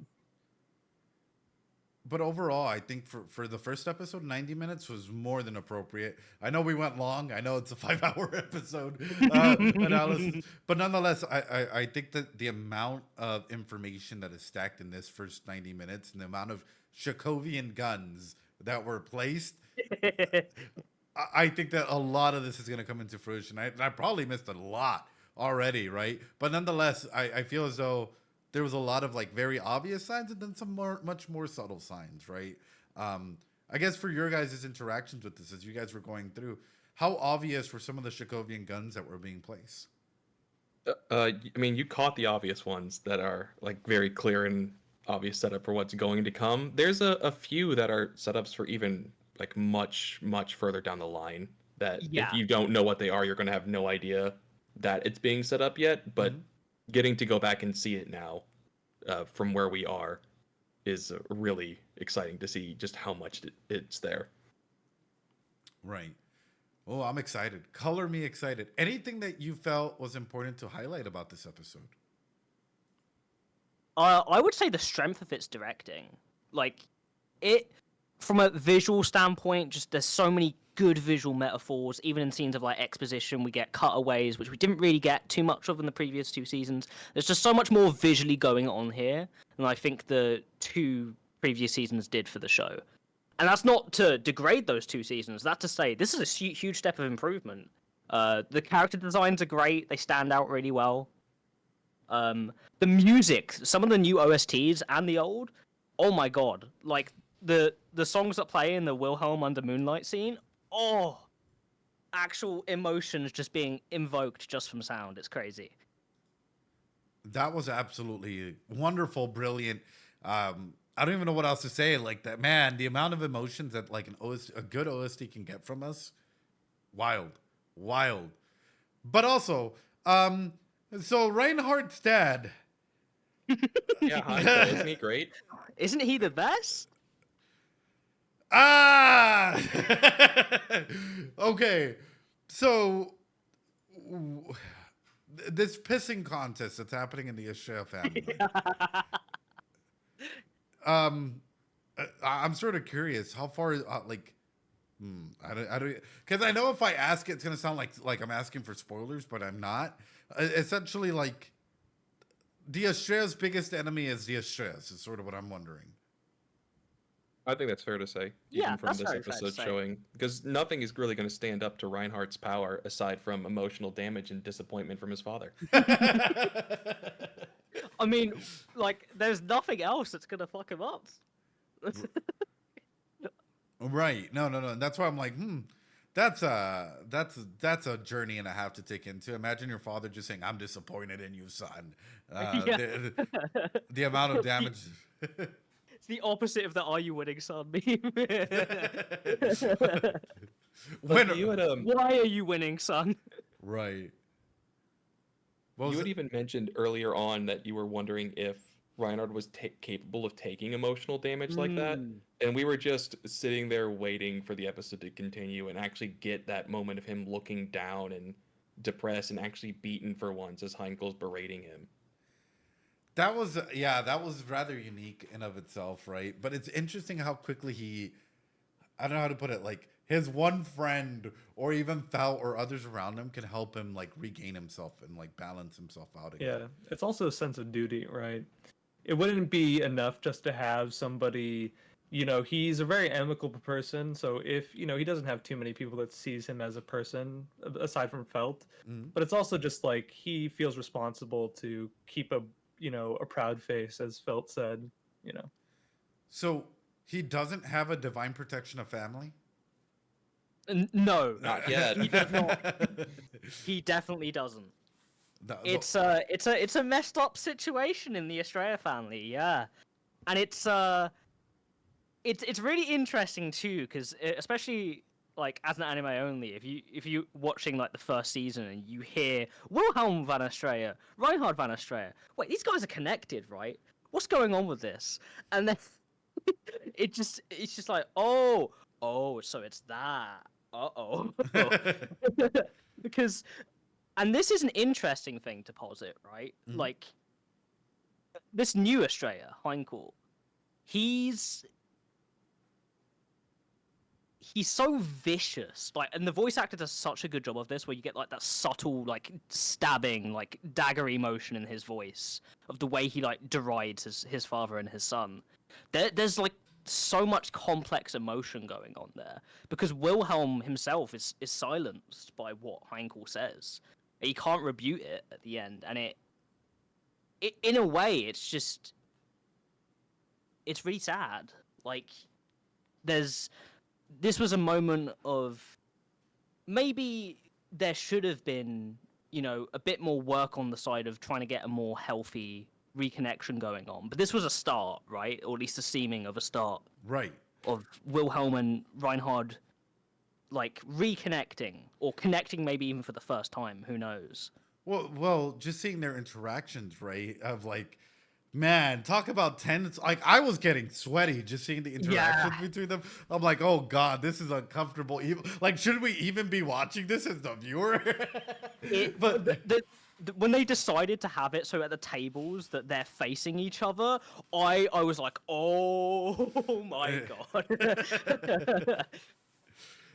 And that's the main thing, is that's absolutely wild to see how much weight and drama a name can carry, right? Or a title can carry. Yeah. So I guess comes in the question, the title of Sword Saint, right? Is that has that just been passed down the Estrella family? It is passed down from each Sword Saint to the next, who have all been in the Estrella family so far. So then, I guess comes in the question, what do we know about the first Sword Saint? You know very little. He was a crazy guy. What was the quote that Garth says about him? I don't know. It's just some, like, no one can stand up to him, or no one like ever walks away from it. Yeah. Echidna knew him, apparently, is what people in chat are saying. That I don't know if that's accurate, for at least definitely not with the show. But the only thing that's really known is that he did exist for a while back. I think last time we talked, you were speculating that was likely the hero from the story a long time ago. Right. But that's not been talked about in the show yet either. Yeah, I'm still thinking about that, because at the end of the day, you know, what is Reinhardt? What is the jab that gets thrown at Reinhardt a lot? A hero is all you can be. Wouldn't that be something if we're going to go into poetic writing in a similar scenario like this, right? Where things follow patterns, and authors are really, really great at writing in patterns. So if there is a hero, and that this is the new hero, I guess it's kind of like the Lion, the Witch, and the Wardrobe. Who would fit in the aspects of something we're looking for? It's really interesting too, of that idea of a hero is all you can be, because there's something Wilhelm says in this episode that is very much in contention with that as a concept, right? Of, you know, the heroes in history are not heroes every day. Right. So what happens when someone is made to be a hero every day? What's left for them? Right. Well, I mean, and let's take this even further, right? How would you feel? This goes into a personal scenario. If people only saw you as the title that you were, and not as a person. I'd feel like no one could understand me, that I'm always alone, even if I was in a room surrounded full of people addressing me. It's that kind of feeling of ultimate loneliness, where people know you exist, but they don't know who you are, right? Sure. And they see you as an object or an idea or a concept, and not actualizing the fact that you are a person with your own ideas and feelings and empathy. Because the reality for Reinhardt's situation is that he is viewed like that by the majority of people in this world, as like a general thing. Like, people fear and respect Reinhardt. I would be surprised if there was not a single person in this world that didn't know who Reinhard is, apart from Subaru. You know what's kind of wild? What's kind of wild about it though, is Reinhardt's title of hero kind of reminds me a lot of like when people put mental illnesses as a title. So for example, oh, this person's autistic, right? And a lot of people just keep classifying that person by the title and not by the person as to who they defines who they are. Yeah. So it's like putting it, like for me, it's like putting it in that perspective, right? And just like centering on in where it's like, oh, well, you know, it's not really a person, right? He's just a hero. He's just this, he's just that. It's like it's compartmentalizing a lot of the trauma and the harm that we can do onto others because we're putting that label first instead of the person. Yeah, and it's just a symptom of a wider problem with the general culture of the Kingdom of the Gunica. Yep. That's because the politics does play into it too. It's all connected. Right. Well, at the end of the day, if we're going to be matter of fact, right? What a greater threat than having the hero come after you if that's all the hero can be, right? We have a walking tank, and that's all that he will be is this walking tank. And there's no room for nuance there either if you're the kind of hero that Reinhard is, right? There is no ability to have like a complex situation going on there.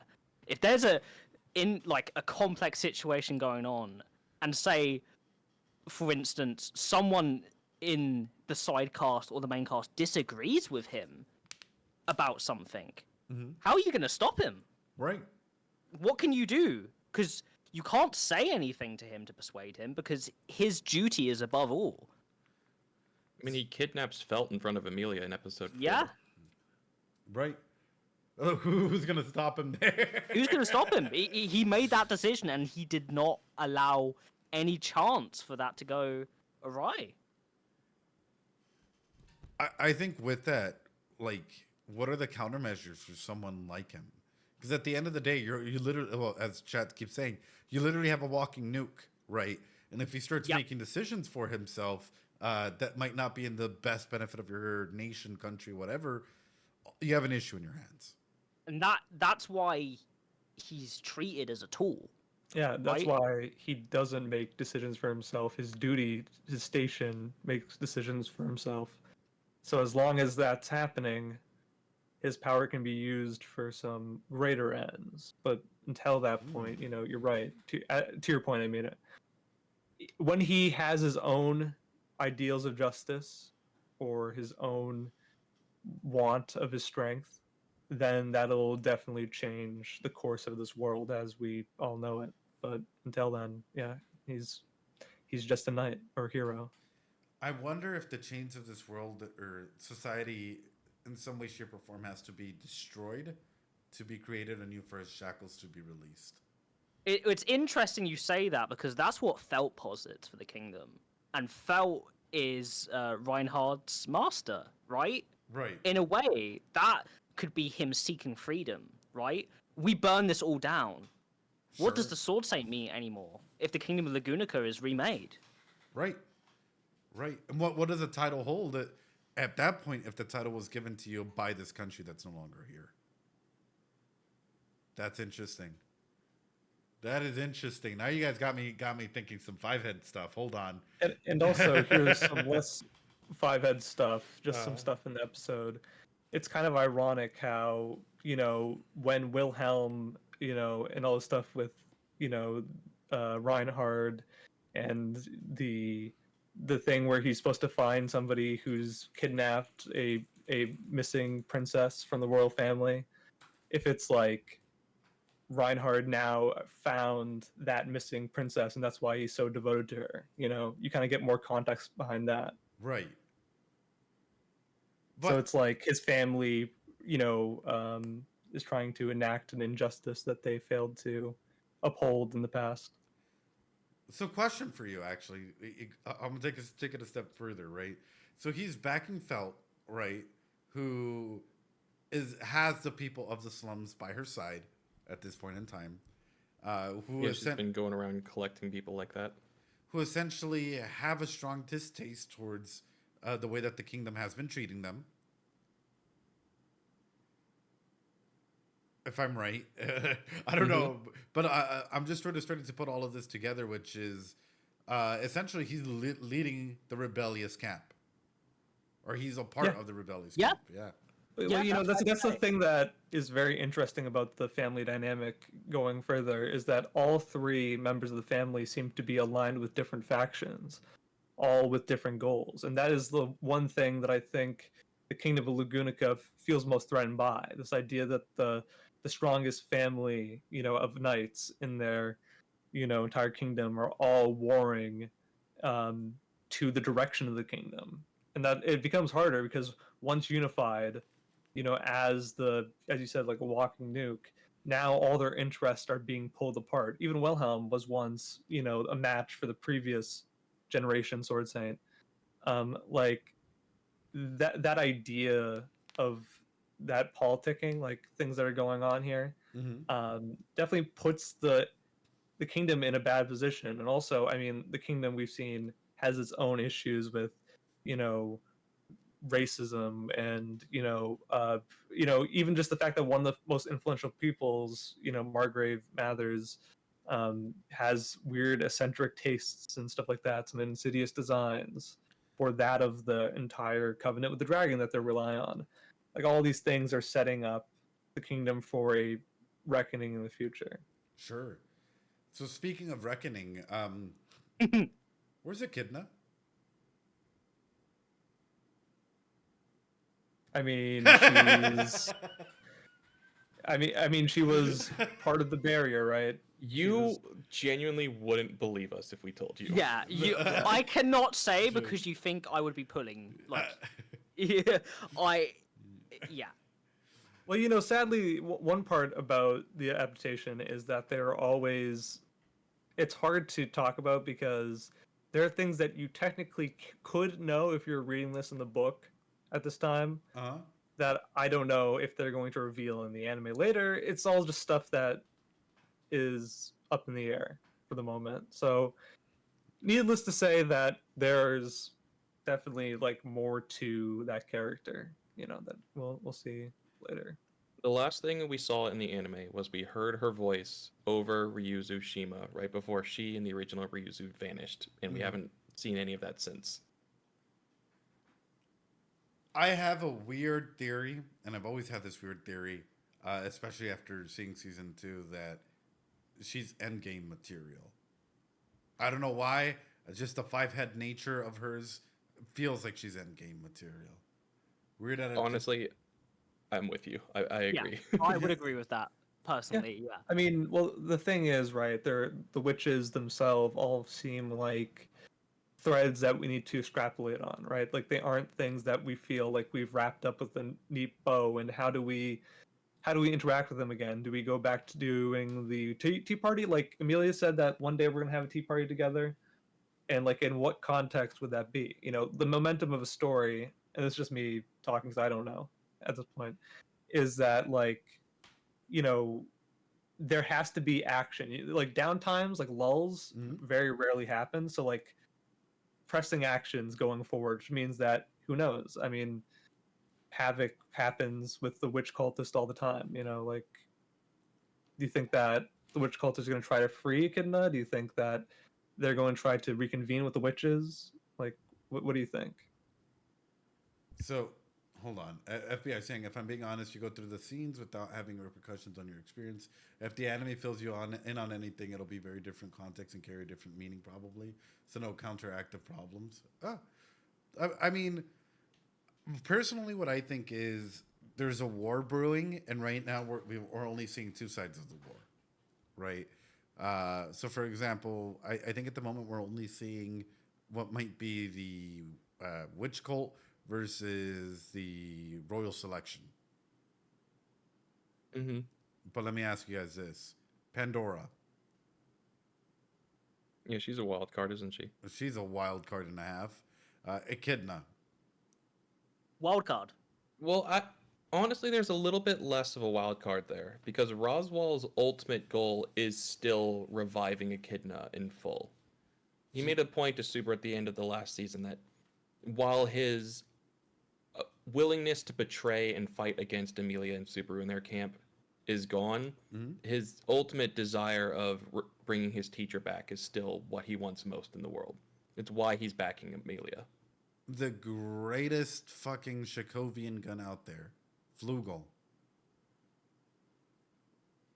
Yeah, I mean, names are important. One thing that ReZero does really well, and we see in this episode as well, is that they introduce names and concepts that aren't the answers that you want, but very like quickly you start seeing the threads start to tighten together in like ways that you don't expect. But yeah, like all these characters, you know, like in the story, like even the witches and stuff like that, like words that people say, you know, the words that people say. Yeah, well, I mean, like just random words, like, you know, what does the blank like a proper noun is usually pretty important in a story. I just, if you don't get any context around it, yeah. Well, I just find it sort of interesting how the big tree ends up being the thing that destroys the whale, and then there's a whole aspect as to what's in it, i.e. a big factor as to, hey, whoever was in here carried such a big weight in terms of like whatever this story building is happening, right? So that's why whenever I touch base on some of these characters, I'm like, it sounds as though these are Shakovian guns that are being built.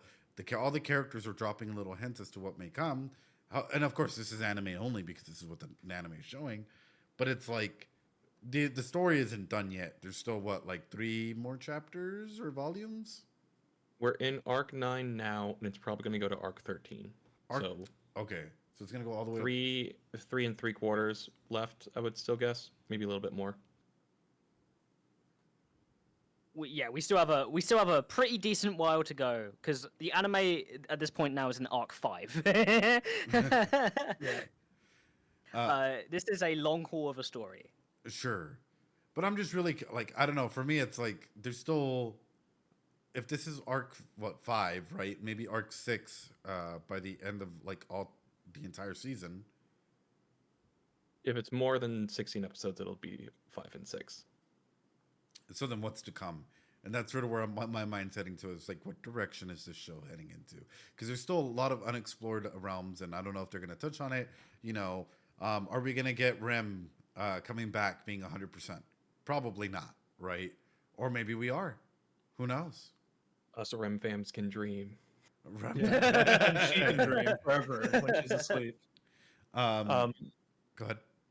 Yeah, I was going to say that, you know, like, because of that context, right, that this probably is going to go up to arc 6 or whatever, and that's like the statistical midpoint of the story. Do you think that we're going to get more reveals in this arc or the next arc that is going to inform the wider world of the story going forward? Like, do you have any clue that, like, you see right now we're getting a big coming together of all these major characters and major players, maybe more perspective on what their goals are and what that's going to be in the future. Do you think that we're going to, like, where's the undercovering of the mysteries going to lie? Do you think it's going to end in this arc, or do you think it's going to, where do you think you're going to get a solid answer to a lot of your questions that has been set up so far? Probably not. Yeah, that's just how it is, right? Yeah, that's just how ReZero is. Though it's not answers; it's 20 more questions. Exactly. You think that you're like narrowing in as to like, oh, well, this is where the series might go, and it's like, well, here's 30 other plot lines, and you still haven't solved any of them. That's like, damn it. So I feel as though it might touch up on some plot lines, right? But at the end of the day, of course, if we're less than halfway through the, I guess, entirety of the volumes and stuff, that means that there's more to come, and that means that there's bigger danger out there. So much more. So much more. You haven't even skimmed the surface. Yeah, talk about absolutely fucking terrifying. But with that being said, though, I will say, absolutely amazed me. I'm giving this episode a 10 out of 10. The easy 10 out of 10 for a first episode back. Right. Agreed. And we agreed with that in our video that we did. It's one of those things where, you know, this is past bias and nostalgia at this point, right? Of me just being like, there aren't like loads of 10 out of 10 episodes for the show for me. But this one just hits everything it needs to hit, man. A first episode of a season, it does everything it needs to do. It gets anime onlys interested in all of these characters again that we haven't seen in a while. New stuff is going on with them. Old stuff that we didn't have the context for that we're now starting to learn. How does that relate to not only the themes of the story going forward, but also what's going to happen in the story going forward? What are we going to learn?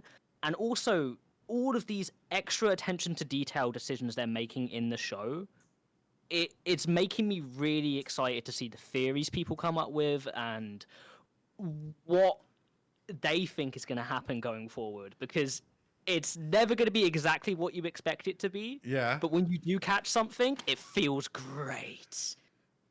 Oh, I'll be honest, that's sort of what I'm curious about, is what are other people capting? Like, what are they, what have they come up with? What have they noticed? What have they seen, right?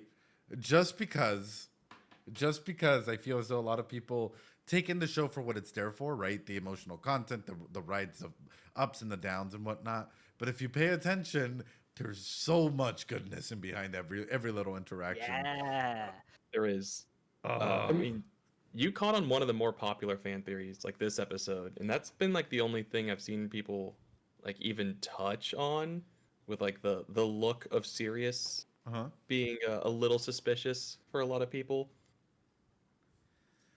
So I'm kind of curious. Speaking of Sirius, at least before we wrap up here, is her ability an AOE, as I'm thinking it is? It has to be, right? That's how it was presented. Splash damage, yeah. It looked like everyone went. Subaru and everyone else's face was crushed in the exact way that Luzbel's was when it hit the ground. Right.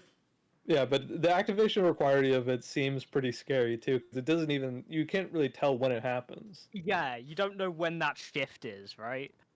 Yeah, that was wild. As soon as I started like noticing, I'm like, wait, Subaru wouldn't reacted this way. Wait a minute. Exactly. I was like, I don't know why, but it feels like a moment of media literacy for me, where I feel like if I see anyone just not immediately think, wait, this is out of character. Why is Subaru doing this? Instead of thinking, damn, Subaru, you're such an idiot. That's a witch cultist, dude. You're supposed to kill them. And even the crowd being like, oh, blah, blah, blah. Like, it's like, has the writing ever been so convenient before? Or like so like off-kilter before? No. But that was absolutely brilliant. And what a way to, like, I don't know, engross us all in for what's to come, right? But with that being said, hey, I think I'm gonna go ahead and call it there, because it is almost 6 hours and it's past midnight for me. Yeah, it's starting to get late here too. Yeah. Yeah. Oh wow. Do you guys want to at least shout out yourself, shout out whatever you guys are doing or working on? Because I know that you guys have had some very amazing things happen over at Studio Reverie as well. Yeah, so just a little bit ago, we actually finished our final episode for Arc 5, which is what the season is covering. So that's all been fully voice acted, fully narrated for the entirety of the web novel series. We had our own post-episode discussion and reaction right after Anime X, and after this episode premiered. Those are both on our channel under the live section. And we are also in the middle of the podcast, still going over Arc 7. We're getting to the end of that for everyone, which would be probably season 4, maybe 5 if they aren't doing 6 here. But it's been really exciting, really great. And we have a lot of other stuff coming up, like getting into Arc 6 pretty soon. Yeah, Arc 6 we'll soon be going full steam ahead with. So if you can't wait for whatever reason, you know, we've got what you may want. And also, we're going to be having some special guests on the podcast. Yes. Including one voice actor, the English voice actor of Natsuki Subaru, Sean Chiplock, is coming on to talk about ReZero with us. Absolutely wonderful. Well, thank you, gentlemen. I appreciate you guys coming on and jumping in. And yes, you guys heard that right. It is a voice actor, English voice actor for Subaru that is joining Studio Reverie as a special guest for one of your guys' podcasts. It's going to be amazing. We're so excited. Unbelievably. We're nerding out so hard. I'll be honest. When you know they reached out to me in regards to some questions, I went ham. I still have a list of questions. We are going to have it very well organized, and we'll make sure your questions are answered, my friend. It is an exciting moment. It really is. Absolutely. Well, thank you so much, gentlemen. Have a fantastic evening. Thanks so much for modding and helping out tonight, especially with all the ReZero streams and stuff that's been happening. Of course. We'll see Thank you next so time. much. Thank you so And much. thank you for bringing us on. This was so much fun. Of course, anytime. You know, you guys know you guys are family. I appreciate y'all. Have a good night. Be safe. Good night. Bye. Bye. With that being said, chat, that was Studio Reverie. Absolute fucking legends of the channel. As you guys already know, we collaborate with a lot of other creators. They get to see a lot of behind the scenes stuff. We come in with one another, and we're just so grateful to go and have Studio Reverie with us. With that being said, ladies and gentlemen, boys and girls, I hope you guys had a fantastic night. Did you like it? Did you like it? Ladies and gentlemen, I hope you guys enjoyed it. Like, comment, subscribe, that whole ordeal.